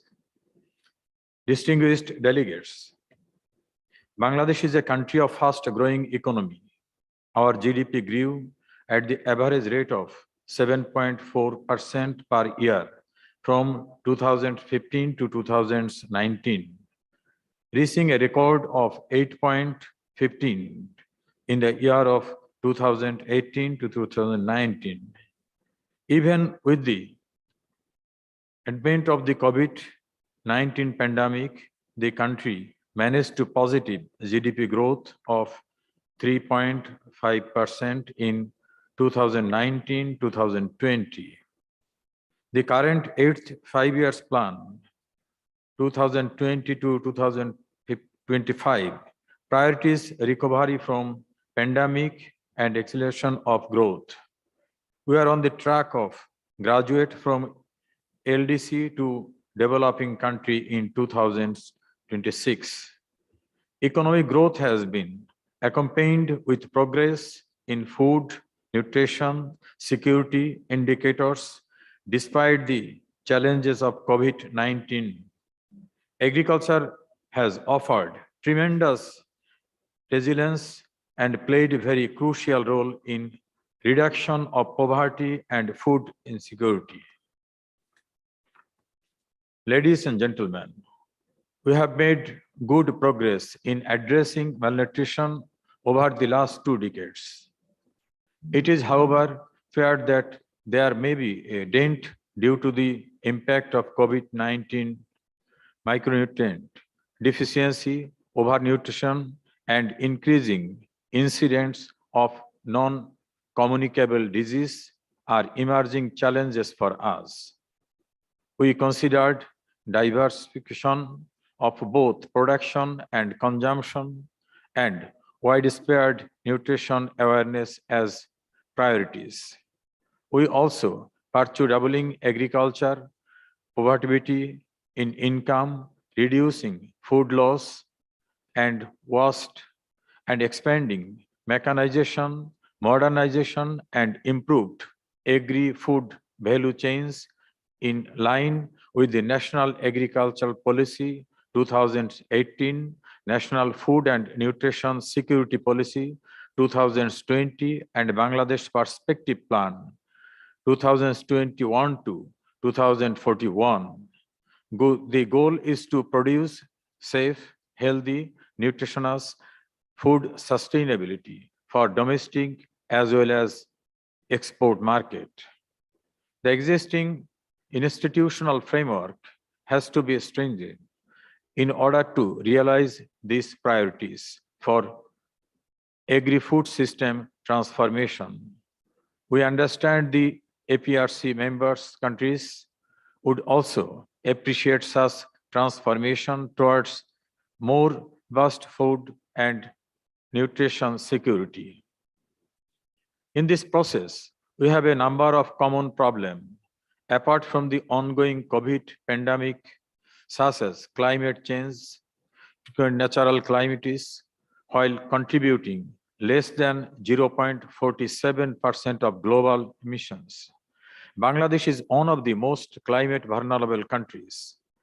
Our Honorable Prime Minister, Her Excellency Sheikh Hasina, is currently the chair of the 55 Nation Climate Vulnerable Forum that includes many other countries from the Asia-Pacific region. Among other initiatives, we are finalizing the Mujib Climate Prosperity Plan to focus on the promoting strategies for climate resilience. Like other member states from the region, we developed a national pathway documents for transformation of food system during the UN Food Systems Summit, prioritizing the actions and accelerated progress towards the SDGs. We acknowledge that transformation changes will only be achieved in the private sector, women and youth, by the contribution of women, youth, distinguished delegates. Solving common problems do require common resolution.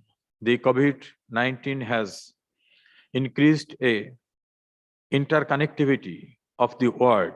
We need renewed commitments for greater cooperation, collaboration, partnership, knowledge sharing, and course of technical as well as funding supports to address the impact of climate change in most vulnerable countries of the region. Our Honorable Prime Minister emphasized on these points at both in UN Food System Summits and COP26 last year. Mr. Chair, the government of Bangladesh greatly appreciates and valued the work of FAO in this process. We are looking forward to work with FAO and other member states in the region. We recover from the COVID-19 pandemic and reinvesting our efforts to realize our aspirations for sustainable development, leaving no one behind. It is symbolic for us that the APRC is happening now in Dhaka in March, where we are bringing to culmination of year-long celebration of the Golden Jubilee of our independence, as well as the birth centenary of the father of the nation, Bangabandhu Sheikh Mujibur Rahman. We continue to build on his vision and are committed to accelerating change and building better production, better nutrition, better environment to ensure a better life for all of the people. Thank you all. Joy Bangla, Joy Bangabandhu, long live Bangladesh. Thank you, Honorable Minister, for presenting a nice statement. Now I request Bhutan, country Bhutan, virtual live, head of the delegation of Bhutan, floor is yours. Please be connected and present your statement. Excellencies and distinguished delegates, once again, it is my pleasure to avail this opportunity to deliver a statement on behalf of the delegation from Bhutan. Given that I had the opportunity to greet distinguished members earlier today, I wish to confine myself this time to highlight upon Bhutan and region's needs and priorities. Our region, the Asia and the Pacific, is a diverse region in the world and home to about 60% of the global population. The region consists of towering economic nations, island nations, as well as small and landlocked countries ranging from LDCs, lower middle income to high income economies. With half of the total land under agriculture, the region is the largest agriculture producer in the world. Agriculture sector employs a fifth of its population and contributes more than a quarter to GDP. Deficiency of other economies can be adjusted. Hunger cannot be adjusted. Thus, besides providing lifeline for people, the sector also stands critical in realizing global commitments such as the SDGs of eradicating poverty and zeroing hunger, among others. The role of the sector is only going to be felt more importantly with rising population and bargaining middle class brought about by galloping economic growth. Therefore, agricultural development is critical to ensure the sector is able to meet the increasing food demands. On the other hand, meeting the increasing food demand will not be without hurdles, as the sector is confronted with many barriers. About 76% of Asia's poor living in rural areas depending on agricultural, agriculture largely characterized by fragmented land holdings, limited arable land, inadequate water and poor resource management, low farm yields, environmental and social degradation, and infrastructure inadequacy. In recent years, COVID pandemic has further exacerbated the food sector challenges. According to a report from the Asian Development Bank, the pandemic has pushed an additional 80 million people in developing Asia into extreme poverty, thereby creating greater food insecurity. Of the total hunger population surge due to the pandemic, about 72% of it occurred in Asia. This is in addition to the estimated 900 million people experiencing food insecurity in the region. While Bhutan has been able to keep the issue of food insecurity at bay under the visionary leadership of our king, the pandemic has exposed inadequacies in our food distribution system. These pandemic impacts are being further worsened by the impacts of climate change, which continues to ravage the food sector in particular. The Asia-Pacific region is more vulnerable to climate change risks than other regions of the world because of its dependence on the natural resources and agriculture sector. About 2.4 billion people living in the coastal areas and downstreams in the region faces perennial threat of climate shocks. International Food Policy Research Institute reports that high temperature reduces yields, proliferates weed and pests, changes precipitation pattern, thereby declining the production. Moreover, the rice yield in Southeast Asia by 50% by the end of this century due to the impacts of climate change. The impacts is even more pressing in mountainous and landlocked countries where agriculture is largely dependent on seasonal monsoon for water requirement. In Bhutan, rice is the staple food, a water-intensive crop which is very sensitive to impacts of climate change. Rising fallow land due to water scarcity and labor shortage is already a mounting issue in the country. Apart from this, the more structural issues include limited agricultural land and topographical terrains, which have limited mechanization and commercial uptake. The productivity has been consistently low, resulting in huge imports. On the other hand, limited standardization and certification, inadequate value chain processes facilities, as well as inconsistent supply continues to hinder our export potential. As a minister in charge of the renewable natural resources sector, I am reminded of what His Majesty, the fourth King of Bhutan, has articulated a statement for the agriculture sector. I quote, "Agriculture is not just an industry for Bhutan, but also an important source of culture in Bhutan. If the power of agriculture were to decrease, so would the poverty of the country," I unquote. Accordingly, the ultimate aim is to model a resilient agriculture sector to secure a sustainable social and economic well-being of the Bhutanese people through adequate access to food and natural resources. As we see, a robust agriculture sector will not only help secure food and nutrition, but also to preserve the sector as an integral part of Bhutanese culture. To build and achieve a high-performance food system which provides for abundance and catalyzes the maximization of Bhutanese development philosophy of gross national happiness and the achievement of sustainable development goals by 2030, Bhutan embarked on 8 ambitious and transformative pathways for the next decade.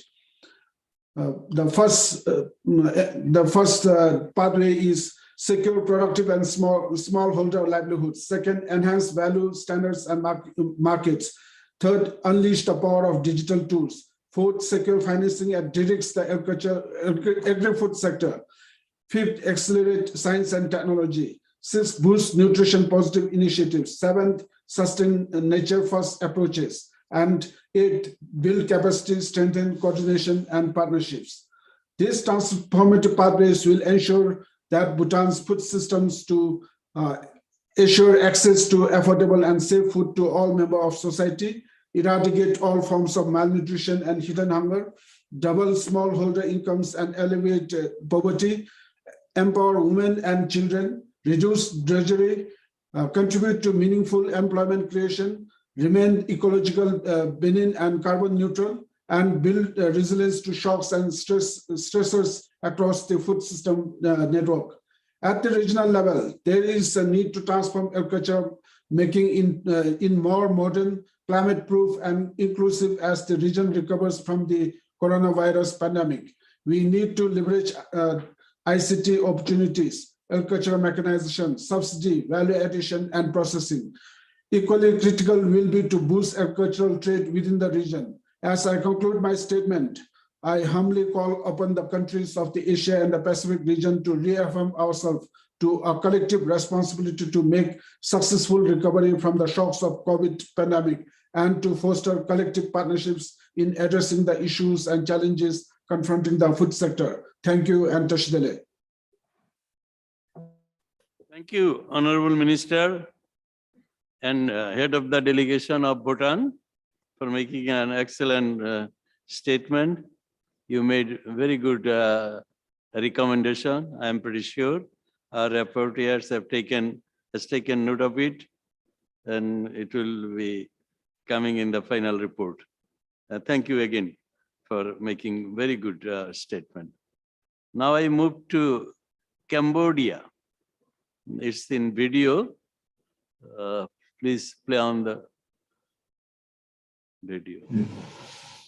Excellency Muhammad Abdul Razak, Honorable Minister of Agriculture of People Republic of Bangladesh, Excellency Sidongji, Director General of FAO, Excellency, ladies and gentlemen, on behalf of the Royal Government of Cambodia and the Ministry of Agriculture, Forestry and Fishery, I would like to express my sincere thanks to Ministry of Agriculture of the People Republic of Bangladesh for excellent arrangement of this event. Excellency, ladies and gentlemen, agriculture is recognized as the backbone of our country's economic development, contributing 24.4% to the national GDP in 2021. Our farmers have limited access to quality seed, technology, financial support, while the cost of agriculture input keep increasing, mainly due to the COVID-19 disrupting supply chain. The agro-processing infrastructure and local capacity is still underdeveloped. We are also facing growing crises, including climate change, extreme weather event, environmental degradation, and more importantly, COVID-19 pandemic.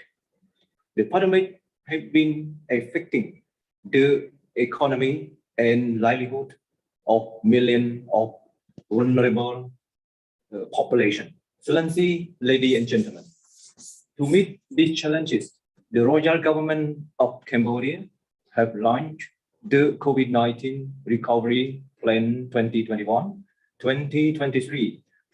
The response and recovery action include: first, enhancing the competitiveness of the agricultural value chain by working closely with FAO and development partners to enhance productivity and profit generation in the value chain of rice, seasonal crop, rubber, and other agro-industrial crop, fishery, and livestock. Second, promoting more investment in agricultural infrastructure such as irrigation system and processing facility, increasing domestic trade through mutually beneficial contract farming and better market information service and export facilitation effort. Third, promoting digitalization and innovation across agri-food system, which are key to achieving better production system for economic growth and better nutrition for all while protecting environment, creating more jobs and better livelihood for our people. Investment in technological innovation and foster adoption of technology are key. We need to strengthen institutional and technical capacity in geo or spatial technology, production, and dissemination of climate information advisory services for agriculture, promoting climate smart agriculture and water saving technology. Excellency Chairman, Excellency, ladies and gentlemen, once again, I'm very positive about the excellent partnership and collaboration with FAO and all member countries in the region. I hope this conference will enhance more commitment, stronger international cooperation, and we will unite more than ever to fight the COVID-19, hunger, climate change, and poverty. Thank you so much for your kind attention.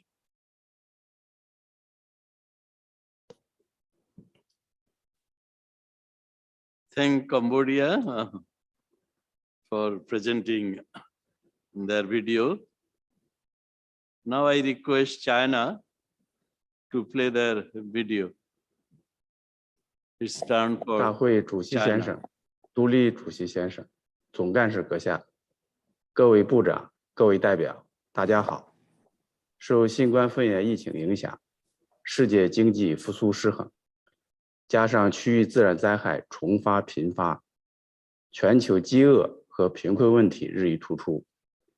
两种组织在屈东玉总干事的带领下，妥善应对各种风险挑战，创新实施手拉手行动计划，积极构筑新型伙伴关系，推动实现更好生产、更好营养、更好环境和更好生活，不断增强全球粮农治理韧性。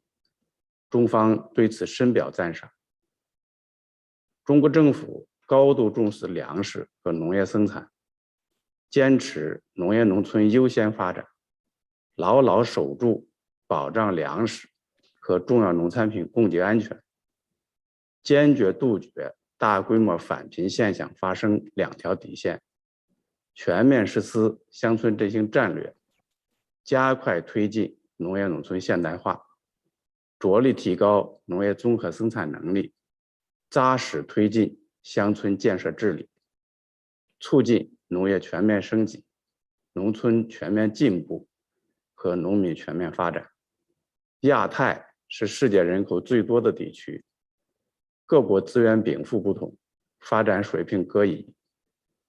受新冠肺炎疫情冲击，有超过 3.75 亿人面临饥饿，零饥饿之路任重道远。在此，我愿提出以下3点建议：一是坚持农业优先发展，着力解决贫困和粮食安全问题。中国国家主席习近平提出全球发展倡议，将减贫和粮食安全作为2项重点合作领域，这与联合国2030年可持续发展目标完全契合。希望各国积极响应，在资金投入、要素配置、基本公共服务、人才配备等方面优先保障农业农村发展，加快落实联合国2030年可持续发展议程。二是贯彻绿色理念，促进农业农村可持续发展，积极响应粮农组织应对气候变化、科学与创新等全球战略，推进农业绿色发展和粮食系统转型，加快形成绿色低碳生产生活方式，走资源节约、环境友好的可持续发展道路，构建人与自然和谐共生的新格局，让绿色这个农业本色变得更加清亮。三是加强区域合作，共同提高农业综合生产能力，加强农业信息共享，畅通经贸合作，围绕家庭经营、动植物疫病防控、土壤健康、农业文化遗产保护、农业服务贸易等开展务实合作，共同提升本地区粮食安全水平。预祝本次大会圆满成功，谢谢大家。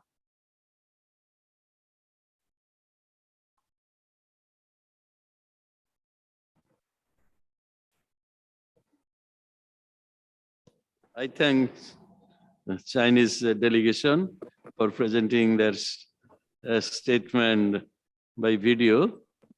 Now I move to Fiji. It would be virtual live. I would request one of the member of the delegation to present it. Please play on. No, it's a virtual live. So please, floor is yours. The Honorable Chairperson, distinguished ministerial colleagues, excellencies, ladies and gentlemen, Bula Vinaka and greetings from Fiji. Fiji acknowledges this opportunity to present our country statement at the 36th FAO Regional Conference for Asia and Pacific. Our sincere appreciation to the People's Republic of Bangladesh for hosting this important forum that will enable countries to highlight their priorities and needs.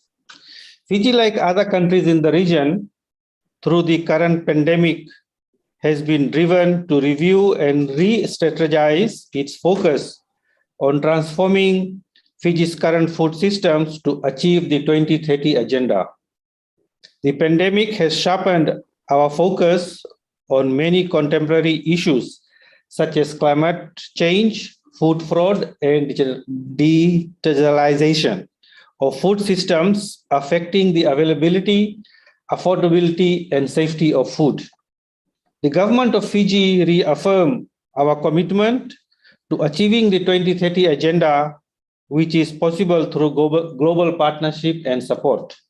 Excellencies, ladies and gentlemen, Fiji's agriculture sector is mandated to ensure safe and sustainable food system, improved livelihoods, preservation of essential forest ecosystems and nature biodiversity, and promote blue food for a better and secure future for all Fijians. Crop, livestock, fisheries, and forest is an important source of income, livelihoods, and employment. The recent Fiji Agriculture Census report recorded an increase in farming population by 26% since 2009 and highlighted approximately 65% of agriculture farmers as smallholder operators with total farmland of 1 hectare or less. The increase in farming population has led to high-level interest from all stakeholders. This has led to challenges in food handling, storage, and processing limitations. In addition, there is inconsistency and low production during off-season of certain commodities, whereby people are eating less healthy local foods, such as root crops, vegetables, and fruits, resulting in high prevalence of non-communicable diseases as leading cause of death. Additionally, a recent National Food and Nutrition Security Survey recorded that 5.6% of population are undernourished. However, food availability is not an issue in Fiji. With the country's self-sufficiency in several key commodities such as chicken, pork, taro, and cassava, Fiji remains vulnerable to impacts of climate change and other challenges, such as lack of access to land to plant and grow food, access to finance, poor agricultural practices, and poor connectivity. In light of the above, Fiji consider the following priorities. 1, creating an enabling environment for improved nature-positive food systems through designing appropriate policies and regulations, including the vulnerable. 2, increasing access to safe and healthy food, blue and green foods to transform and sustain food systems while protecting vulnerable ecosystems and building resilience. 3rd, upscaling, processing, and reducing food loss and wastage. 4th, exploring emerging market opportunities, finance and insurance and innovation digital solutions. Sixth, capacity building or capacity development across the food systems. And sixth is inclusion of science, technology, and innovation to develop food systems. Excellencies, ladies and gentlemen, to conclude, I would like to thank the Director General FAO and your team for all the support provided to Fiji and neighboring countries in the Pacific. Fiji will continue to strengthen partnerships with other food system stakeholders, promoting national innovations and stimulate resilient, nature-positive food systems that will ensure achievement of the 2030 agenda. Vinakava Kalevu, and thank you very much. Thank you, Fiji delegation, for presenting a statement virtually. Now I move to India. It's also in video. Please play the video. Bangladesh के कृषि मंत्री His Excellency Dr. Mohammad Abdul Razak, Minister of Agriculture of Bangladesh, the chair of the 36th Asia Pacific Regional Conference Ministerial Session, His Excellency Mr. Ku Dongyu, Director General of FAO, Chairperson of FAO Council, Honorable Ministers from other Asian and Pacific countries, heads of various international organizations, ladies and gentlemen, greetings to you all. Namaskar. I am happy to share that despite various disruptions in the supply chains caused by the COVID-19 pandemic, the agriculture sector in India performed very well. This was made possible by our proactive policy interventions to keep the agri supply chains open and by providing direct market support to farmers through the mechanism of procurement of various crops at minimum support price. The food grains so procured were provided free of cost to about 800 million people to ensure that no one goes to bed without food. Friends, we are striving to improve the lives and livelihoods of our farmers by making our agriculture sustainable and resilient, for which we have launched many national level programs. Direct income support is being provided to farmers under the PM Kisan scheme, under which so far $24 billion have been directly credited into the bank accounts of about 113 million eligible farmers. We are promoting organic farming in the country through Paramparagat Krishi Vikas Yojana and the Mission Organic Value Chain Development in the northeastern regions. To promote balanced use of nutrients and fertilizers, soil health cards have been issued to about 220 million farmers who are advised regarding the type and quantity of nutrients to be applied based on the testing of soil samples from their fields. To enhance the economic strength of small and marginal farmers by aggregating them into farmer collectives, a scheme on formation and promotion of 10,000 farmer producers organizations has been launched. We are also providing institutional credit as well as insurance cover to the farmers under the Pradhan Mantri Fasal Bima Yojana. To develop basic market infrastructure in rural areas, we have set up a dedicated agriculture infrastructure fund worth $13 billion, under which incentives in the form of interest subventions will be provided to the investors. On India's proposal, the UN General Assembly has declared year 2023 as the International Year of Millets. I am happy to inform that most of the member countries supported our proposal. I call upon the member nations for support and celebration of this dedicated year for millets, for which a detailed program has been prepared in collaboration with the FAO. The Asia-Pacific region has been affected by transboundary pests like locusts and fall armyworm. India took up control operations on a massive scale, helping and offering help to other affected countries. India successfully deployed drones for the control of desert locust during the last locust control operation in the year 2021. Dear friends, India, with her tremendous growth trajectory in the field of agriculture, and with one of the biggest research and development systems in the world, will continue to share best practices and build capacities of other developing countries, as well as collaborate with the international organizations.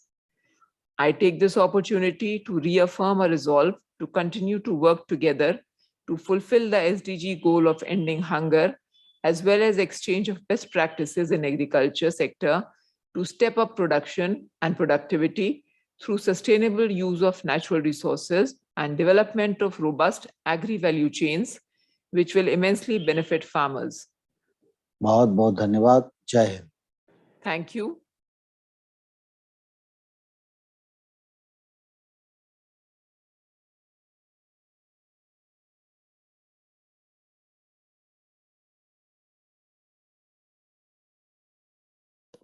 I also thank Honorable Minister. At least they gave a statement in video. Well, it's terms of Indonesia. I'd request to play on a video of Indonesia to hear their statement through video. Assalamualaikum warahmatullahi wabarakatuh. Salam sejahtera, salam sehat untuk kita semua. Yang saya sama hormati pimpinan sidang pertemuan, para Menteri Pertanian yang sempat hadir atau yang mewakili, dan delegasi sidang yang sama-sama saya muliakan. Ini merupakan satu kehormatan bagi saya dapat berbicara atas nama pemerintah Indonesia pada pertemuan tingkat Menteri ke-36 Konferensi Regional FAO untuk wilayah Asia Pasifik. Kami ucapkan permohonan maaf karena tidak dapat bergabung secara fisik di Dhaka, dan kami sampaikan apresiasi yang tertinggi kepada FAO dan pemerintah Bangladesh yang telah menyelenggarakan pertemuan. Pemerintah Indonesia pada prinsipnya berkomitmen membangun sistem pangan dan pertanian yang semakin tangguh dan berkelanjutan. Dalam 2 tahun terakhir ini, di masa pandemi COVID-19, produksi sumber pangan utama karbohidrat dan protein di negara kami terus meningkat. Stabilitas harga pangan terjaga, dan sektor pertanian mampu menjadi pilar dalam penyerapan kelebihan tenaga kerja dari sektor lainnya yang kembali ke pedesaan sebagai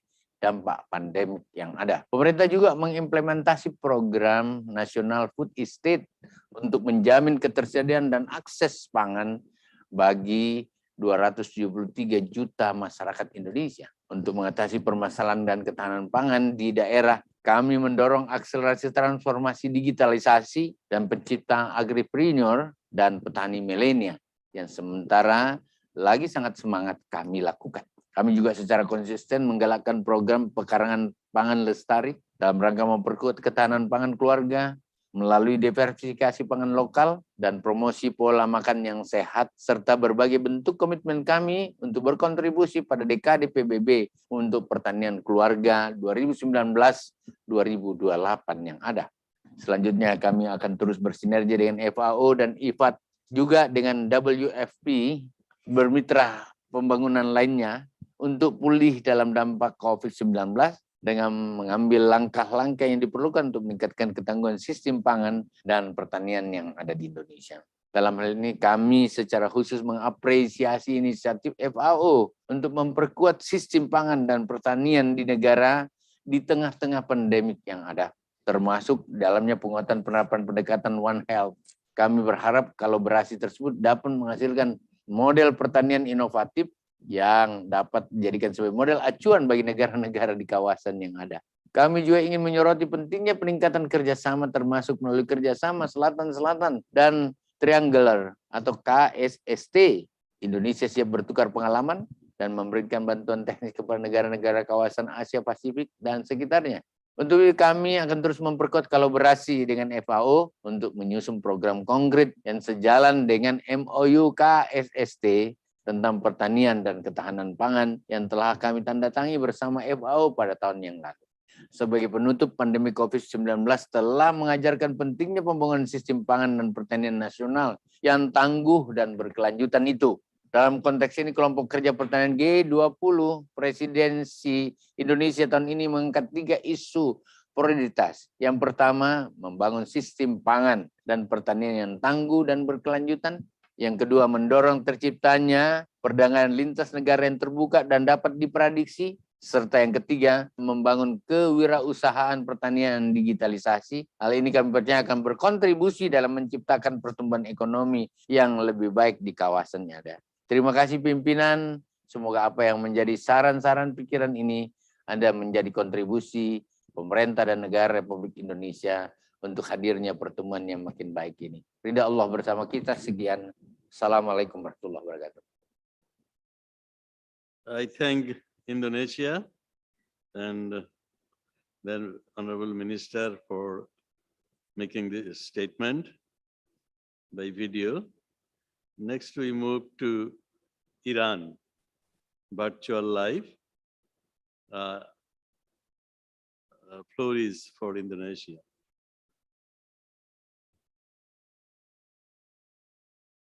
Floor for Iran, I'm sorry. Floor for Iran, please.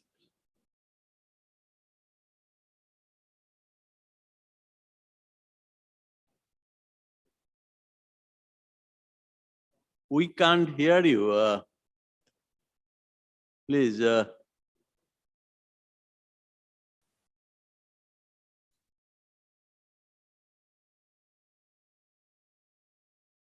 of the delegation, I would request to turn on audio. We are not hearing you proper. We are not hearing at all.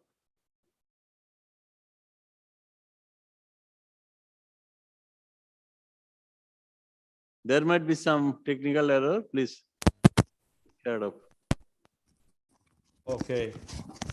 Can you hear me now? Yeah? Do you have my voice now? Yes, we can hear you. Good, good, excellent. Dear Mr. Chairman, I have the honor to deliver the message on behalf of the Minister of Agriculture of the Islamic Republic of Iran.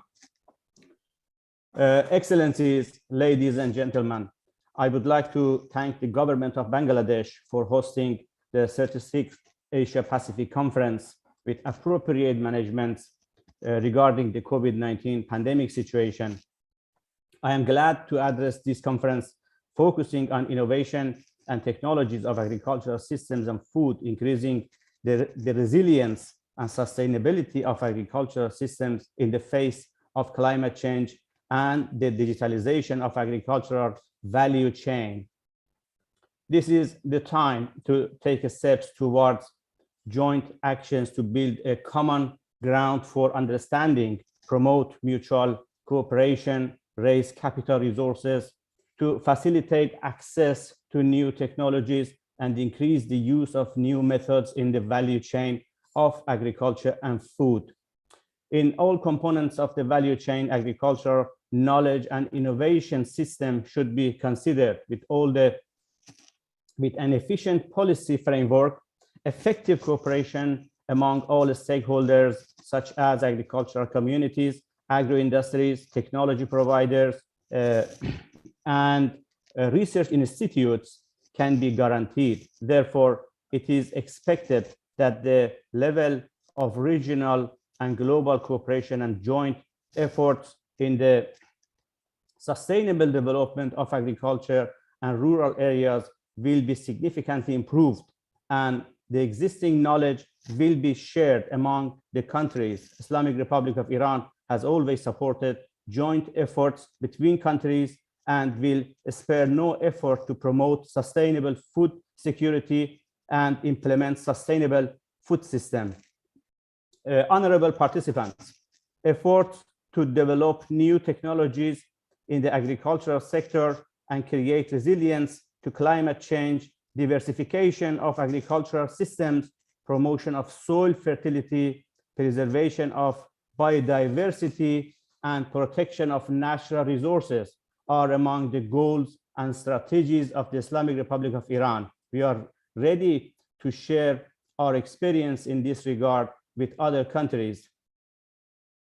Better production, better nutrition, better environment, and better life are common goals that require joint efforts of all countries. Working together is expected to help establish greener and better agricultural and food systems. In the end, I would like to express my gratitude to the organizers of this meeting, Mr. Chairman, Excellencies, for their excellent work. I wish all esteemed participants good luck and health. Thank you, and over to you.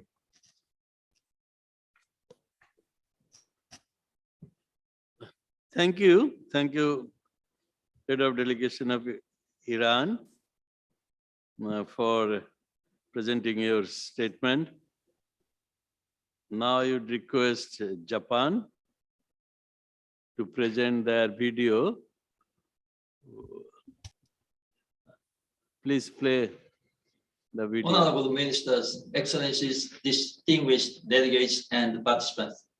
It is my great honor to address the FAO DG General Conference for Asia and the Pacific on behalf of the government of Japan. First of all, I would like to take this opportunity to thank Dr. Chu Dong-yu, Director General of FAO, and Dr. Jong-jin Kim, Assistant Director General, FAO DG General, and his staff for preparing this regional conference. I would also like to thank the government of Bangladesh, a host country of this APRC, for all its endeavor. As the problem of food insecurity in the world becomes more severe due to the COVID-19 pandemic and frequent natural disasters, it is important to build a sustainable food system and tackle global food issues such as eradication of hunger. From this point of view, today, I would like to talk about following 2 points: measures for sustainable food system and the Tokyo Nutrition for Growth Summit 2021. Firstly, at the UN Food System Summit held last year, Japan has expressed to build a sustainable food system which enhances productivity potential while reducing the environmental burden at the same time, based on the strategy for sustainable food system called MIDLI, formulated last year. Japan further emphasized the following 3 points. The first is to enhance productivity potential while ensuring sustainability through driving innovation. The second is to maintain and strengthen free and fair trade. And the third is to take the approach with due consideration of the climate and food culture of each country and region. Japan would like to play an active role in building a better food system throughout the world, including the promotion of our strategy for sustainable food systems and cooperation with countries in the Asian monsoon region, which has a hot and humid climate like us. At the ASEAN Forestry, Agriculture and Forestry Ministers meeting held last October, a joint press statement was issued stating that further enhancing cooperation in the regional activities is encouraged to achieve sustainable agricultural production and a sustainable food system. And there is no one-size-fits-all solution in achieving its goals. Based on these ideas, Japan has a will to promote collaboration and cooperation with other countries. The second point is regarding the Tokyo Nutrition for Growth Summit 2021, which Japan hosted last December with the cooperation of FAO. At the summit, a wide range of 181 stakeholders submitted more than 390 commitments to improve nutrition and announced more than $27 billion in funding. These include the context of food system transformation. Japan has announced the importance of building sustainable food systems given the peculiarities of the Asian monsoon region. Chairperson, Excellencies, ladies and gentlemen, Japan will continue to cooperate and collaborate with FAO and other relevant organizations and member states to address global issues, including those in the Asian Pacific region, and contribute to achieving the 2030 agenda. Thank you very much for your attention. I thank the Japan delegation for presenting their statement by video. I now move to Kazakhstan. I think they are not attending. Kiribati, it seems they will be presenting by video. Please play the video. Mr. Chair, Excellencies, ladies and gentlemen, greetings from the people and the governments of the Republic of Kiribati. With the onset of the COVID-19 pandemic, our region now relies more than ever on solidarity and partnerships in order to combat the impacts of the pandemic and other challenges, such as climate change. I recommend the work of FAO in helping member countries meet these challenges, and in the same vein, I also commend the outgoing chair for the excellent leadership rendered to our region during his tenure. I also congratulate the incoming chair, and I offer Kiribati support in the important responsibility that you have selflessly assumed on behalf of the region. Mr. Chair, striving to do better in the face of global challenges is the only option for us as a global community. For what we strive to do good today, we make a better tomorrow. Mr. Chair, developing the agricultural sector is an important priority for my government to help our people overcome health, social, and economic challenges. Given the fragile environment of Kiribati, interventions in the agriculture space have and will continue to place environmental consideration at the fore. My government is keen to build on the work we are doing with partners on climate-smart agriculture and roll out the program to all the rural islands. For Kiribati, it is important that the technology introduced not only suit the conditions of our small islands, but it also cost-effective to local farmers. Strengthening food systems is also a priority for Kiribati to ensure food is accessible, affordable, safe, and of both quality and enough for the people. Improving the value chain right from production to consumption to ensure actors the value chain play their critical role efficiently and effectively is very important. An important component in the value chain is the reliability of imported farming inputs. The recurring disruption in supply chain caused by the pandemic also affect farming production through farming inputs, such as livestock feed. In order to better support our local farmers, we are exploring domestic production of livestock feed. Mr. Chair, with limited agricultural production, Kiribati continues to rely on imported foods, and thus strengthening of border control is important to protect threats to our natural resource from. However, the imported foods that we rely on for sustenance is also the main source of health risks and environmental concern through food packaging for Kiribati. I am sure other countries experience the same problem as being dumping grounds for unhealthy food, and we urge collective actions on ensuring good food is being traded. Mr. Chair, we need to do better as a global community if we are to overcome the unprecedented challenges are facing today.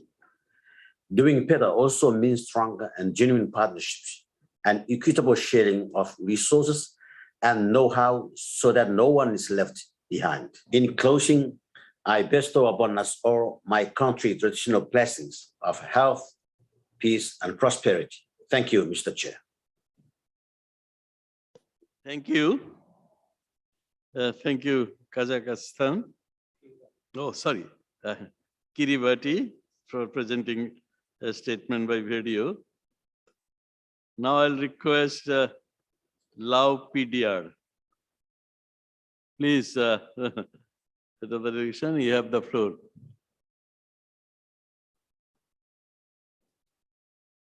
Honorable Minister, Chairperson of the meeting today, distinguished delegates, participants, ladies and gentlemen, on behalf of the Ministry of Agriculture and Forestry and of the government of Laos PDR, I am honored to be part of the 36th session of the Regional Conference for Asia and the Pacific. As we enter third year of COVID-19 pandemic, it is crucial to have a sound, structured recovery plan for our respective countries, as well as for Asia Pacific in the region. This is will ensure that processes remain compatible, focused on relevant priorities, and that targets remain achievable. Dear colleague, as the pandemic has shown us how interconnected and interdependent we are, it is equally important for us to learn from each other's experiences. We need to share the lesson we have learned, build synergies going forward, and apply the many innovative technological advances that have been further accelerated by the COVID-19 pandemic, and in which our region is a global leader to sustainably transform and strengthen our agri-food systems. In the Lao People Democratic Republic, following year of GDP growth averaging in exceeding 7%, growth has been significantly impacted since the COVID-19 pandemic. The effect of the pandemic on Lao economy is yet to be measured fully. However, preliminary assessment shows that farm income as well as farm employment have both significantly been impacted due to the pandemic.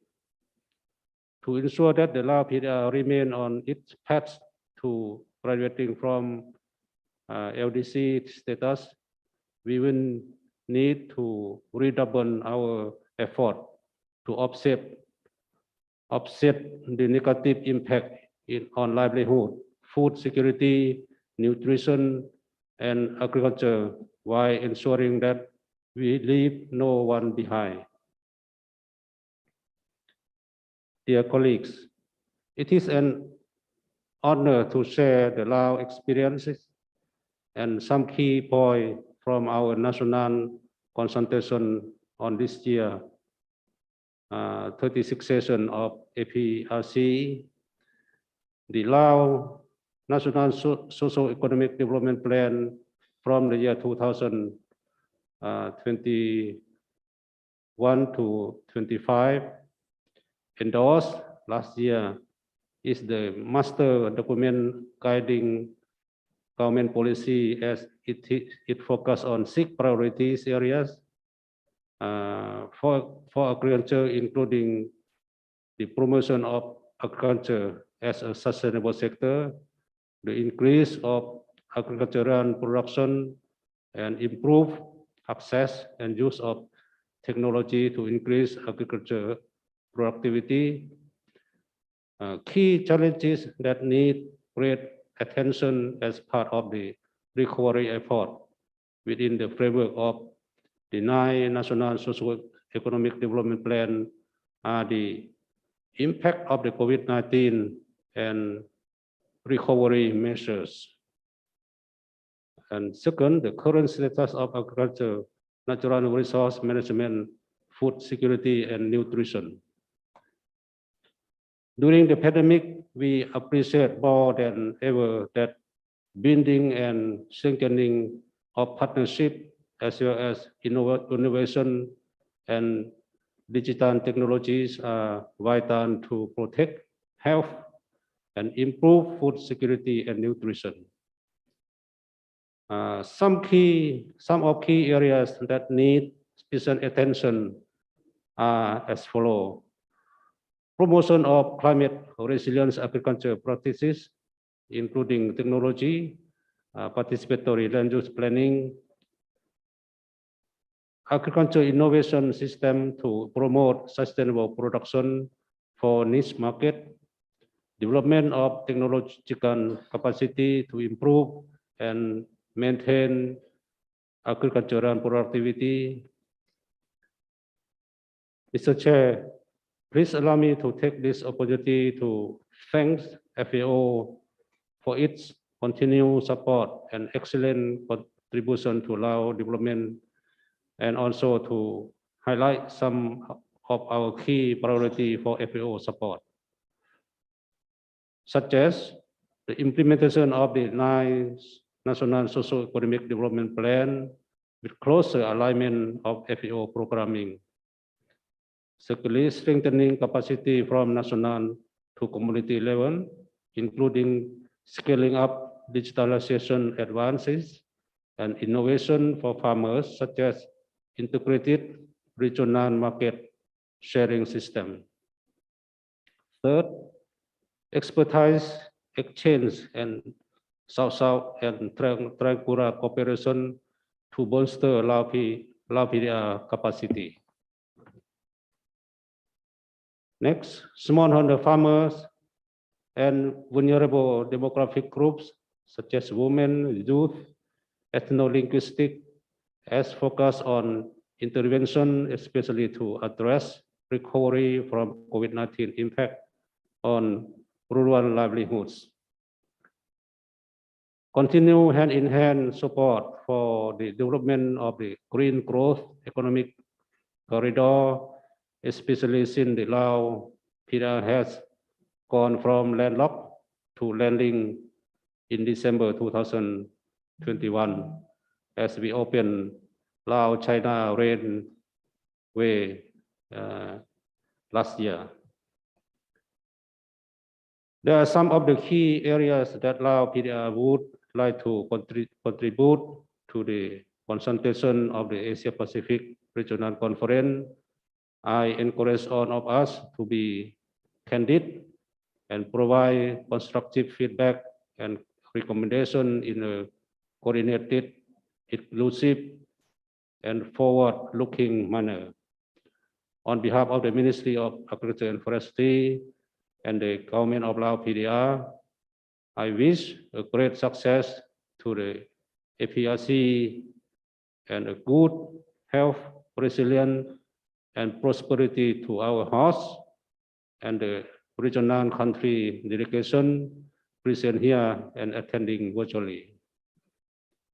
The Lao PDR will continue collaborating with FAO and its members through the South-South and Triangular Cooperation and hand-in-hand initiative to achieve SDG.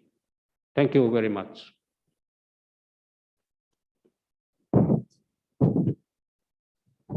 Thank you. Thank you, head of the delegation of Lao PDR, for presenting very good statement.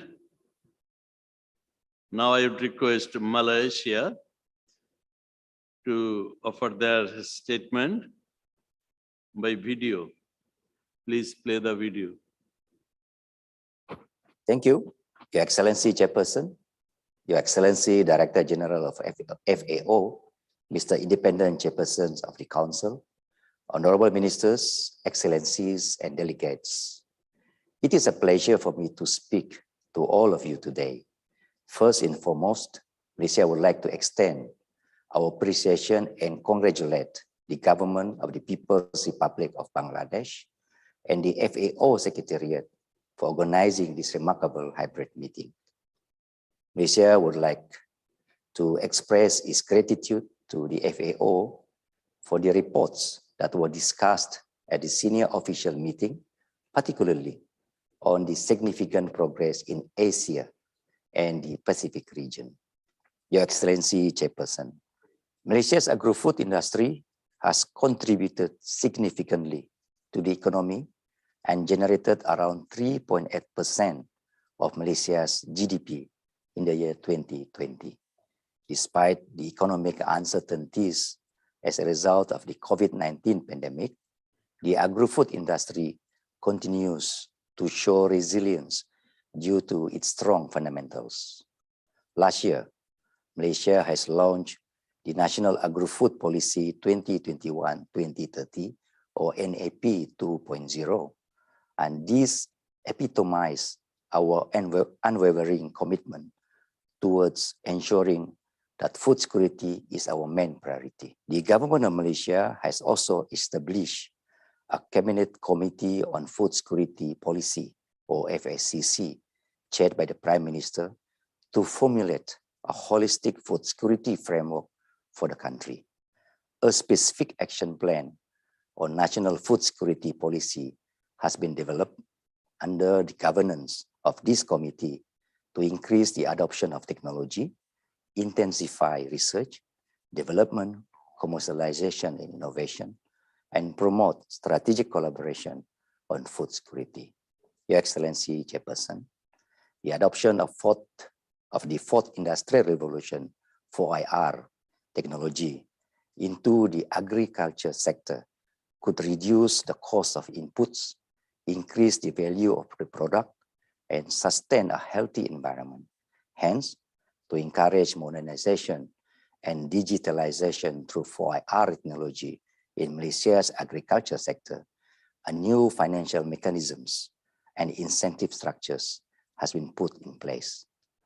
Malaysia has developed a dedicated fund to expedite the implementations of 4IR technology, allowing farmers to modernize their agricultural operation while improving accessibility of the produce to a broad market through a digital seamless end-to-end value chain and the use of e-commerce platforms. During the COVID-19 pandemic, Malaysia has launched 8 economic stimulus and aid packages worth 530 billion ringgit to alleviate the people's burden in facing this difficult period. Furthermore, the Malaysian government has established the 1 billion ringgit food security fund for farmers, fishermen, livestock breeders, and the micro, small, and medium firms to help increase production in the agro-food sector. Having recognized the impact of climate change on our nation's food security, the Ministry of Agriculture and Food Industries Malaysia have drafted initiatives for a comprehensive transformation of the paddy and rice industry through the National Food Security Policy Action Plan 2021-2025. This action plan focuses, among others, on research and development efforts, as well as initiatives to enhance food production using climate-based technology. Malaysia acknowledges that a comprehensive shift towards modernization is required to address climate change, and the smart farming or precision agriculture is indeed the way forward. Climate-smart agriculture is urgently needed to respond to climate change and could contribute to the advancement of agricultural system transformations. By adopting appropriate climate-smart applications, the agriculture sector is expected to be more resilient towards the impact of climate change on extreme incidents such as prolonged droughts and serious floods. Your Excellency Chairperson, Malaysia affirms that The national food security will not be compromised in whatever circumstances, and believes that regional cooperation and smart partnership between policymakers, agricultural stakeholders, scientists, industry leaders, and innovators creates a fundamental ecosystem to foster a comprehensive transformation of food system. Thank you. Thank you. Thank Malaysian delegation. We have heard your video statement. Now I move to Maldives. Honorable Minister is here. I would request you to offer your statement. Floor is yours. Maldives Minister. Bismillahirrahmanirrahim. Director General of FAO, His Excellency Dr. Keynote, Honorable Chairperson, fellow ministers, distinguished delegates, excellencies, ladies and gentlemen, Assalamu alaikum and good afternoon. It gives me immense pleasure and honor to join in person the 36th session of the Regional Conference of the Asia and the Pacific in this beautiful city of Dhaka, Bangladesh. First of all, please allow me to commend the FAO and the government and the people of Bangladesh for the excellent arrangements made for the conference and the kind hospitality rendered to me and my delegation. Thank you.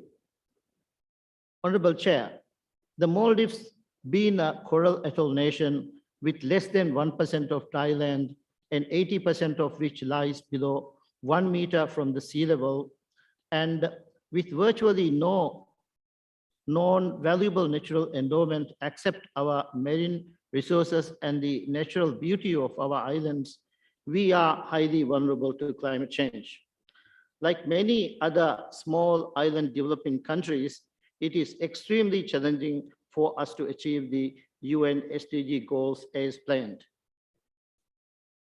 Fisheries is our country's bloodline. However, unsustainable harvesting practices such as the commercial purchasing in the Indian Ocean is decimating the valuable tuna stocks in the Indian Ocean.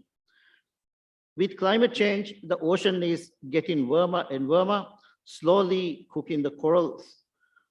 With consequential coral bleaching, there is a risk of huge biodiversity loss. Bait fishing is a prerequisite to our sustainable one-by-one caught tuna pollen line fishery. Bait fish species are under serious threat as their habitat, the coral reefs system, is lost due to bleaching events. This in turn has consequences for our tuna industry, which is the main source of our protein, livelihood, and foreign exchange. Looking at agriculture, arable land is very scarce in the Maldives. With continued use of agrochemicals, our agricultural lands are degrading and our groundwater quality is becoming contaminated.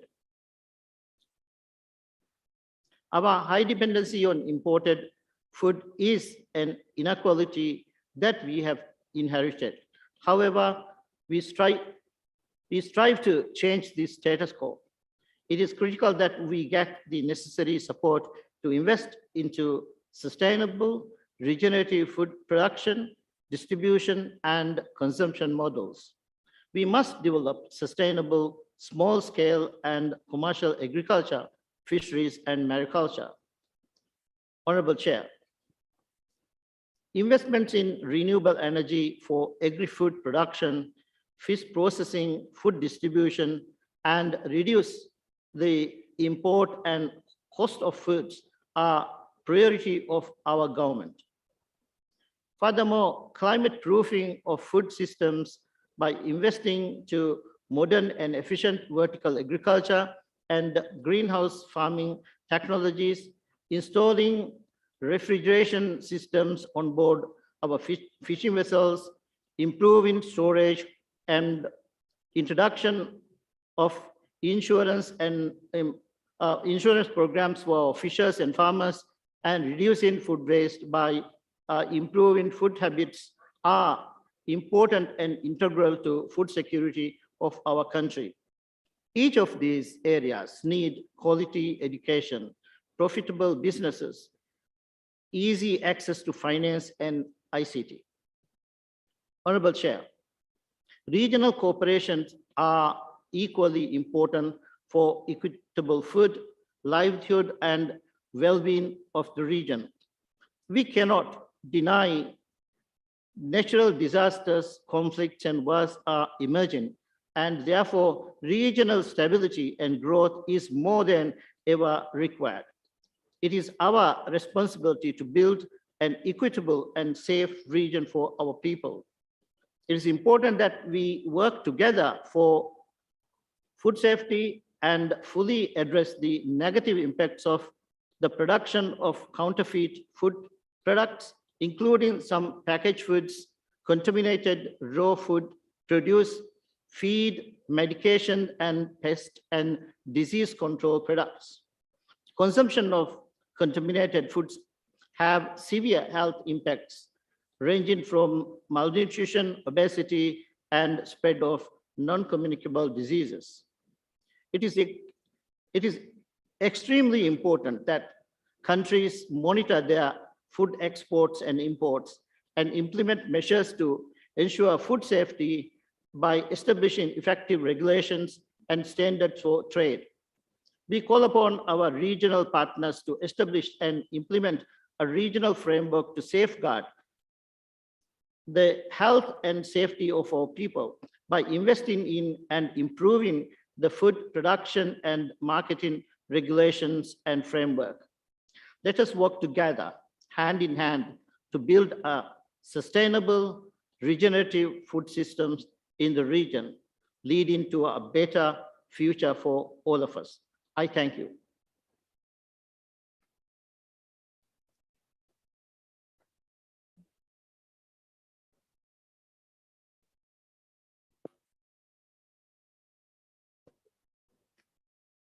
Thanks, Honorable Minister of Maldives, for presenting an excellent statement. Now I turn to Mongolia.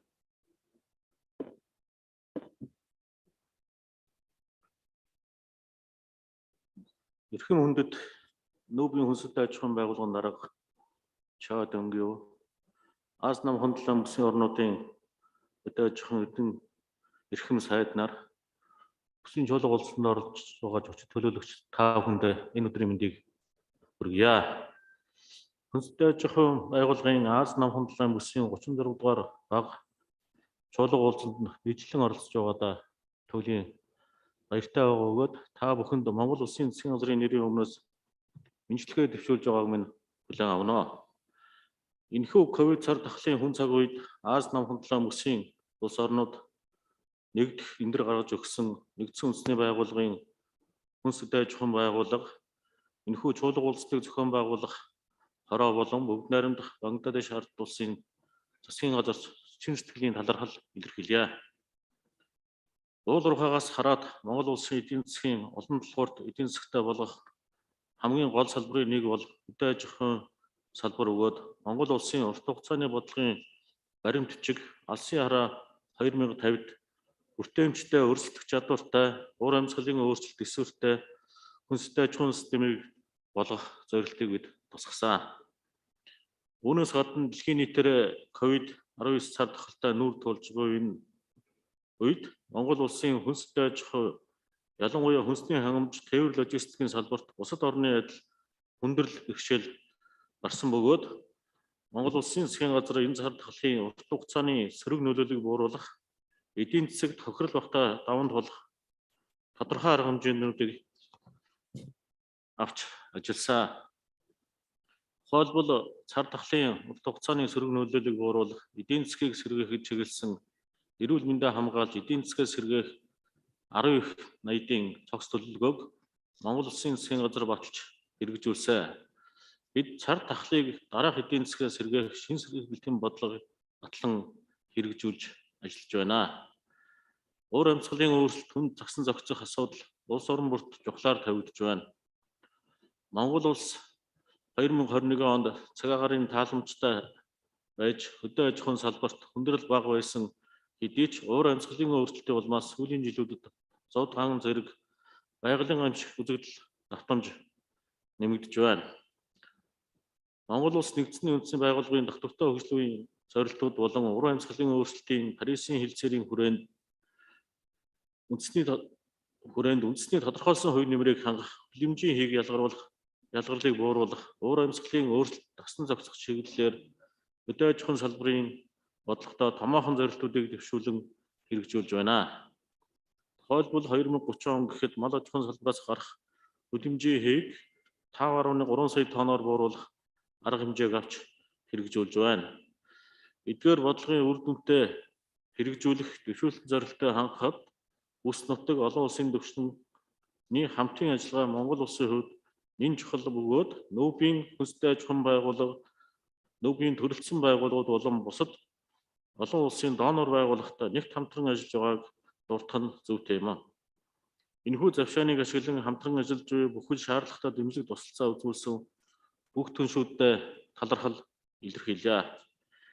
Цаашид Монгол улсад гарч байгаа малын гоц халдварт өвчин тэр дундаа хил дамжин халдварлах өвчнөд тэмцэхэд бүс нутгийн төвшөнд уялдаа холбоо зохион байгуулалтыг сайжруулах, техникийн тусалцаа үзүүлэх, вакцины худалдааг хөнгөлөлөхөд бүс улс орнуудын хамтын ажиллагааг дэмжих асуудлыг анхааралтай аваасан юм хүсэж байна. Монгол улсад захин хөдөө аж ахуйг хөгжүүлэхэд бид ихээхэн анхаарч байна.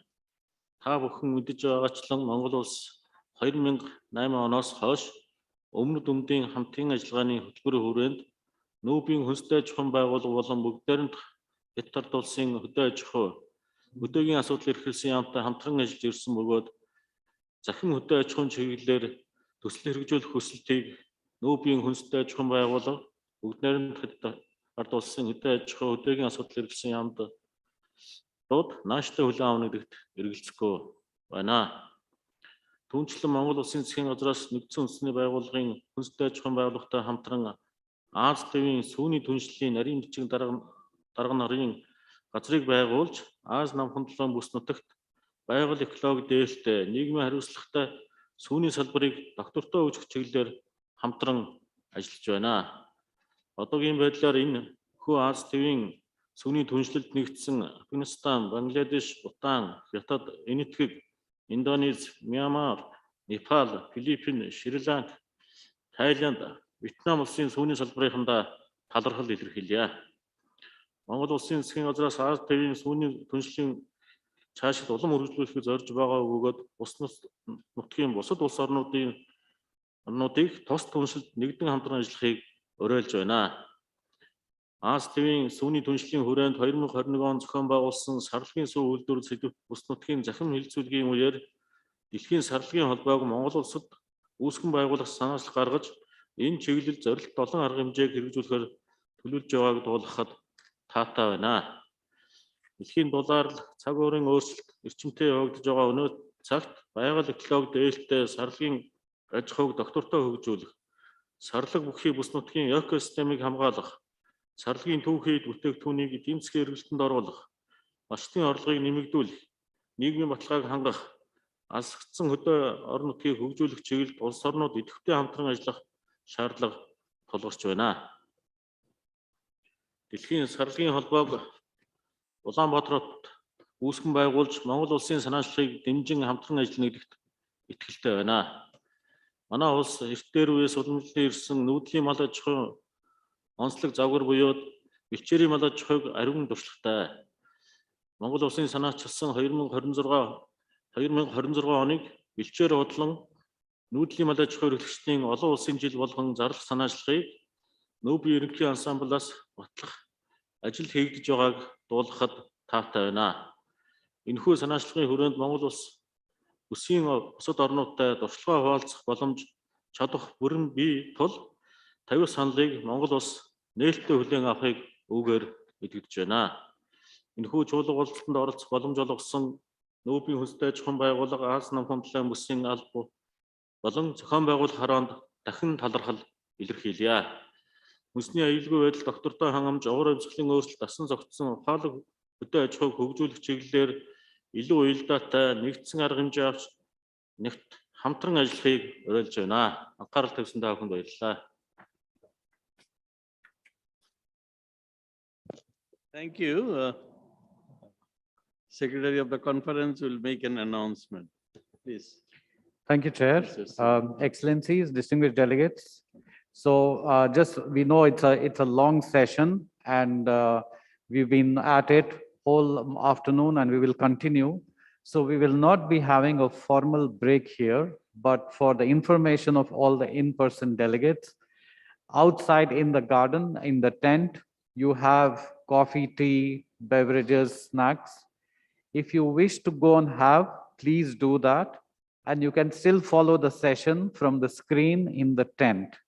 So we will continue with the session, but all of you are invited cordially by the government to go and have a drink or a beverage or any snack at any time. So please feel free to do that. Just follow the session on the screen, and please make sure you're here when your country is likely to be called. Thank you very much. Back to you, Chair. Now I like to request Nepal to present their video. Loud. Oh, no. Oh, okay. I'm sorry. Actually, I should say Nauru. I would request to play the video of Nauru. Please.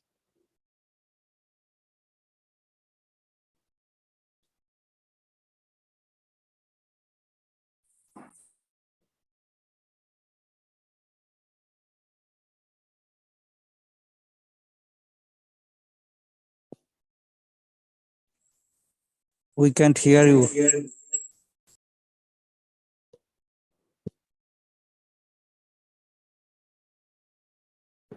We cannot hear you. No. Colleagues, can you please check the video again?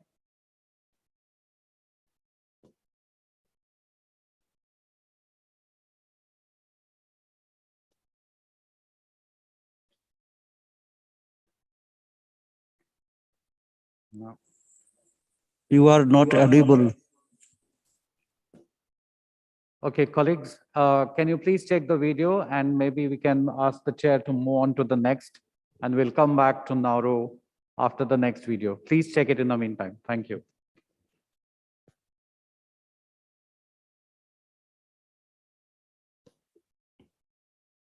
Now I request Nepal. They will be presenting in video. Please play on the video.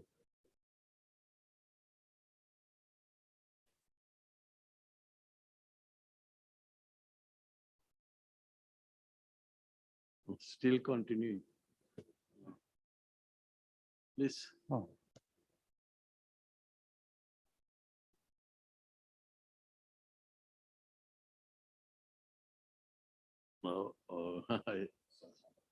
In this moment.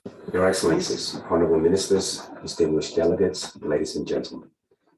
Chair, as we are all aware, this meeting takes place during a very somber and tumultuous period in our world's history.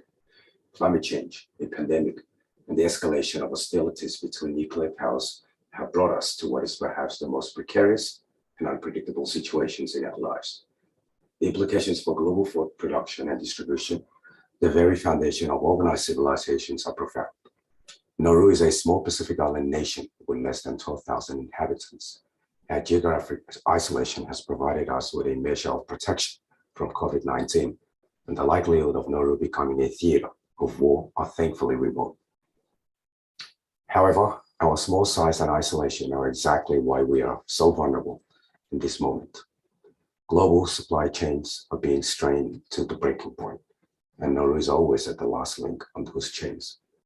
We receive a harsh wake-up call in the early month of the pandemic when food shipments to our island were interrupted for several weeks and our stocks quickly disappeared. The transporter on which we are completely reliant quickly recognized their monopoly positions and significantly raised price. The transporter on which we are completely reliant, quickly recognize their monopoly positions and significantly raise prices. Then again, last year, word got out that a shipping vessel was turned away because one of the crew tested positive for COVID, and there was an immediate run on grocery stores. Our current situation is not tenable. Chair, the issue of food security in Nauru has become a matter of national security. Nauru is almost completely relying on expensive food imports, which exacts a painful economic toll. Our domestic production is essentially zero. There is currently almost no arable land for traditional farming, and the country's development continues to be impacted by extreme climate change impacts such as droughts and sea level rise.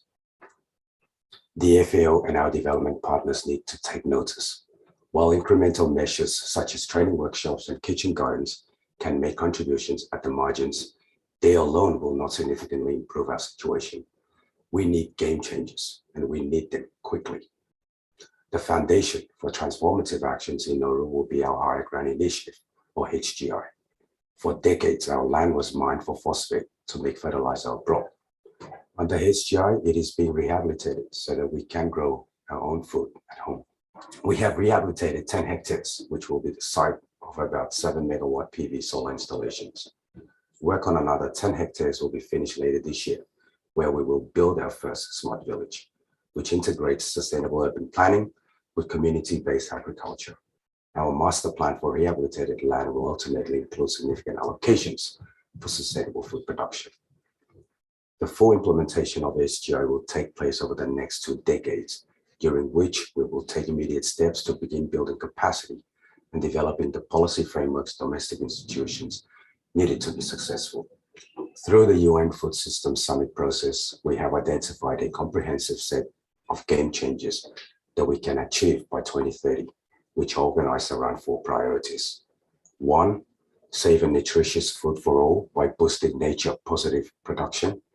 2, advancing equitable livelihoods for nature-positive production. 3, promoting resilience to vulnerabilities, shocks, and stress. And finally, 4, strengthening the enabling environment for food system transformation. Our green transformation of the food sector will upskill producers on sustainable land management techniques that preserve and restore limited topsoil and diversify into crop varieties that are more resilient to changing climate conditions. Our blue transformation will focus on sustainable management of local fisheries and the development of aquaculture. We see potential to augment both with soilless food production methods, which we are beginning to explore seriously. Investments in local production will be complemented by education on healthy consumption. We will strengthen the outgoing school feeding program, introduce the baby-friendly hospital initiative, and promote breastfeeding and advocate for good family nutrition through home gardening and healthy food preparation. This will be accompanied by nutrition education and social media campaigns to shift consumption to healthier and more sustainable patterns. Chair, while Nauru has done our homework since the last conference to develop these proposals, they are not new. We are innovating at home, but quite frankly, we are not seeing a similar commitment to innovation within the international agencies. This institutional problem is further compounded by the underrepresentation of these agencies in the Micronesian region. With the recent establishment of a UN multi-country office for the Northern Pacific, I am hopeful that we start to see a more substantial response tailored to our domestic and regional circumstances, and the FAO needs to follow suit. Chair, the Director General himself has identified the need for game changes in sustainable agri-food systems. It is time that the FAO match its rhetoric with concrete actions and resources. We are living through a period of history defined by instability and crisis. Business as usual is no longer acceptable. In fact, business as usual is exactly how we have arrived at this moment of unprecedented danger and uncertainty. The only rational response for small developing nations is to make substantial investments in building our national resilience. And that must begin with improving our food security. Anything less carries a high risk of cascading failures when one or more links of the supply chain are broken.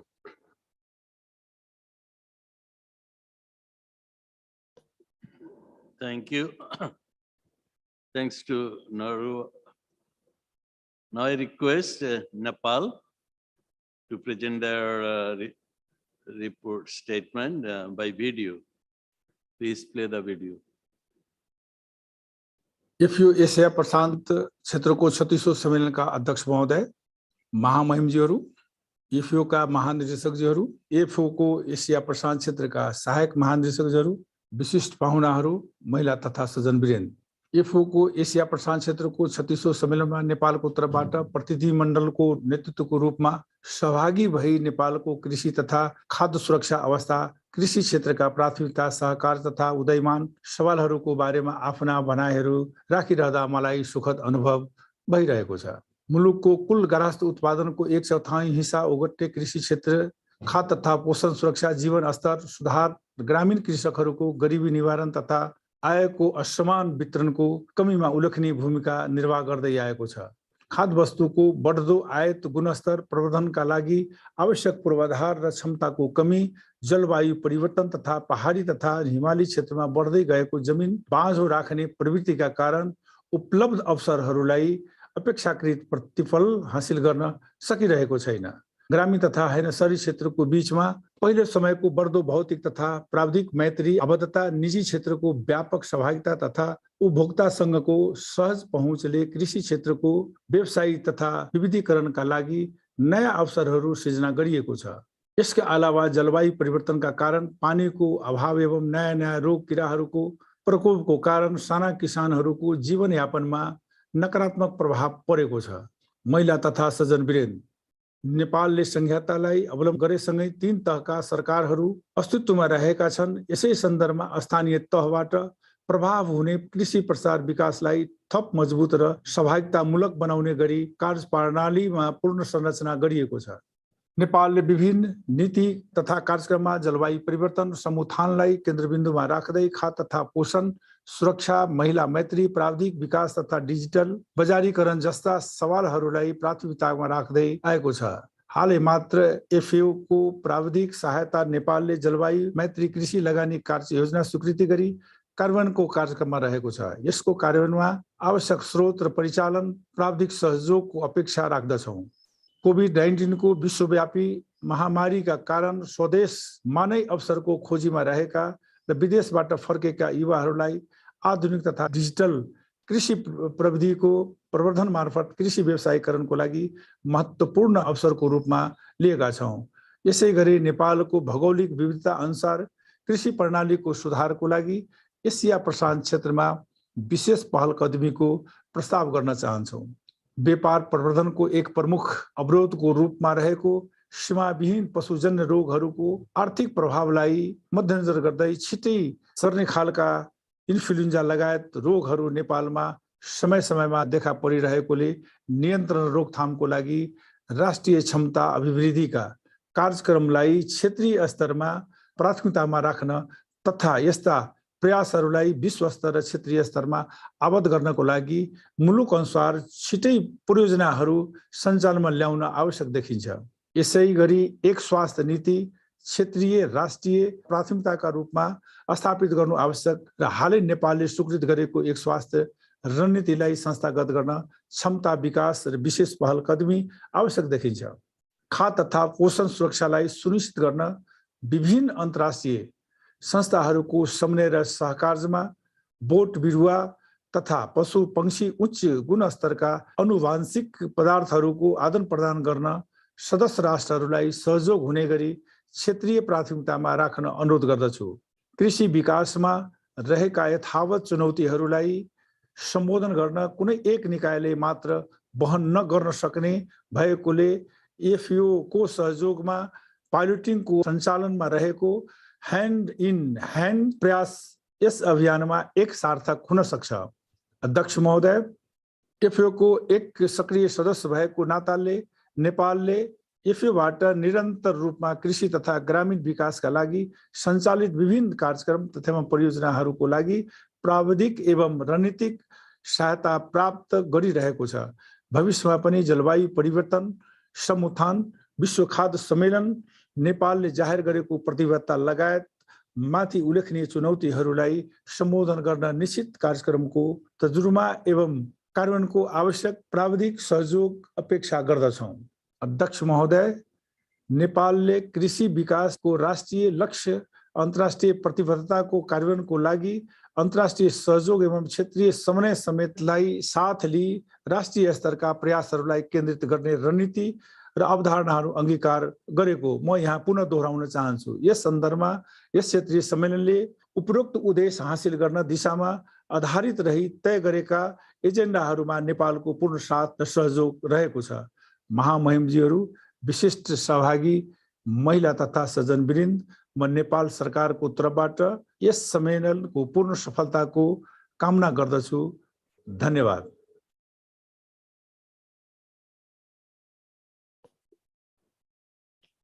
I thank Nepal for presenting their statement by video. Now I would request New Zealand to offer their statement by video. Please play the video. Mr. Chairman, Excellencies, Director General and distinguished delegates, it is my pleasure to represent New Zealand at this 36th FAO Regional Conference for Asia and the Pacific. Thank you to Bangladesh for their gracious efforts to host this event. Sorry I was not able to join you in person. This conference is our opportunity to discuss and provide input to the FAO on our regional perspectives and context. This will help the FAO to target its work programs and maximize its impact in our region.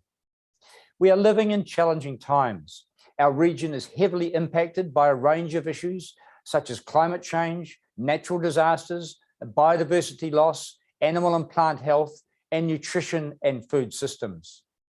I'd like to commend the FAO and its members for the work done over the last 2 years, and in particular in the lead up to the UN Food Systems Summit.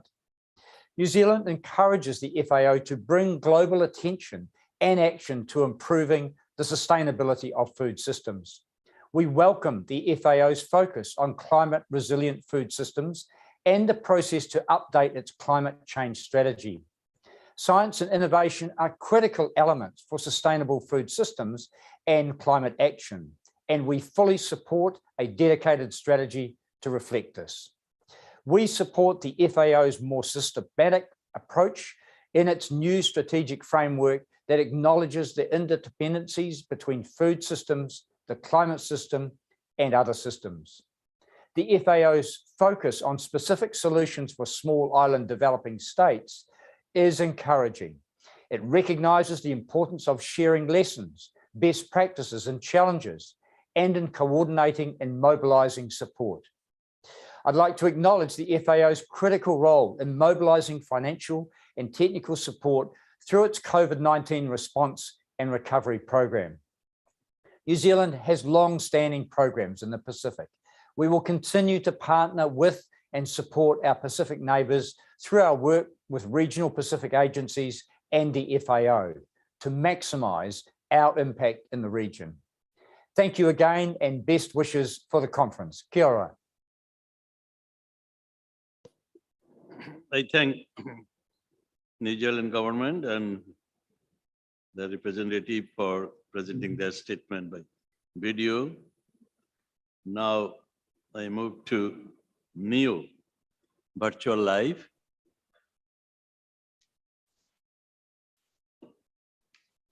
Please play the video.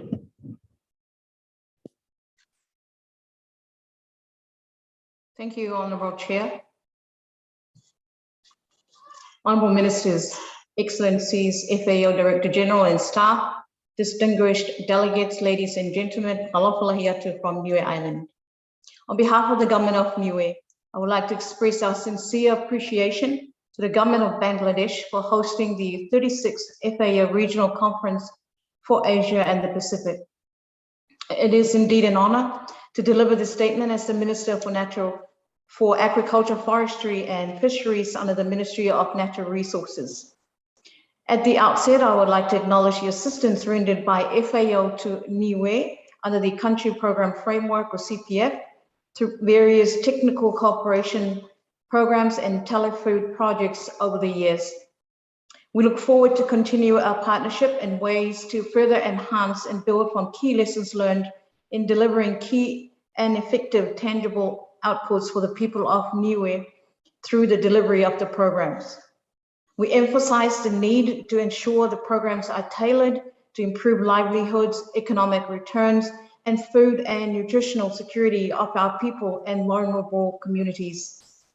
The agriculture and food sectors in Niue faces many challenges in sustaining development and growth due to various key factors. Niue's import bill is 10 times higher than it exports, resulting in significant trade deficit. The economy depends largely on foreign aids to support many of the government's operations.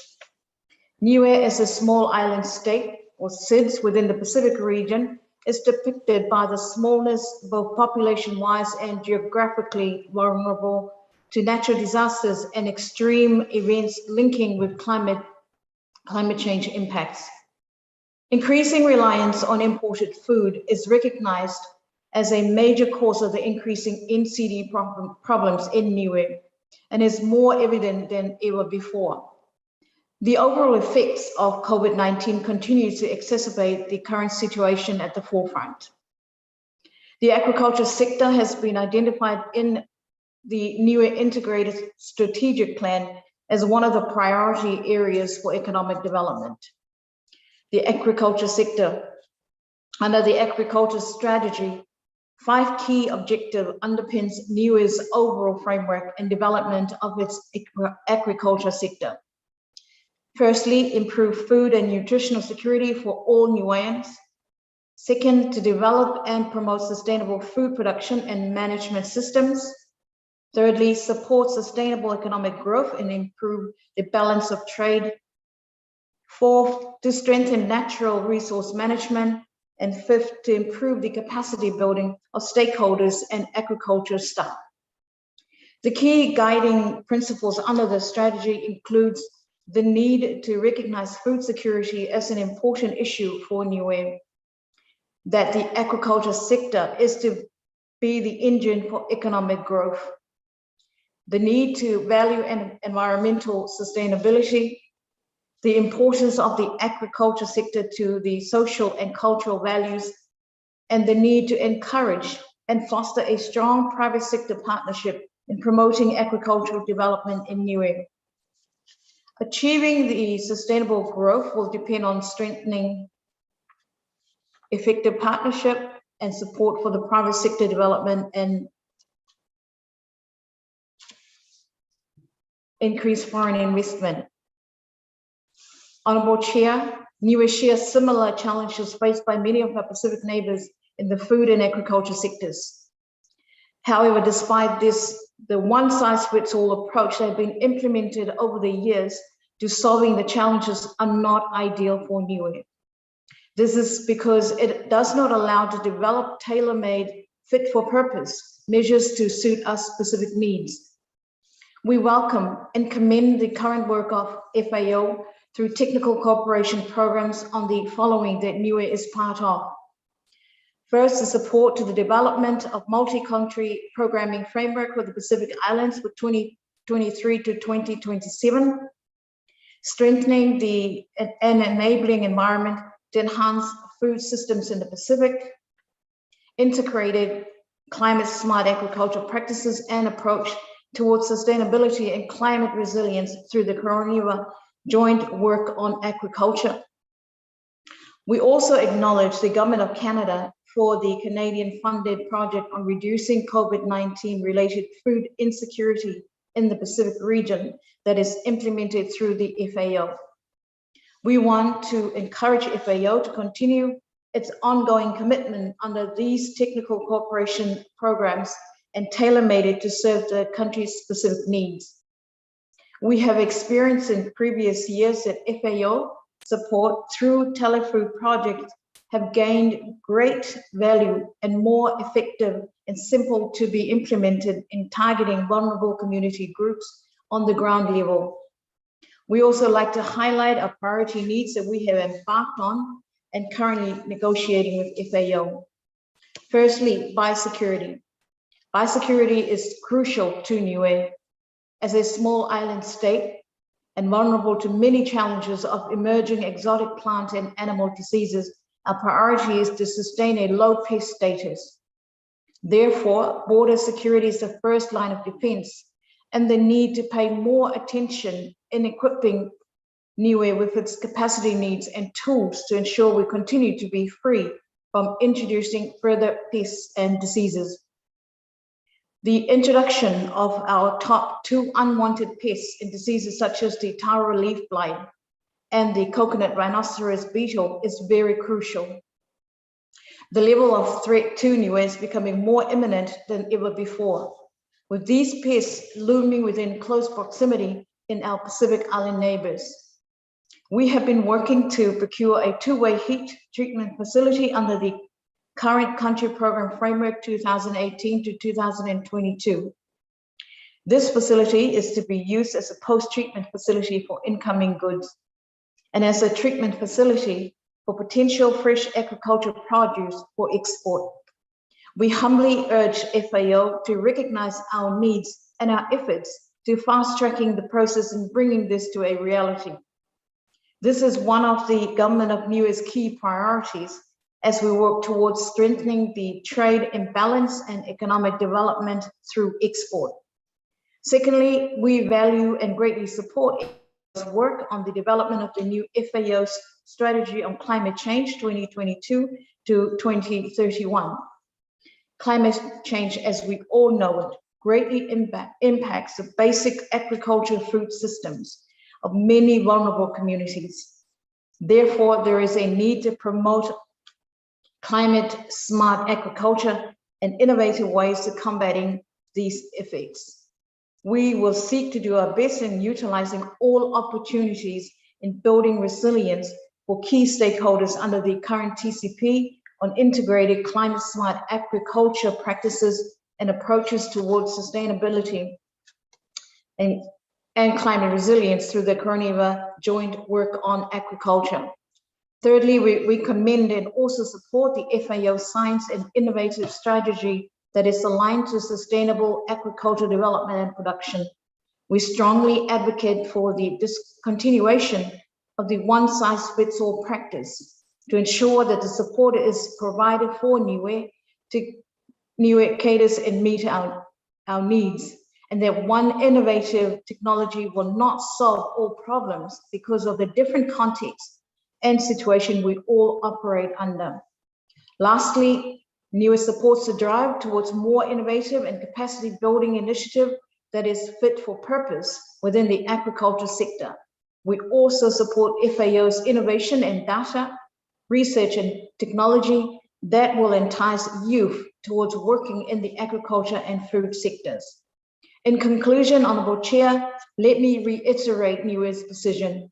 We would like to align ourselves to supporting the 4 betters under the FAO Strategic Framework 2022 to 2031 and supporting the 2030 agenda through the transformation to more effective, inclusive, resilient, and sustainable agri-food systems for better production, better nutrition, a better environment, and a better life, leaving no one behind.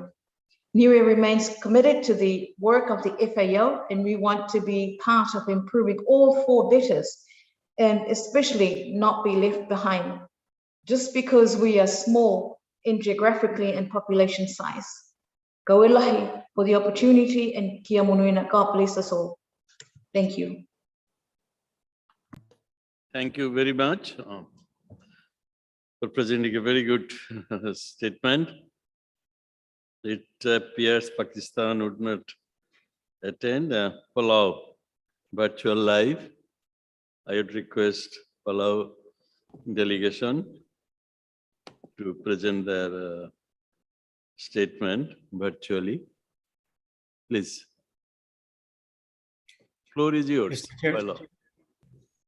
Mr. Chairman, Excellencies, distinguished delegates, ladies and gentlemen, I want to acknowledge Bangladesh for hosting this hybrid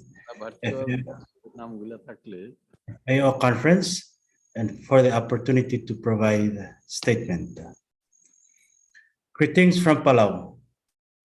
We are a small island nation with big broadband connectivity.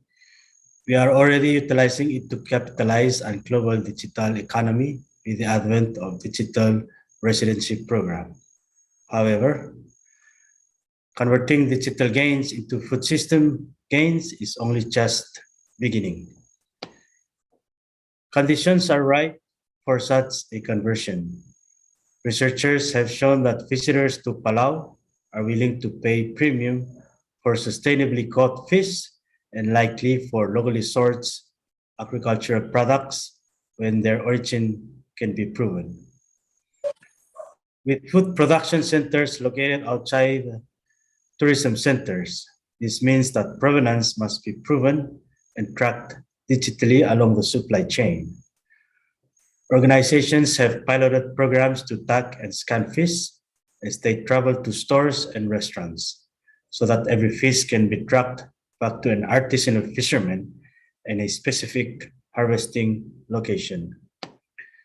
Such a system requires many moving parts, from trained and equipped fishermen to tags and scanners that work, to willing and compliant distributors and retailers, to consumers who care.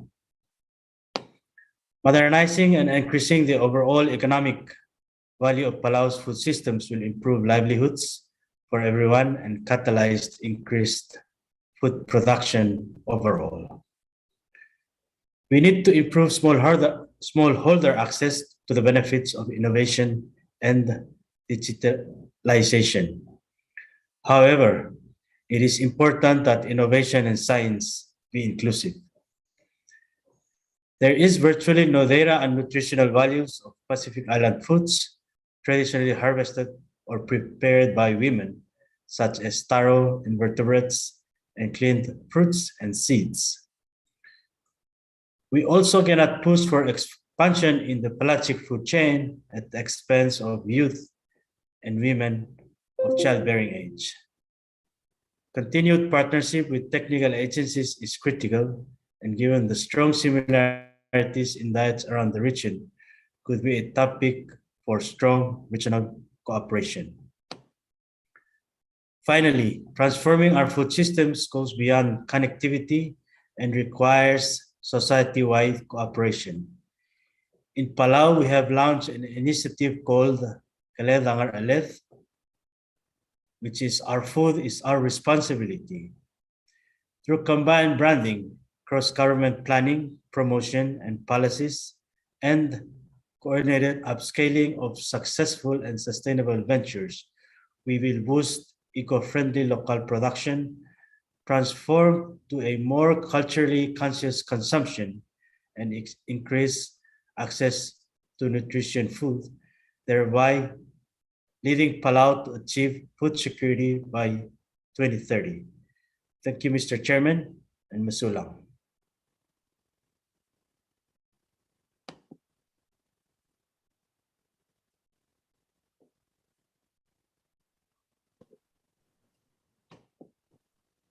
Now I move to Philippines. The Philippines represented with us, Honorable Minister. Please, floor is yours. Honorable Chairman, Excellencies, distinguished delegates, FAO Director General and staff, it is a privilege and pleasure for me to present this statement on behalf of the Philippine government. First, allow me to congratulate the government of Bangladesh for the excellent arrangements in this beautiful city of Dhaka. It is a pleasure to be here. Ladies and gentlemen, over the past 2 years, the Philippines and the rest of the world have been confronted with the spread of a virus, COVID-19, which has affected millions of our fellow citizens. We know the devastating effects of the disease. We know the pain it has caused millions of families across the planet. We have also seen how much there is to gain by building strong food and agriculture supply chains. In the Philippines, the impact of the pandemic has been aggravated by the effects of climate change. Our water supplies are dwindling, even as the need to feed an ever-growing number of people becomes more urgent. We maintain that our collective response to both must be broad, science-based, inclusive, and inventive. We must create efficient and resilient food production and delivery systems, not only for today's growing populations, but for future generations as well. I am pleased to report that the Philippine government's response to this imperative has been elevated into a national policy. We have made food security the defining national goal. Our immediate objective is to modernize our agriculture and fishery systems, making them more efficient, inclusive, resilient, and sustainable. We thank FAO for asking its members about our national priorities for it to provide further support. All the program priority areas identified in the FAO's Strategic Framework 2022 to 2031, along the themes of better production, better nutrition, a better environment, and a better life are important and interlinked. If we are to identify the top priority per team, where we are making a call to accelerate implementation, these are as follows. For better production, let's prioritize green innovation. We need to continue creating sustainable crops, livestock, fisheries, and forestry production systems supported by green technologies and better policies. For better nutrition, we have to ensure safe food for everyone. We need to continue improving our food safety regulations, integrating sanitary and phytosanitary control measures and policies throughout the food value chain. For a better environment, we need to continue embarking on a massive program to protect our environment, adapt to the current and future effects of climate change, and mitigate its impacts, and undertake climate risk assessments to inform our measures during the typhoon season and other natural disasters. For a better life and reduce poverty, it is imperative to increase public and private investments in our food systems. We also need support in our farm consolidation and clustering strategy to increase efficiency and economic viability. In the process, we are helping entrepreneurs create jobs that in turn provide greater economic security and equal opportunity, driven by education, digital technology, sustainable energy, innovation, and infrastructure. The youth, women, and family farmers will need to continuously be capacitated, as they also have crucial roles in transforming our agri-food systems towards competitiveness, resiliency, and sustainability. Ladies and gentlemen, in all four of these endeavors and the rest of the program priority areas identified in FAO's strategic framework, we look to the counsel and technical assistance of our partners in the international community and organizations like the FAO in formulating or refining policies and in boosting our resources and capacities. We are 8 years away from 2030, the year when we all pledge to achieve our shared objectives under the UN Sustainable Development Goals agenda. The Philippine government holds that at this historic moment, in the aftermath of an extraordinary global crisis, our shared success demands greater international collaboration, cooperation, and exchange. Thank you. Thank you, Honorable Minister, for presenting a very comprehensive statement. I thank you. Now we move to Republic of Korea. They will present their statement by video. We may play on the video, please. 고맙습니다, 의장님. 오늘 FAO 아태 지역 총회를 준비해 주신 사무국과 방글라데시 정부 관계자 여러분께 감사의 말씀을 드립니다.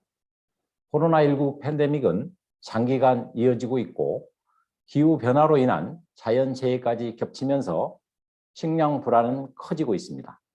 또한 최근의 국제정세는 식량 공급망을 더욱 불안하게 하고 있습니다. 국제사회의 많은 노력에도 불구하고 보건위기는 경제위기로 이어지고 전 세계 기아 인구도 늘어났습니다. 특히 아시아 지역에서는 세계 영양 부족 인구의 절반 이상인 4억 1,800만 명이 영양 부족으로 고통을 겪고 있으며 취약계층은 더욱 힘든 상태에 놓여 있습니다. 지난해 9월 국제기구를 비롯한 150여 개 UN 회원국 대표들은 UN 푸드 시스템 정상회의를 개최하여 지속 가능한 푸드 시스템으로의 전환을 강조하였습니다. 코로나 상황을 극복하고 2030년까지 지속 가능 발전 목표에 다가가기 위해서는 국제사회가 더욱 협력하고 미래를 준비해 나가야 합니다. 한국은 농식품 분야의 경제적 회복을 가속화하면서 포스트 코로나 시대를 준비해 나가고자 합니다. 먼저 식량 안보와 포용성을 강화할 방침입니다. 공급망으로 인한 수급 불안에 대비하여 밀, 콩 등 주요 곡물의 국내 생산 기반을 지속적으로 확충하고 저소득층과 학생, 임산부 등 영양 취약 계층에 대한 먹거리 지원을 확대하고 있습니다. 두 번째로 농식품 시스템의 디지털화를 촉진해 나갈 것입니다.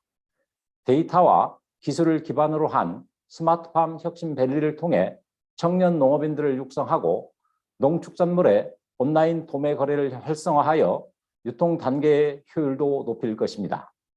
끝으로 저탄소 친환경 농업으로의 전환을 가속화할 것입니다. 지난해 한국 정부는 2030년까지의 온실가스 감축 목표를 상향하고 2050년까지 탄소 중립을 위한 구체적인 시나리오를 마련하였습니다. 농식품 분야에서도 2050 농식품 탄소 중립 추진 전략을 마련하고 이행을 위한 첫걸음을 준비하고 있습니다. 농업 분야 탄소 배출 감축을 위해 논물 조절, 가축 사육 방식 개선과 화학비료 사용 감축 등을 적극 추진하고 가축 분뇨, 에너지화 확대 등 농업 농촌의 에너지 이용 구조도 전환해 나갈 것입니다. 기후위기와 팬데믹 상황에서 보건, 사회, 경제 전 부문의 회복과 더 나은 미래를 위해서는 국가 간 긴밀한 협력이 어느 때보다 중요합니다. 한국도 식량 원조를 비롯하여 스마트팜, 기후 스마트 농업 지원 등 ODA를 통해 아시아 태평양 지역과의 협력을 확대해 나갈 것입니다. 또한 한국은 푸드 시스템 전환에 중추적인 역할을 하고 있는 FAO와의 협력도 강화할 것입니다. 아울러 오는 5월 한국 정부는 FAO와 함께 세계 산림 총회를 개최합니다. 산림 보건과 열대림 보전 등 세계 산림 문제 해결을 위한 다양한 논의의 장이 될 것입니다. 많은 관심과 참여를 부탁드립니다. 감사합니다. Thank you very much. The Republic of Korea delegation. Now we move to Russian Federation. This turn of Russian Federation. It will be played by virtual live. Please, floor is yours. Уважаемый господин председатель, уважаемые коллеги, Россия является неотъемлемой частью Азиатско-Тихоокеанского региона. большинством стран региона нас связывают многолетние отношения равноправного взаимовыгодного партнерства. Считаем, что влияние АТР, где уже сегодня проживает свыше половины населения планеты и где производится значительное число сельскохозяйственного сырья и продовольствия, в обозримом перспективе будет только возрастать. Россия заинтересована и поддерживает целенаправленные усилия стран АТР по достижению целей устойчивого развития тысячелетия, борьба с голодом, всеми формами неполноценного питания. При этом мы видим, что международная повестка дня подвержена трансформации. Одним из острых вызовов это изменение климата и пандемии коронавируса. Исходим из того, что борьба с изменением климата не должна обернуться дополнительным бременем для сельхозпроизводителей, в особенности для мелких и средних фермерских хозяйств, которые превалируют в странах Азиатско-Тихоокеанского региона. Очевидно, что пандемия коронавируса продолжает оказывать негативное влияние на производство сельскохозяйственного сырья и продовольствия в АТР. Об этом уже много говорили предыдущие выступающие. Одновременно призываем страны АТР обратить внимание на необходимость противодействия распространению опасных заболеваний животных и растений. В первую очередь речь идет о распространении вируса африканской чумы свиней. Важно, чтобы страны региона, несмотря на сохраняющиеся сложности, интегрировали в систему национальных и региональных мер концепцию единого здоровья. Хотим также обратить внимание на неблагоприятную ситуацию, складывающуюся на глобальном рынке удобрений. Для многих стран АТР это может оказать серьезным вызовом. В этой связи целесообразно заблаговременно подумать меры, которые позволили бы обеспечить необходимый минимальный уровень обеспечения качественными удобрениями развивающихся стран. Россия последовательно поддерживает деятельность ФАО в части, касающейся обеспечения сохранности и повышения плодородия почв, защиты здоровья растений через организацию соответствующих тренингов по использованию удобрений, а также оценки их качества и влияния на урожайность сельхозкультур. Особо хотели бы остановиться на вопросах рыболовства и аквакультуры в регионе АТР. Страны региона обладают значительным потенциалом в данной сфере. Вместе с тем необходимо модернизировать и развивать промысловые мощности наряду с созданием системы борьбы с незаконным, несообщаемым и нерегулируемым промыслом. Без принятия необходимых мер затруднительно будет добиваться устойчивого управления рыбными запасами, гарантировать их своевременное выполнение и, соответственно, экономическую отдачу. Если говорить об аквакультуре, то главное внимание, по нашему мнению, должно быть уделено качеству исходного материала и безопасности выращиваемой продукции. Значительное внимание также призываем страны АТР уделить вопросам сохранения и восстановления лесных ресурсов. Считаем, что политика стран в области устойчивого использования лесных запасов должна учитываться в национальных обязательствах в рамках борьбы с изменением климата. Уважаемые коллеги, Российская Федерация намерена и впредь поддерживать широкий открытый диалог со странами региона в вопросах устойчивого развития сельского хозяйства, лесопользования, добычи и использования водных биологических ресурсов. Наша страна является одновременно экспортером и импортером сельхозпродукции из региона АТР. Исходим из того, что результаты нашей совместной работы в ходе нынешней конференции послужат существенным вкладом в деятельность ФАО по обеспечению справедливого, недискриминационного и устойчивого развития сельского хозяйства, в том числе с учетом рекомендаций саммита ООН по продовольственным системам 2021 года. Полный текст национального выступления был направлен в секретариат конференции и также размещен на сайте представительства. Благодарю за внимание и желаю успехов в работе.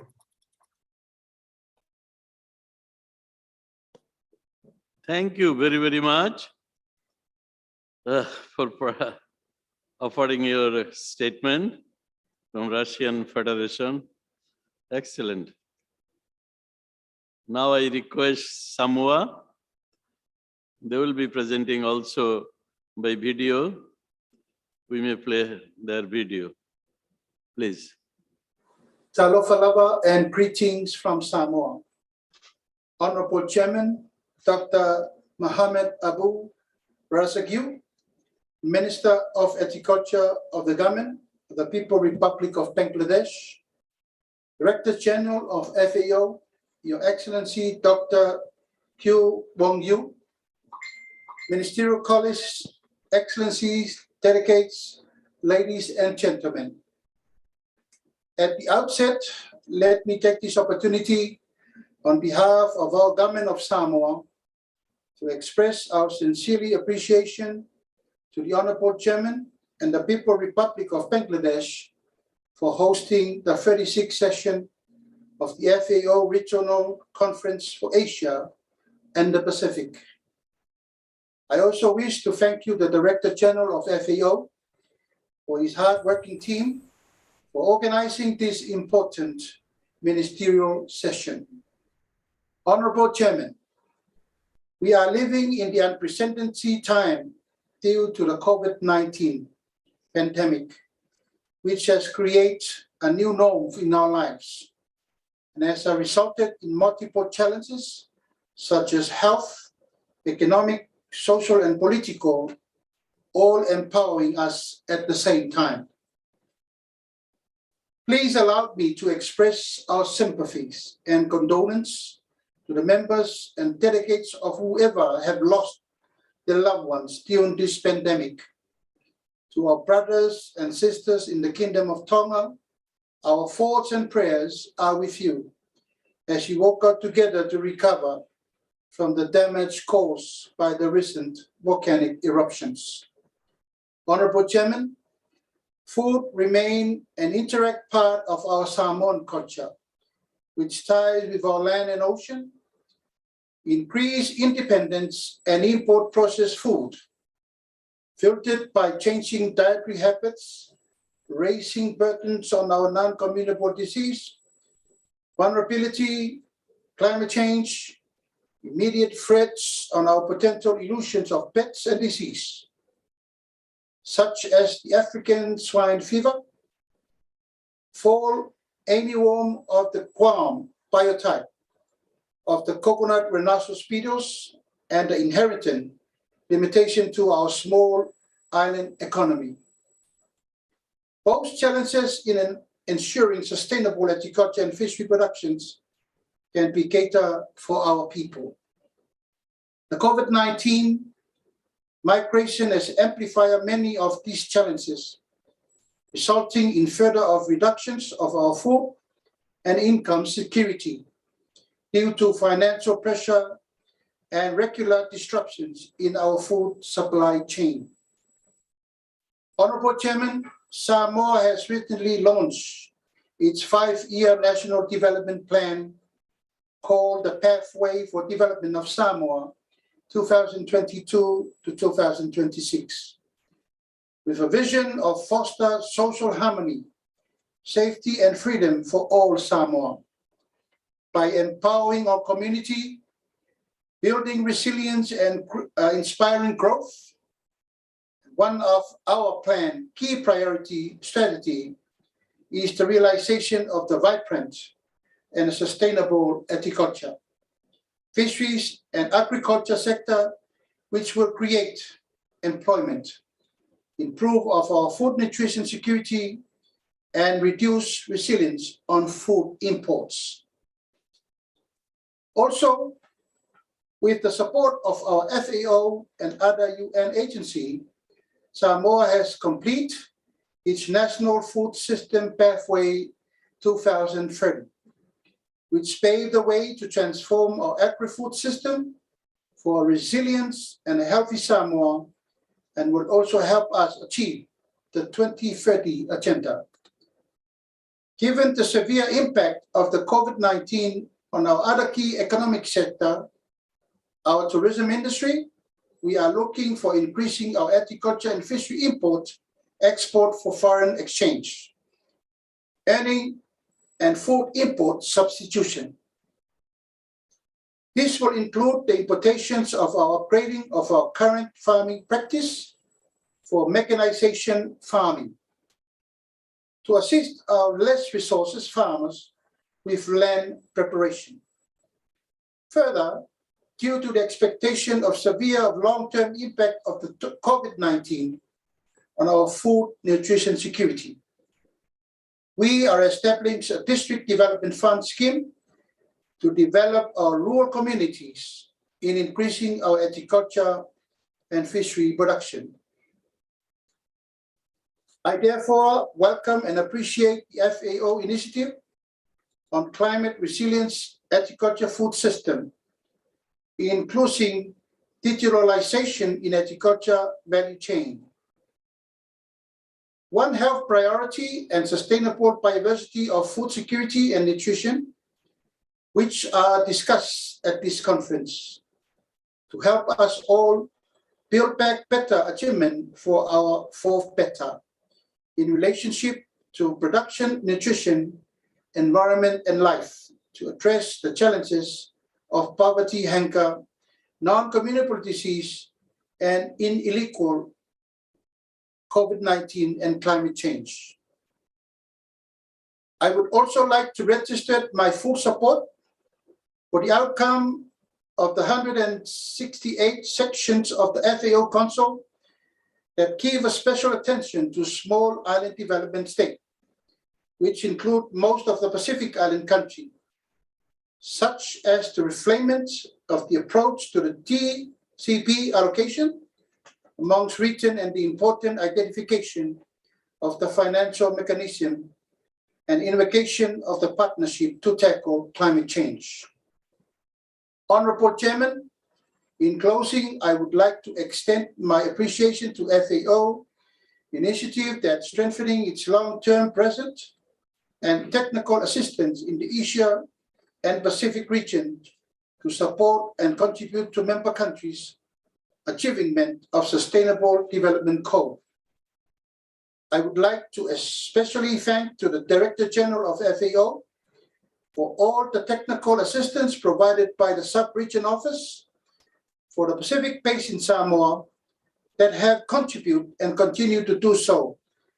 The achievement of our desired national agriculture and fisheries and food system related outcomes, especially these unprecedented time due to COVID-19 pandemic. Thank you very much, Your Honorable Chairman, for the opportunity to speak, and God bless you all.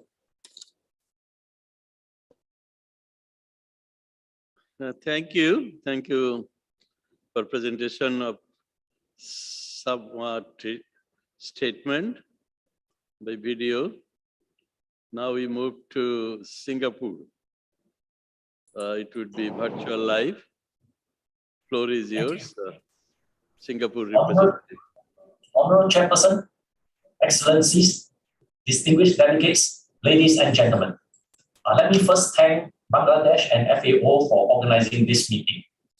The interplay of global driving forces such as population growth, climate change, rising urbanization, disease outbreaks, and resource scarcity is heightening food security challenges. We heard earlier the importance of innovation, science, and digitalization. Indeed, innovation and multi-stakeholder collaboration are key to transforming food systems to address our region's challenges and realize the goal of having safe food for all. Besides having a productive and sustainable food system, food safety remains a very important component. It is therefore important to continue to place emphasis on adopting the One Health approach. And this includes adopting the One Health approach when we address challenges involving antimicrobial resistance, as well as the rise of novel food. FAO has taken the lead to embark on a review of food safety and regulatory implications of new food sources and food production systems.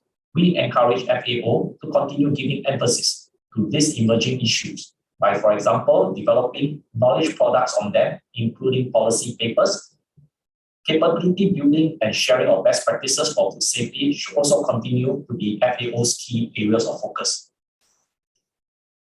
Another area that FAO can strengthen is the focus on its urban food solutions. As the world's urban population grows, countries will face the challenge of feeding our urban population efficiently and sustainably.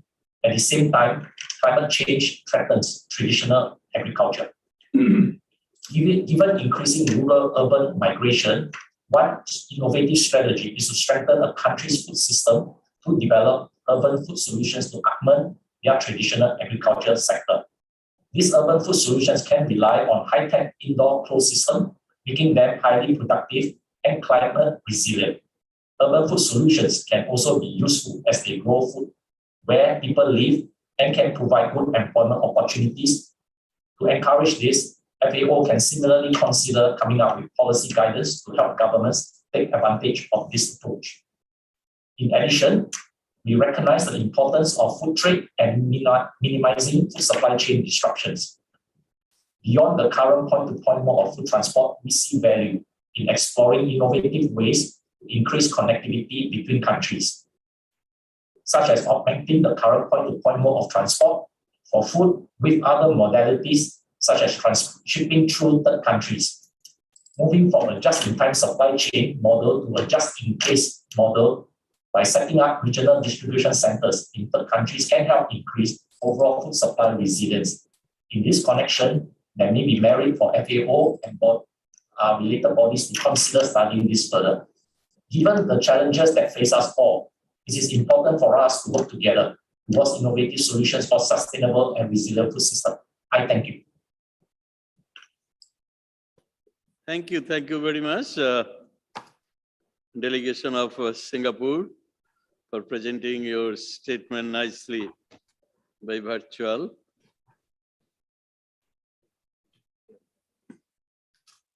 I understand we have now PNG, Papua New Guinea team.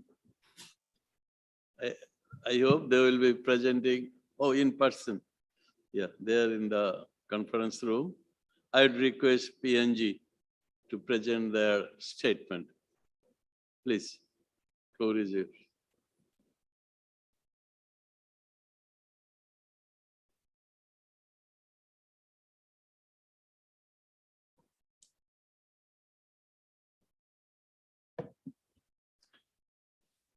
Thank you.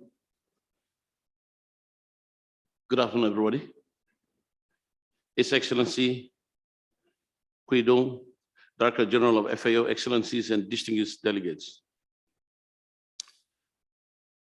Papua New Guinea is pleased to join the 36th session of the FAO Regional Conference of the Asia and Pacific. And I, as the Minister for Agriculture and Livestock, I have the honor to deliver these remarks on behalf of my government and the people of Papua New Guinea.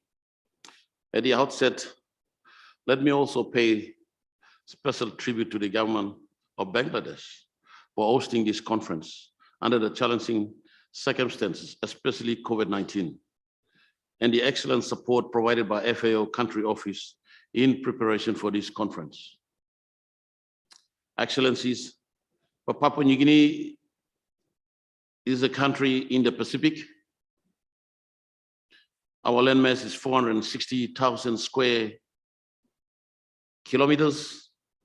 Our population is just close to 10 million. For Papua New Guinea, agriculture is the backbone of our country, and our future and success will depend on how we address the various challenges in the food and agricultural sector. This is where around 90% of our people still live in the rural areas, of which 80% are engaged in a variety of subsistence and cash income activities involving our local food systems. Export-driven cash crops, commodities such as oil palm, coffee, cocoa, that benefits about 90% of the smallholder farmers who rely on cash crop commodities.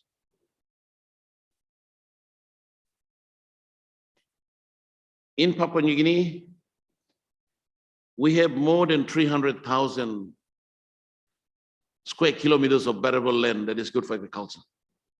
but with less than 10% that is currently being developed with agriculture currently. In this context, Papua New Guinea is deeply concerned with the increase in challenges relating to food insecurity and nutritional issues, emergencies of the infectious and pandemic disease, and natural resources degradation. This is further compounded by our vulnerability to climate change and natural disasters, which impact on our fragile food system and agricultural activities. The impact of COVID-19 on our food supply chain has also made the situation worse. Now let us use this occasion to take stock of the existing opportunities that are available to address the various challenges.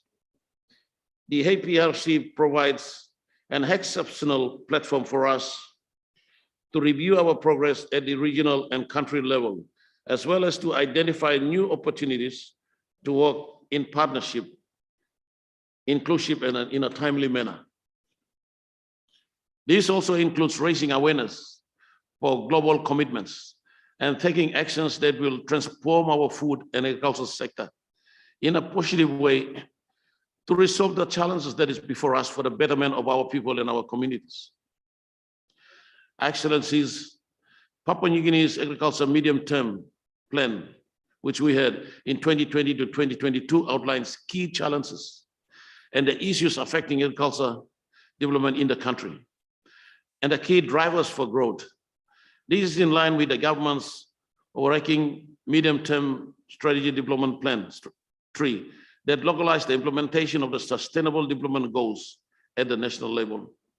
The key challenges that we identified includes food insecurity, nutritional issues, and strong partnerships, lack of agricultural service such as training and extension programs, research, development, biosecurity, and warranting services, accessing of statistics and information, marketing issues, natural resource management of sustainable agriculture, downstream processing, and land tenure issues.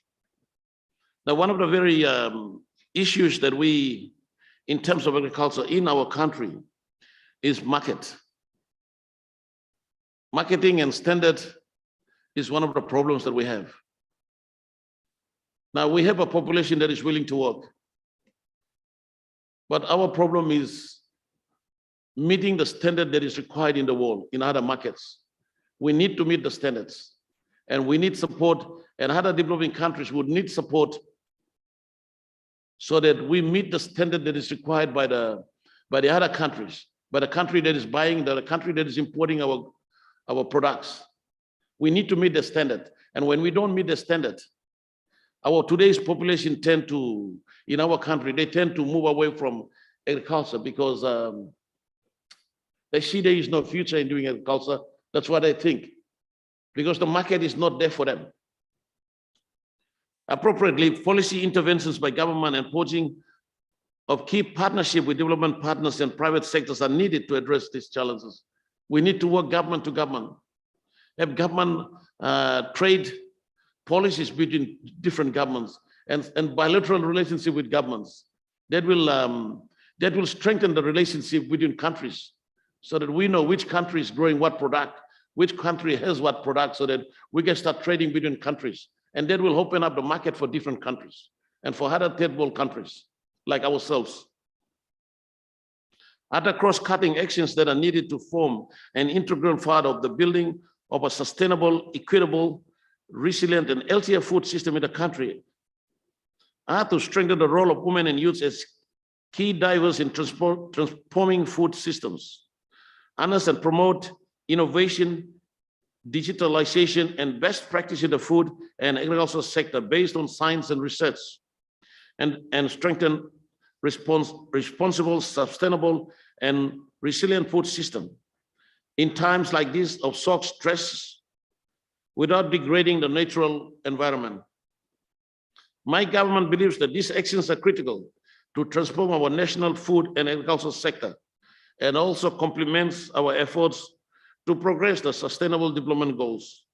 Excellencies, We need to take to heart concrete steps and measures in such critical times. Recommendations put under the APRC by member state will only be meaningful and transformative through strong political will, an effective and enhanced partnership between countries, like trade partnership between countries, trade policies between countries, bilateral relationship between countries, and making it easy for private sectors and development partners and other financial institutions to look into each country. This can only happen when we start putting into practice what we talk about and when we start really doing it. This will support national efforts to mobilize finance and other investment resources that will enable governments to take national ownership and leadership efforts towards the long-term sustainable development solutions. Human resource and key institutional capacity building support the sharing of best practice and lessons learned are some of the important areas that could benefit from partnerships. Doing so will help us achieve inclusive growth, environmental sustainability, and social justice, while leaving no one behind, which is also our country government's current motto is leave no one behind. In closing, let me also thank the United Nations system, particularly the FAO country office in Papua New Guinea, for the important supportive role in the food and agricultural sector in our country. I thank you.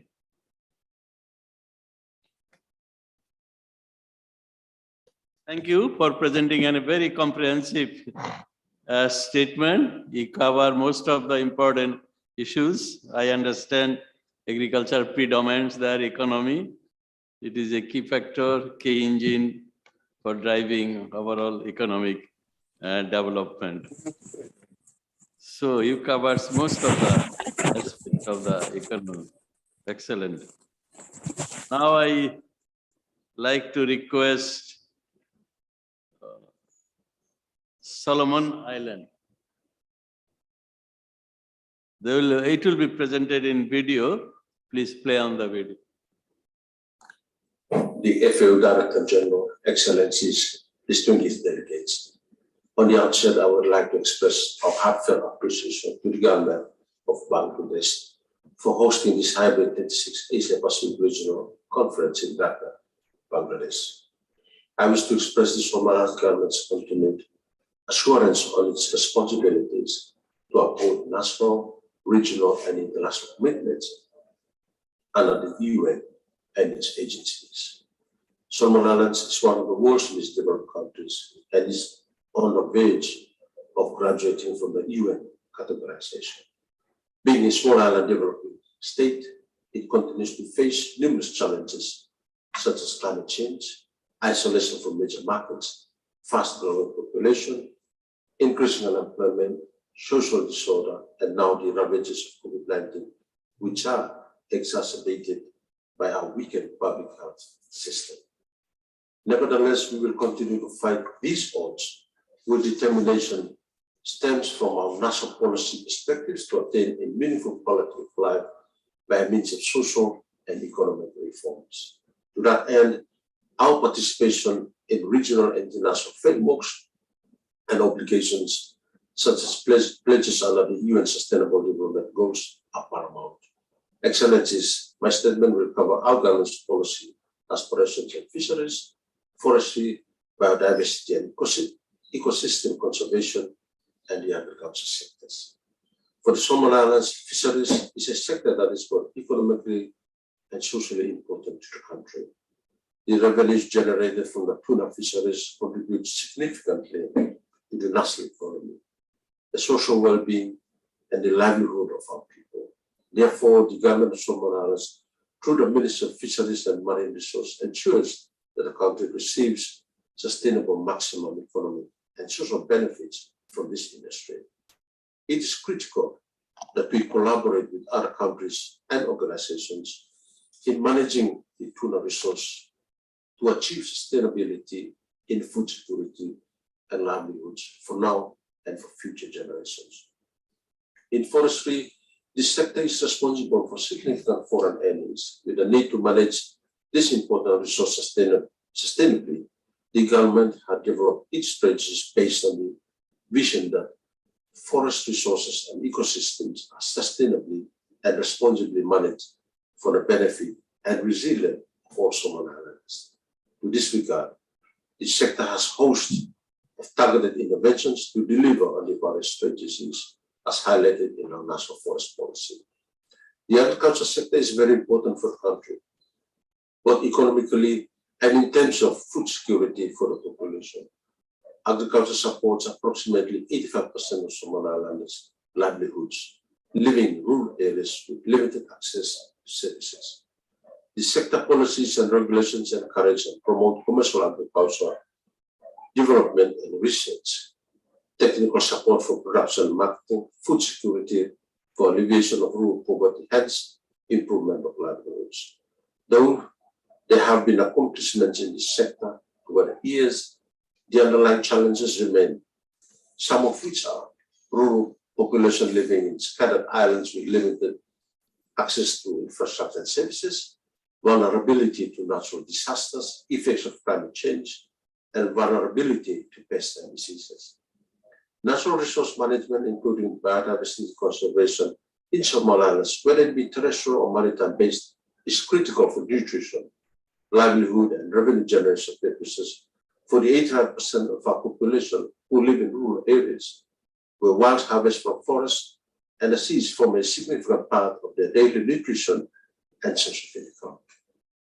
It is for the above reasons that a balance must be struck between economic measures such as logging and tuna fisheries and the conservation and protection of the environment. Solomon Islands would, despite many challenges, do its utmost best to deliver its food system action task and implementing the agriculture growth strategy and investment plan. With the right support, the strategy is set to transform agriculture sector in the country in the years to come. Going forward, our policies and regulations promote maintenance of our environment at a conducive state where each sector can mutually thrive in order to benefit our people to their end perpetuity. Finally, Solomon Islands value its long-term partnership with FAO and look forward to continuous guidance and support from FAO to fulfill its policy aspirations, mentioned sectors forward. Excellencies, distinguished delegates, ladies and gentlemen, thank you very much for your attention.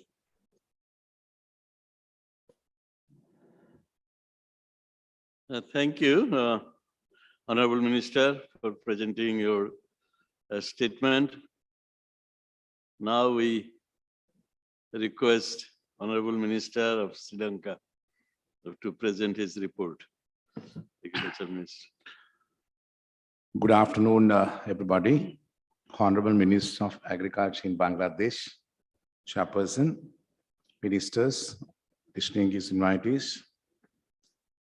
Let me express my heartfelt appreciation for giving me an opportunity for this important event. As I know, this forum is to discuss current country and regional priorities and pressing issues in the region, such as impact of COVID-19, the state of agriculture, natural resource management, food security, and nutrition. It is also an opportunity to highlight examples of partnership, innovation, and digital technologies that are helping to improve food security and nutrition across the region, as well as regional and global policy and regulatory matters. To address the challenge of global food and nutrition security, investment in agriculture must play an important role in fostering agriculture productivity as well as reducing the wastage of food. We should encourage all stakeholders at national, regional, and global level to work closely with the professionals in the field of science, technology, and industry to ensure that investment in agriculture sector is given a high profile in the country's investment strategy for the sustainable development and world food and nutrition security. As the first step of transforming the present food system in the country to be more sustainable, resilient, and inclusive in 2030. Sri Lanka has developed a new agriculture policy in which not only people will be dissuaded from abandoning agriculture, but also promote and encourage those in other employment pursuits to come into agriculture. Agriculture will thus be made an attractive profession. The new agriculture policy would be to promote an agriculture sector in which small producers using small extent of land producing high quality output using modern technology methods. Overall production costs involved in the production process would be a low competitive. Instead of the policy that change from one season to another, a new national agriculture policy would be introduced after an in-depth review of the present policies. The contribution of agriculture to GDP is great, expected to improve under such as agriculture policy package. With the global pandemic COVID-19, the crisis in food has become more serious as it impacts more severely on the most vulnerable communities, particularly those who are living in poverty. A moment where Sri Lanka has declared emergency regulation on food supply, Sri Lanka is in a situation to act fast and to take short-term emergency measures to ensure that the poorest of the poor and other most vulnerable communities are no longer faced with the threat of hunger. Sri Lanka has almost all favorable factors required for agriculture. As a sector, agriculture continues to be a significantly important to our economy, contributing to a mega share of the national output and the workforce. It is a sector for Sri Lanka, not only for economical point of view, but also socio-cultural reasons, and it comprises a complex system of farmers, intermediaries, consumers, and other stakeholders. We need to find ways to increase resilience across our food system by identifying new mechanism channels, increasing efficiency to reduce losses, and improving the quality of products available and storage facilities, which are critical to follow of healthy food and income to those who produce them. Inclusive access to finance to strengthen and expand rural supply chain is also crucial. The government has responsibility to ensure the right of the people to access non-toxic and balanced diet.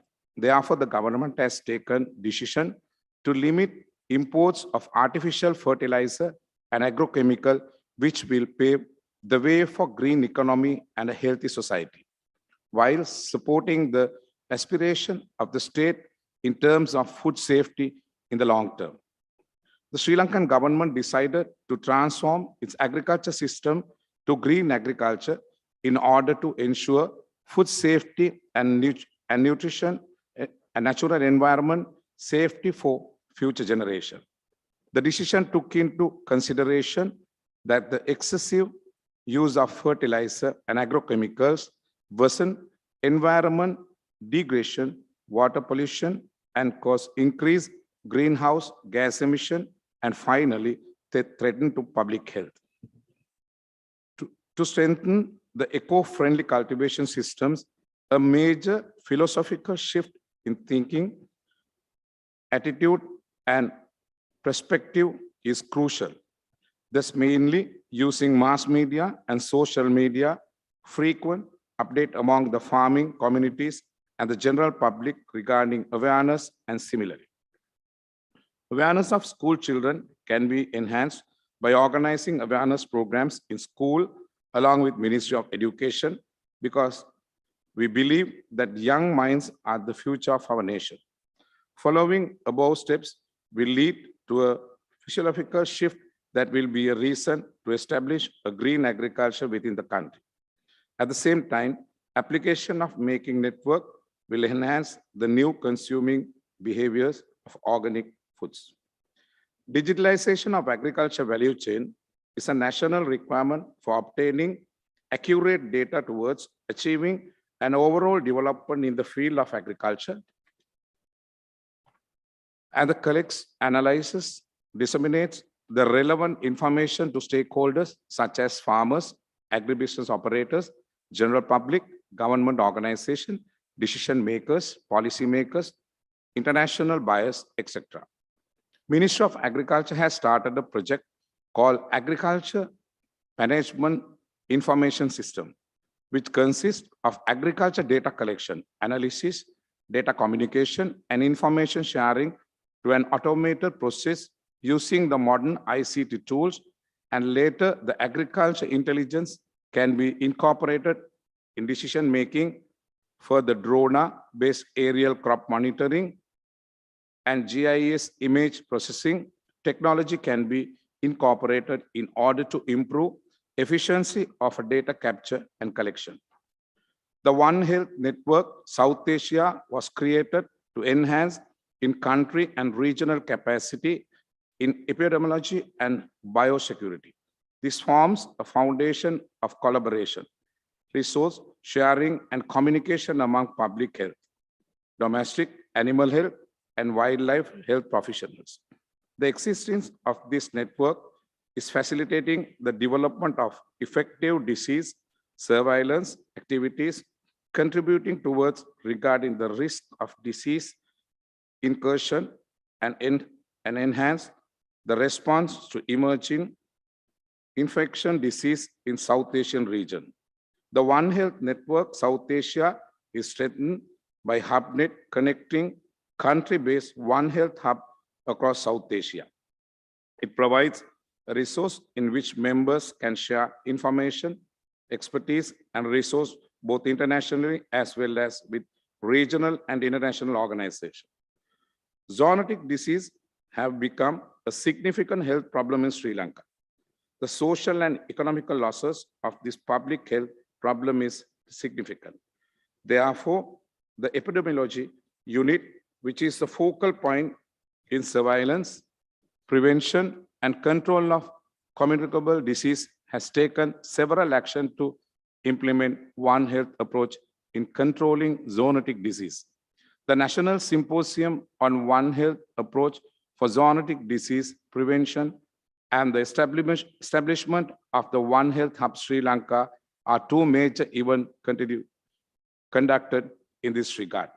I strongly believe this conference will be support to the Sri Lankan government in sustainable transformation, its agriculture and food system by providing scientific evidence on the performance of green agriculture and considering overall importance of the implementation of digitalization of agriculture value chain by giving funding supports. Finally, as a Minister of Agriculture in Sri Lanka, I will ensure my fullest support and cooperation for this program. Thank you. Thank you, Honorable Minister, for presenting a comprehensive statement.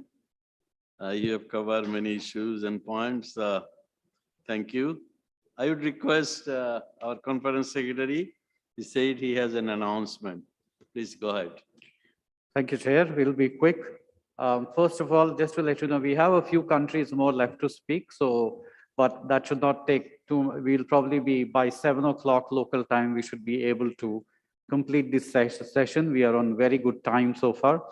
So just to let you know that after the conclusion of this session, the meeting of the drafting committee for the conference report will take place in the Ruby Room. The Ruby Room is inside the hotel.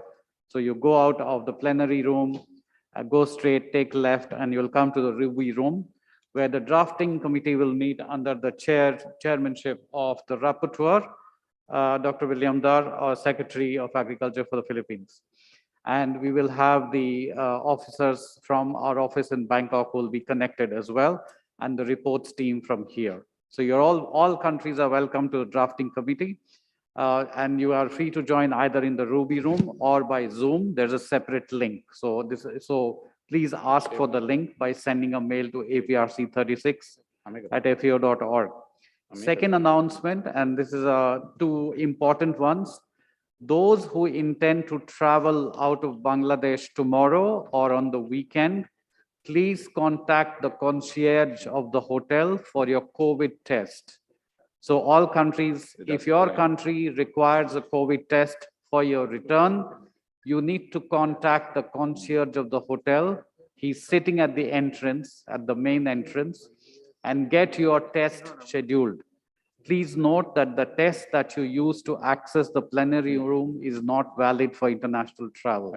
So you need a separate test to be able to travel and take your flight back to your home country. So please note that, and please contact the concierge. You can even do it today as soon as possible. Third announcement is to all the heads of delegation who are ministers. We will have a photo, an official photo with the Director General of FAO tomorrow at 12:30 p.m. here, right here on the stage. So 12:30 p.m. tomorrow on March 11th, soon after the first roundtable has concluded, we will have an official photo of all the heads of delegation who are ministers with the Director General. So please be here at that time. Thank you, and back to you, Chair.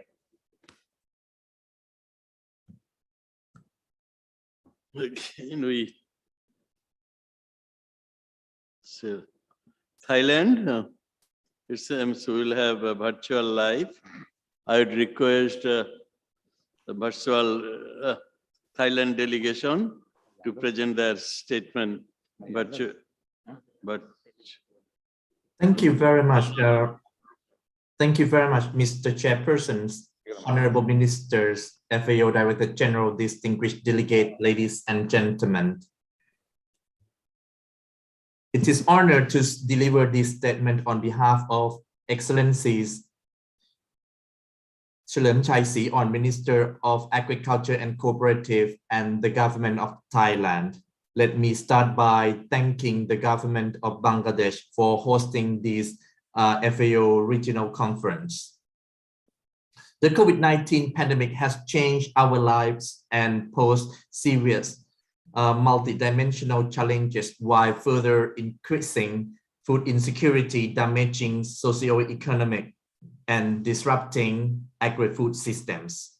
We therefore need fundamental systemic change and urgent action to address hunger, malnutrition, sustainability, climate change, and transform our agri-food system to become more sustainable and resilient.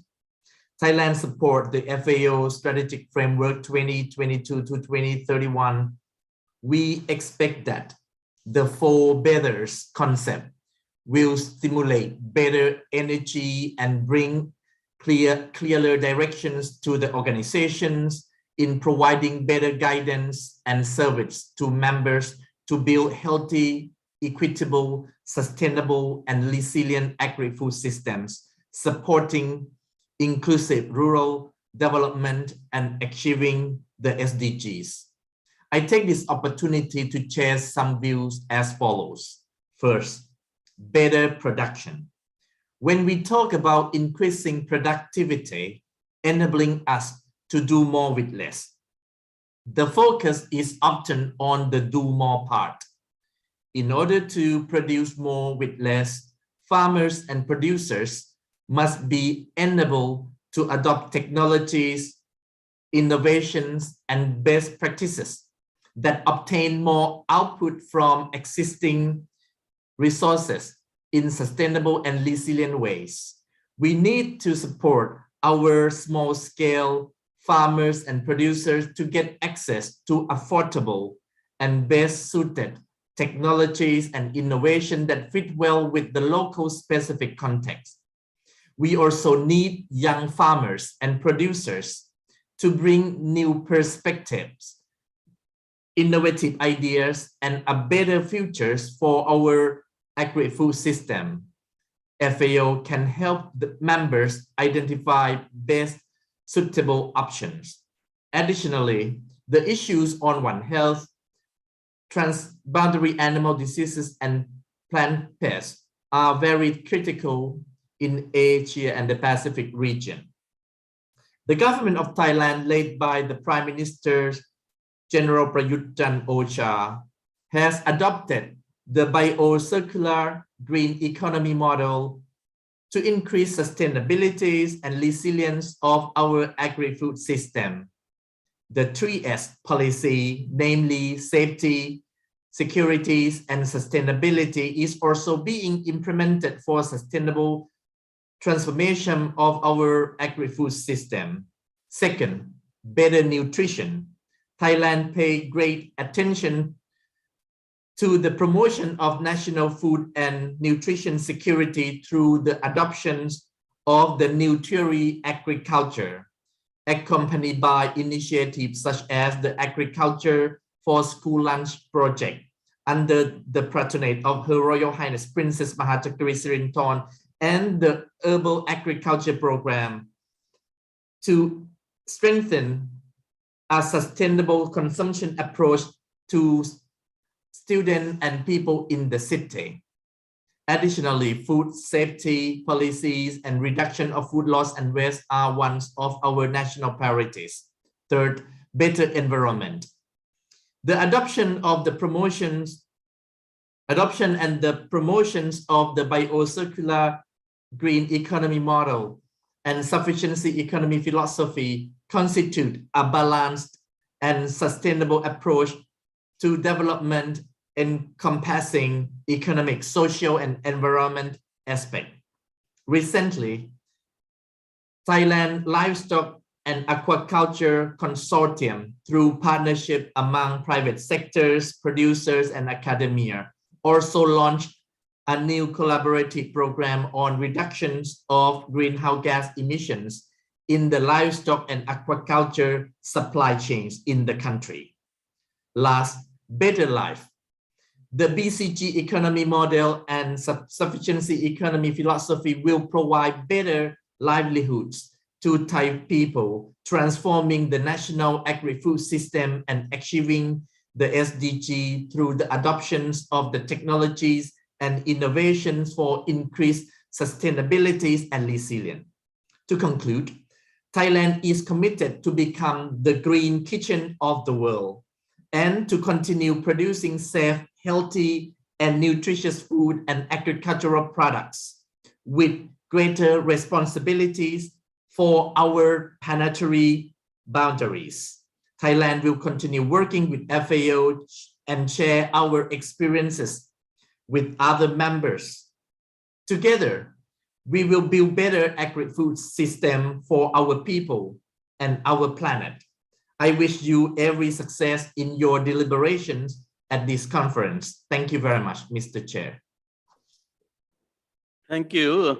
Thank you, Thailand and delegation, and presenting a statement on behalf of the minister. Very good report. We look forward to see your green kitchen. I hope it would be a model for all member country. And you will be introducing a very good food system for Thai people. Thank you. Now we move Timor-Leste. They will be presenting virtual live. So I request Timor delegation to present the report.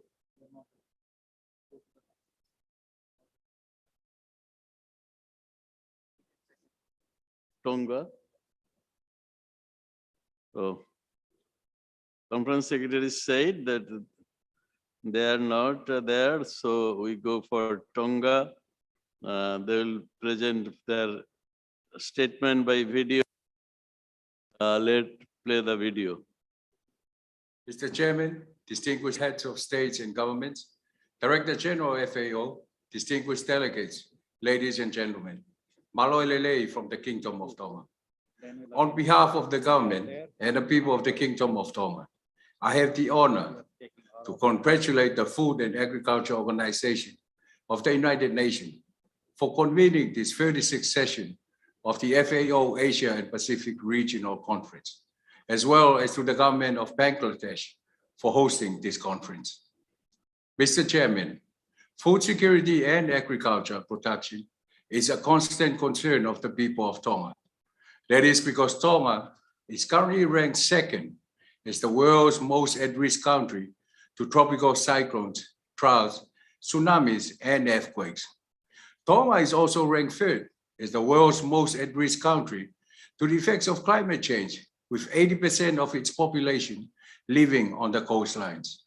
On the 15th of January of this year, the unprecedented eruption of the Hunga Tonga, Hunga Ha'apai marine volcano, caused tsunami waves that hit most of our coastlines and volcanic ash that covered 84% of Tonga.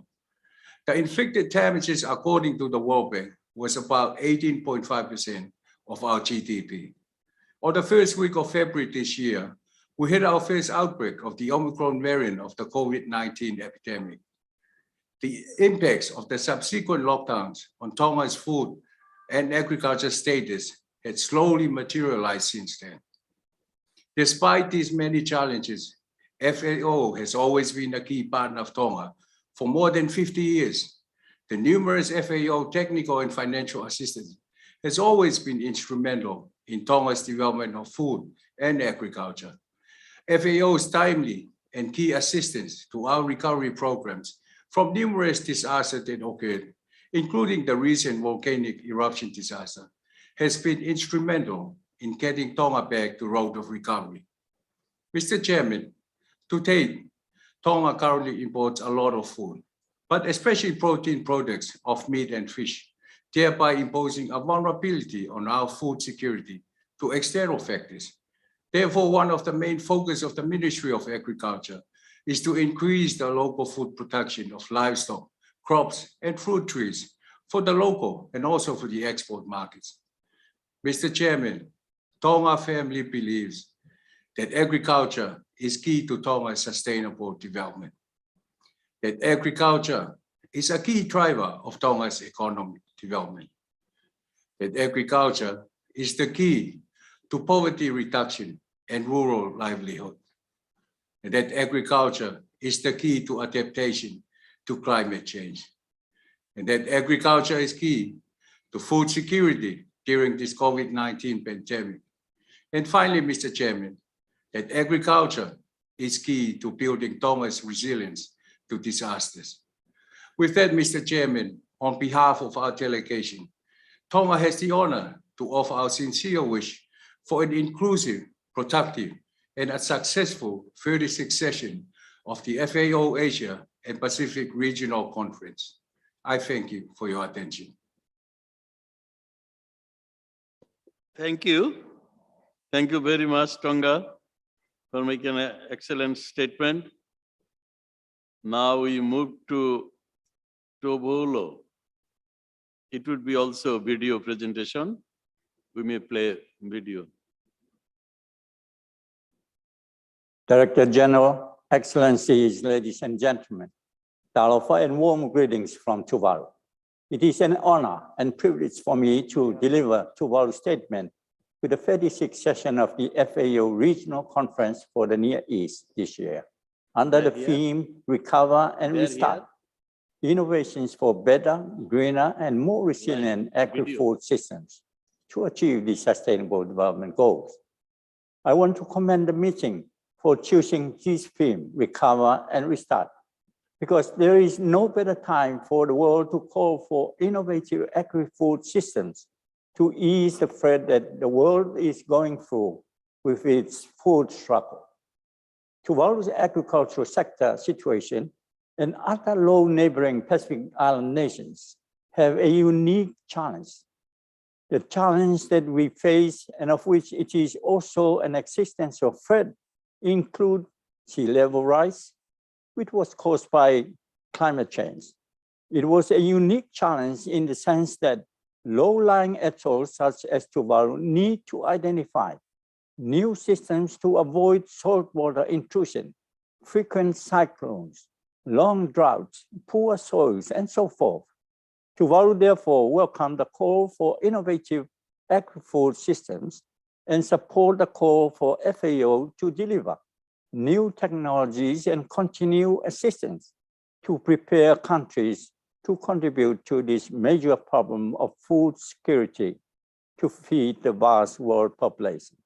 Excellencies, agriculture remains the important main source for the livelihoods of the world communities and our own people.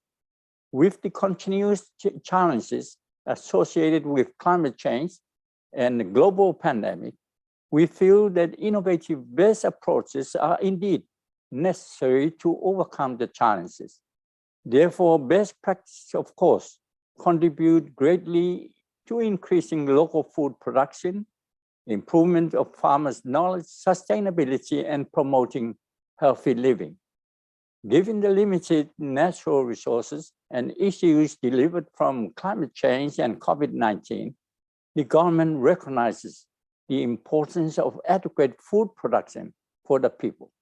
Therefore, in the year 2021, the government, through the Ministry of Local Government and Agriculture, participated in the National Food System Summit dialogue organized by the UN, with the main objective for our farmers to engage meaningfully, explore collectively, and emerge resiliently to improve livelihoods and sustainable food systems. Excellencies, let me emphasize that food security is of paramount importance and is a key factor in our government's national plans. For that, I therefore urge all member countries, international and regional parties who are here today to work in close collaboration and share best methods to ensure that our small island nations adapt to the challenges of climate change and the impact of COVID-19. Let me assure you that the people and government of Tuvalu will continue to work in partnership with the FAO and SPC as we strive to improve and address key challenges faced by our food systems and efforts to achieve food security.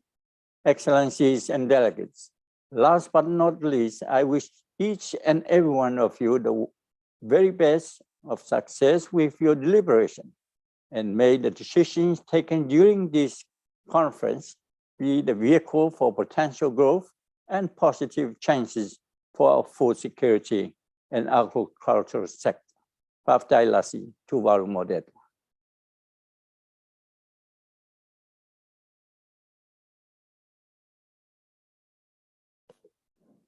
We have just heard the statement of Tuvalu through video. Now I request Vanuatu, it would be also virtually live. Floor is yours, please. I thank you, Honorable Chair. Take it. I will be delivering this statement on behalf of the Honorable Minister of Agriculture, Livestock, Forestry, Fisheries, and Biosecurity. Through you, Honorable Chair, I seek your permission that my camera be turned off so as to manage the bandwidth of my internet connection. No.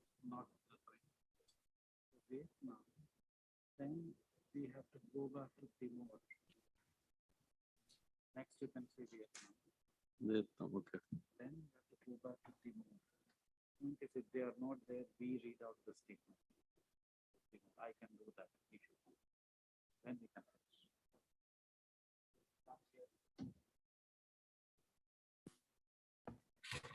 Honorable Chair, if the connection is not good, then I wish to state that the written statement will be submitted for consideration. Thank you.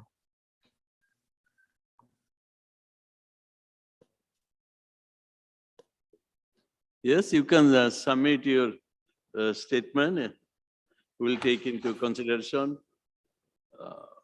Organizer will take it and note it in the report. Next is we have Vietnam. It would be virtually. I would request but Vietnam team for giving their statement.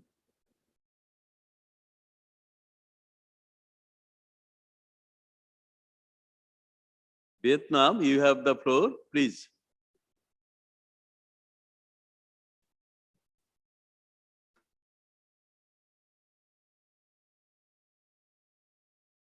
Vietnam, can you hear us?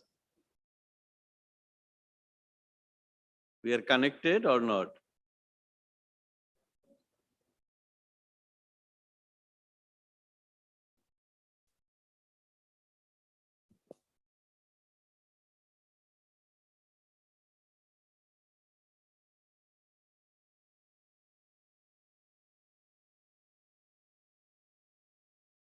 Not hear you yet.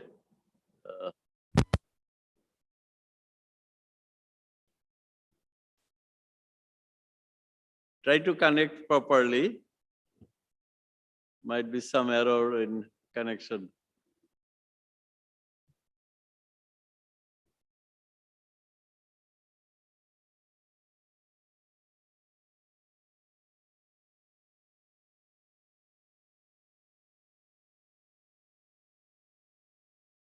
Not yet. Still, we cannot hear you. Hello, can you hear me? Okay. Okay, thank you very much, Mr. Chairperson. Your Excellency, Mr. Chairperson, Excellency Minister, FAO Director General, distinguished delegate, ladies and gentlemen. On behalf of Vietnam delegation, I would like to express our sincere thanks to the host country, the People's Republic of Bangladesh, as well as the FAO Secretariat for excellent arrangement of in-person and virtual session of the 36th FAO Regional Conference for the ASEAN Pacific. Mr. Chairman, as the COVID-19 pandemic and climate change have exacerbated weaknesses and shortcomings in the global food system, country needs to strengthen partnership to promote the sustainability and adaptability of national food system in the new normal context where farmer and producer, processor, distributor, and consumer are at the center. Sustainable agriculture and food security are among the pillars of Vietnam's socio-economic development strategy to 2025, in which we prioritize the development of eco-farming, high-tech, low-emission, and climate-resilient agriculture associated with the livelihood improvement for rural residents. And we are committed to the transition to a transparent, responsible, and sustainable food system in Vietnam. Excellency, ladies and gentlemen, I would like to take this opportunity to propose the following area for FAO to support Vietnam as well as member countries. First, supporting country to implement the country program framework which are in line with FAO for better and program priority area proposed in the medium-term plan 2022-2025. Focus should be on the innovative ways to improve engagement and benefit of smallholder farmer in agricultural value chain, improve food safety and nutrition and environmental protection. Vietnam is interested in the following priority, including BP1, Innovation for Sustainable Agriculture, BE1, Climate Change Mitigation and Adapted Agri-Food System, BP2, Blue Transformation, BP5, Digital Agriculture, BP3, One Health, BL3, Safe Food for Everyone, and BL2, Inclusive Rural Transformation. Second, the green and digital transformation of agriculture is an urgent need. Therefore, financial, technological, capacity building assistance for developing countries is critical for the transition to more sustainable and climate resilient food system. Vietnam stands ready to become a food innovation center in Asia and will continue to actively join initiatives globally on innovation, digital transformation, and environmental protection in agricultural sector. Third, it's imperative to further strengthen platform for partnership and cooperation in sustainable agriculture and to encourage the participation and the support of all actors, particularly through private-public partnership projects. We really need joint action to deal with consequences of the COVID-19 pandemic, transform to adaptive and sustainable agricultural system in the new normal, ensure food security and nutrition, and contribute to the implementation of the Paris Agreement and realization of the Sustainable Development Goal by 2030. Thank you very much for your kind attention.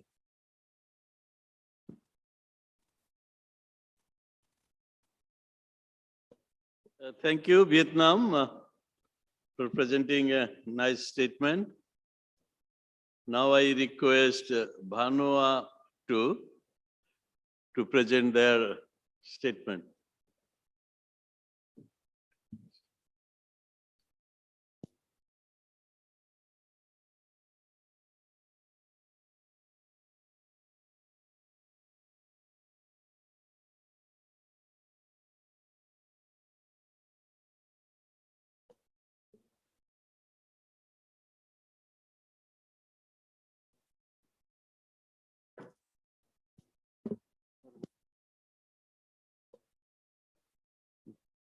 It seems they are not connected yet. Is there chance that they will be?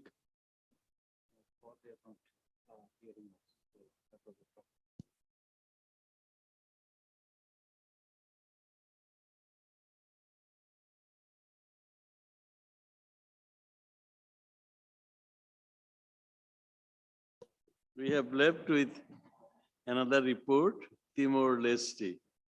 Probably they cannot join. They have sent the report. Conference Secretary, Mr. Sridhar will read it. Please, Secretary, please read it out. Thank you, Chair. So on behalf of, I'm just reading out the country statement of Timor-Leste for the 36th APRC. And this is being read verbatim from the text that they have sent us. Distinguished guests, ladies and gentlemen, it's my honor to represent the government of Timor-Leste in today's 36th Regional Conference for Asia and the Pacific, and to reaffirm our commitment in contributing to the global actions in combating hunger, maintain food security, and reduce poverty. Timor-Leste is a small island country with a population close to 1.3 million, and the majority lives in rural areas and depends on agriculture and forests for their economic base.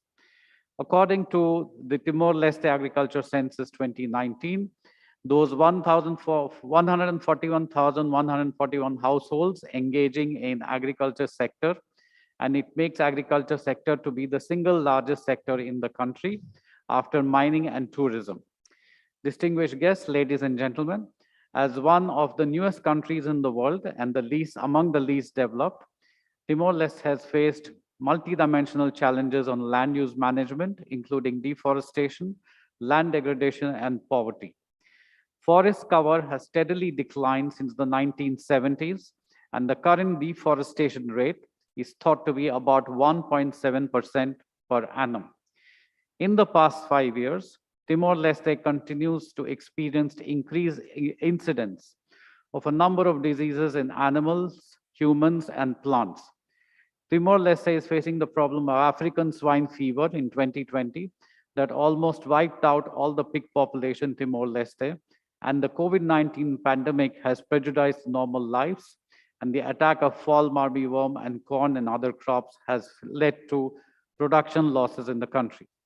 According to the Human Development Report 2018, Timor-Leste has a significant number of the youngest population in the Asia-Pacific region, with a median age of 17.4 years. The population below age 35 accounts for 74% of the total population. A benefit of this is the wonderful energy and creativity of youth who will build Timor-Leste's future. Each year, large numbers of students finish their high school and university studies, and the question remains as to how to prepare them for jobs. Many of them have no interest in the agriculture sector and moved from rural areas to the city to look for work, and leaving their elders in the rural areas to continue to produce food for the population. In order to guide the interventions in the agriculture sector over the next 5 years, the Ministry of Agriculture and Fisheries has established a strategic plan 2021 to 25, which lays out 4 mutually reinforcing strategic objectives. 1, to sustainably increase the production and productivity of food crops, livestock, fisheries, forestry, and industrial crops subsectors. 2, to improve value addition and access to domestic and export markets. 3, to enhance sustainable natural resources management, utilization, and conservation. And 4, to enhance good governance and institutional management across the agriculture sector. The Strategic Development Plan of Timor-Leste highly recommends sustainable agriculture and natural resources management in the rural areas of the country to generate income and create employment for the youth. As part of my intervention today, on behalf of the government of Timor-Leste, I would like to request to level the FAO office in Timor-Leste to be a fully fledged representation office. During the country consultation meeting in Dili on 18th February 2022, it is a national consensus that the government of Timor-Leste will further strengthen the collaboration with FAO in the area of policy, research, and extension, which promotes climate-resilient agri-food systems, One Health system, and inclusive agriculture value chains. We look forward to continue and learn and share with all of you, FAO member countries in this region. In conclusion, I would like to call for continued efforts and collective actions to address hunger, food insecurity, and reduce poverty in our region through better collaboration, learning, and sharing among all countries of this region.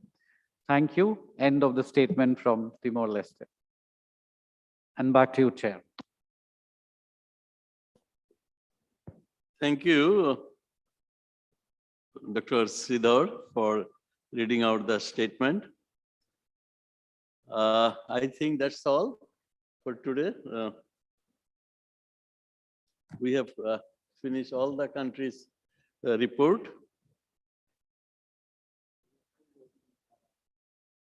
You have still one?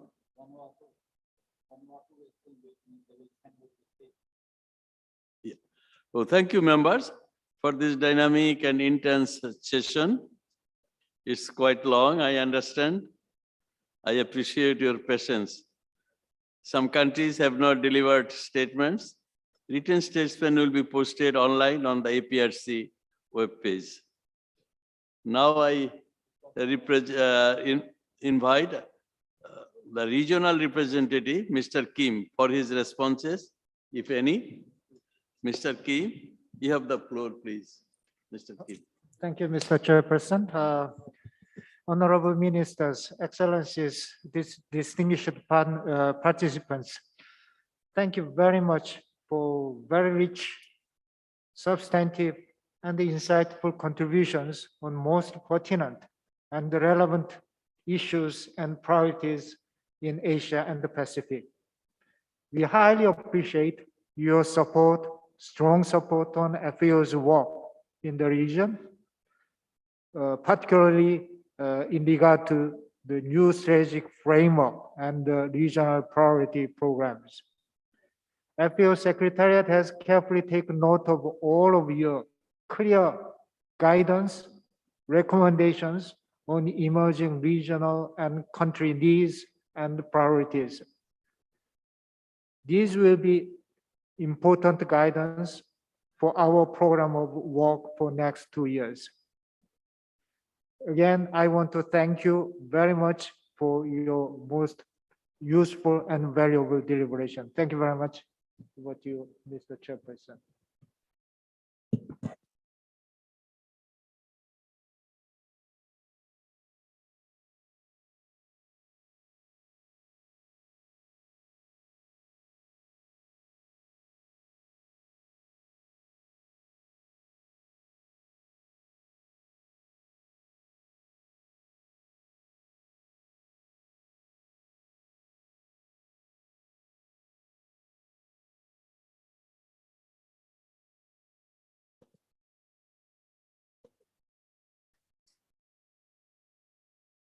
At this time, I invite the rapporteur to present the summary. I think it would be a very difficult task, but please. Yeah, thank you, Honorable Chair, Excellencies, ladies and gentlemen, good evening. I'm going to present a brief summary of the 2 agenda items we deliberated on in this session. Item 10, the regional conference listened to a special event on innovation, science, and digitalization, transforming agri-food systems in the Asia and Pacific region. Following the opening remarks by the Director General, the special event on innovation, science, and digitalization, transforming agri-food systems in Asia and the Pacific region continued with a brief presentation of FAO's science and innovation strategy. A panel discussion followed, inviting members to reflect upon their programs, policies, priorities related to innovation and digitalization. The panelists highlighted successful initiatives, challenges faced, and pointed at the need to foster opportunities for partnership and cooperation at regional level, as well as possible areas of support from FAO. There were about 32 interventions under item 11 on prioritization of country and regional needs. Ministers and delegates underlined that the continued economic growth of Asia and Pacific region has resulted in widespread national food security, but substantial under or malnutrition, rural poverty, and vulnerability still exist in the region, further amplified by climate change, environmental degradation, and shocks such as COVID-19 pandemic. Ministers and delegates emphasize the critical importance of agri-food systems transformation, noting that there is no one-size-fits-all solution. It was highlighted how national policies and initiatives were targeting national challenges such as improving nutrition, addressing rural poverty, modernization of agriculture, promoting sustainable natural resources management, and encouraging youth to stay engaged in the agriculture sector. Ministers and delegates, recognizing that agriculture is a major contributor to greenhouse gas emissions, noted the potential for reduced emission agri-food systems, regenerative and restorative agriculture and forestry to reduce greenhouse gas emissions, and the development and use of renewable or sustainable energy for agricultural purposes to reduce the greenhouse gas footprint of agriculture.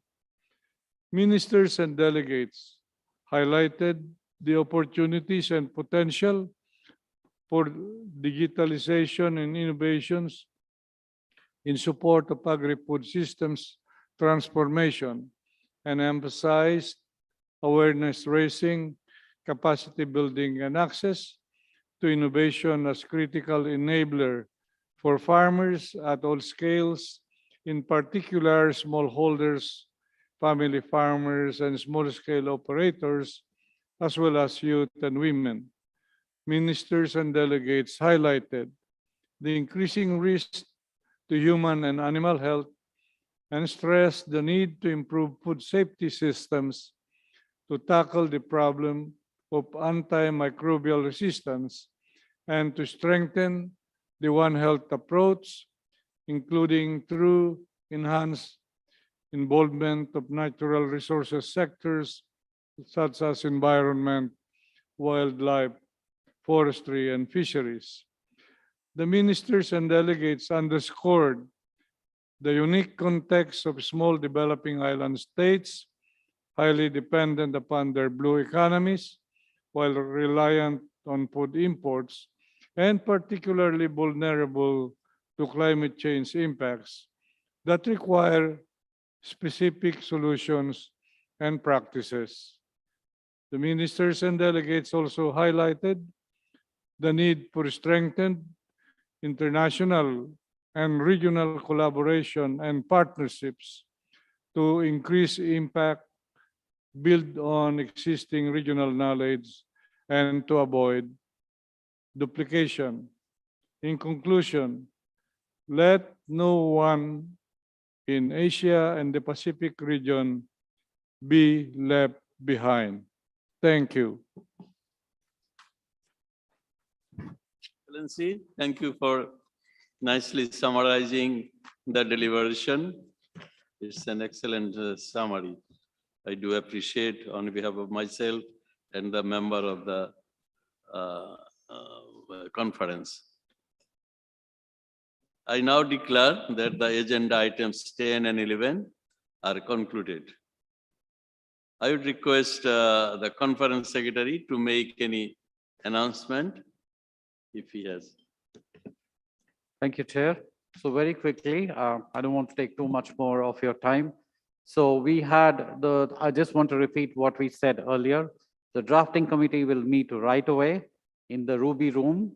And those of you who want to connect by Zoom can just ask for the Zoom link. I'm sure you already have sent an email to the Secretariat indicating your interest and you've received the Zoom link. Second, as we reminded, there will be a photograph with the Director General of all the heads of delegation who are ministers tomorrow at 12:30 p.m. So please be there for the photograph. And third, for those who are leaving Bangladesh tomorrow or day after or fairly soon, please get your pre-departure COVID flight tests arranged with the concierge of the hotel. That's a separate test. The test that you use to access the plenary hall does not cover international travel. Finally, just to and before we finish, the drafting committee will meet shortly. As you know, it's open to all members. It's not open to observers, unfortunately. So if you need the Zoom link, please contact APRC36@fao.org and we can provide it to you. Also, please provide, all the countries are reminded to please provide the name and email address of one focal point to whom the draft conference report will be circulated later this evening. This is important so that every country receives the draft report and is able to read it tomorrow morning and be able to and is prepared with it for the adoption later tomorrow afternoon. Finally, for tomorrow, we will convene here at 11 a.m. Dhaka time. And please sign into Zoom 15 minutes earlier if you are able to do so that you're in the virtual meeting room and ready for the meeting to begin. Thank you very much, Excellencies, distinguished delegates, ladies and gentlemen, for your excellent participation. Have a good evening and see you tomorrow.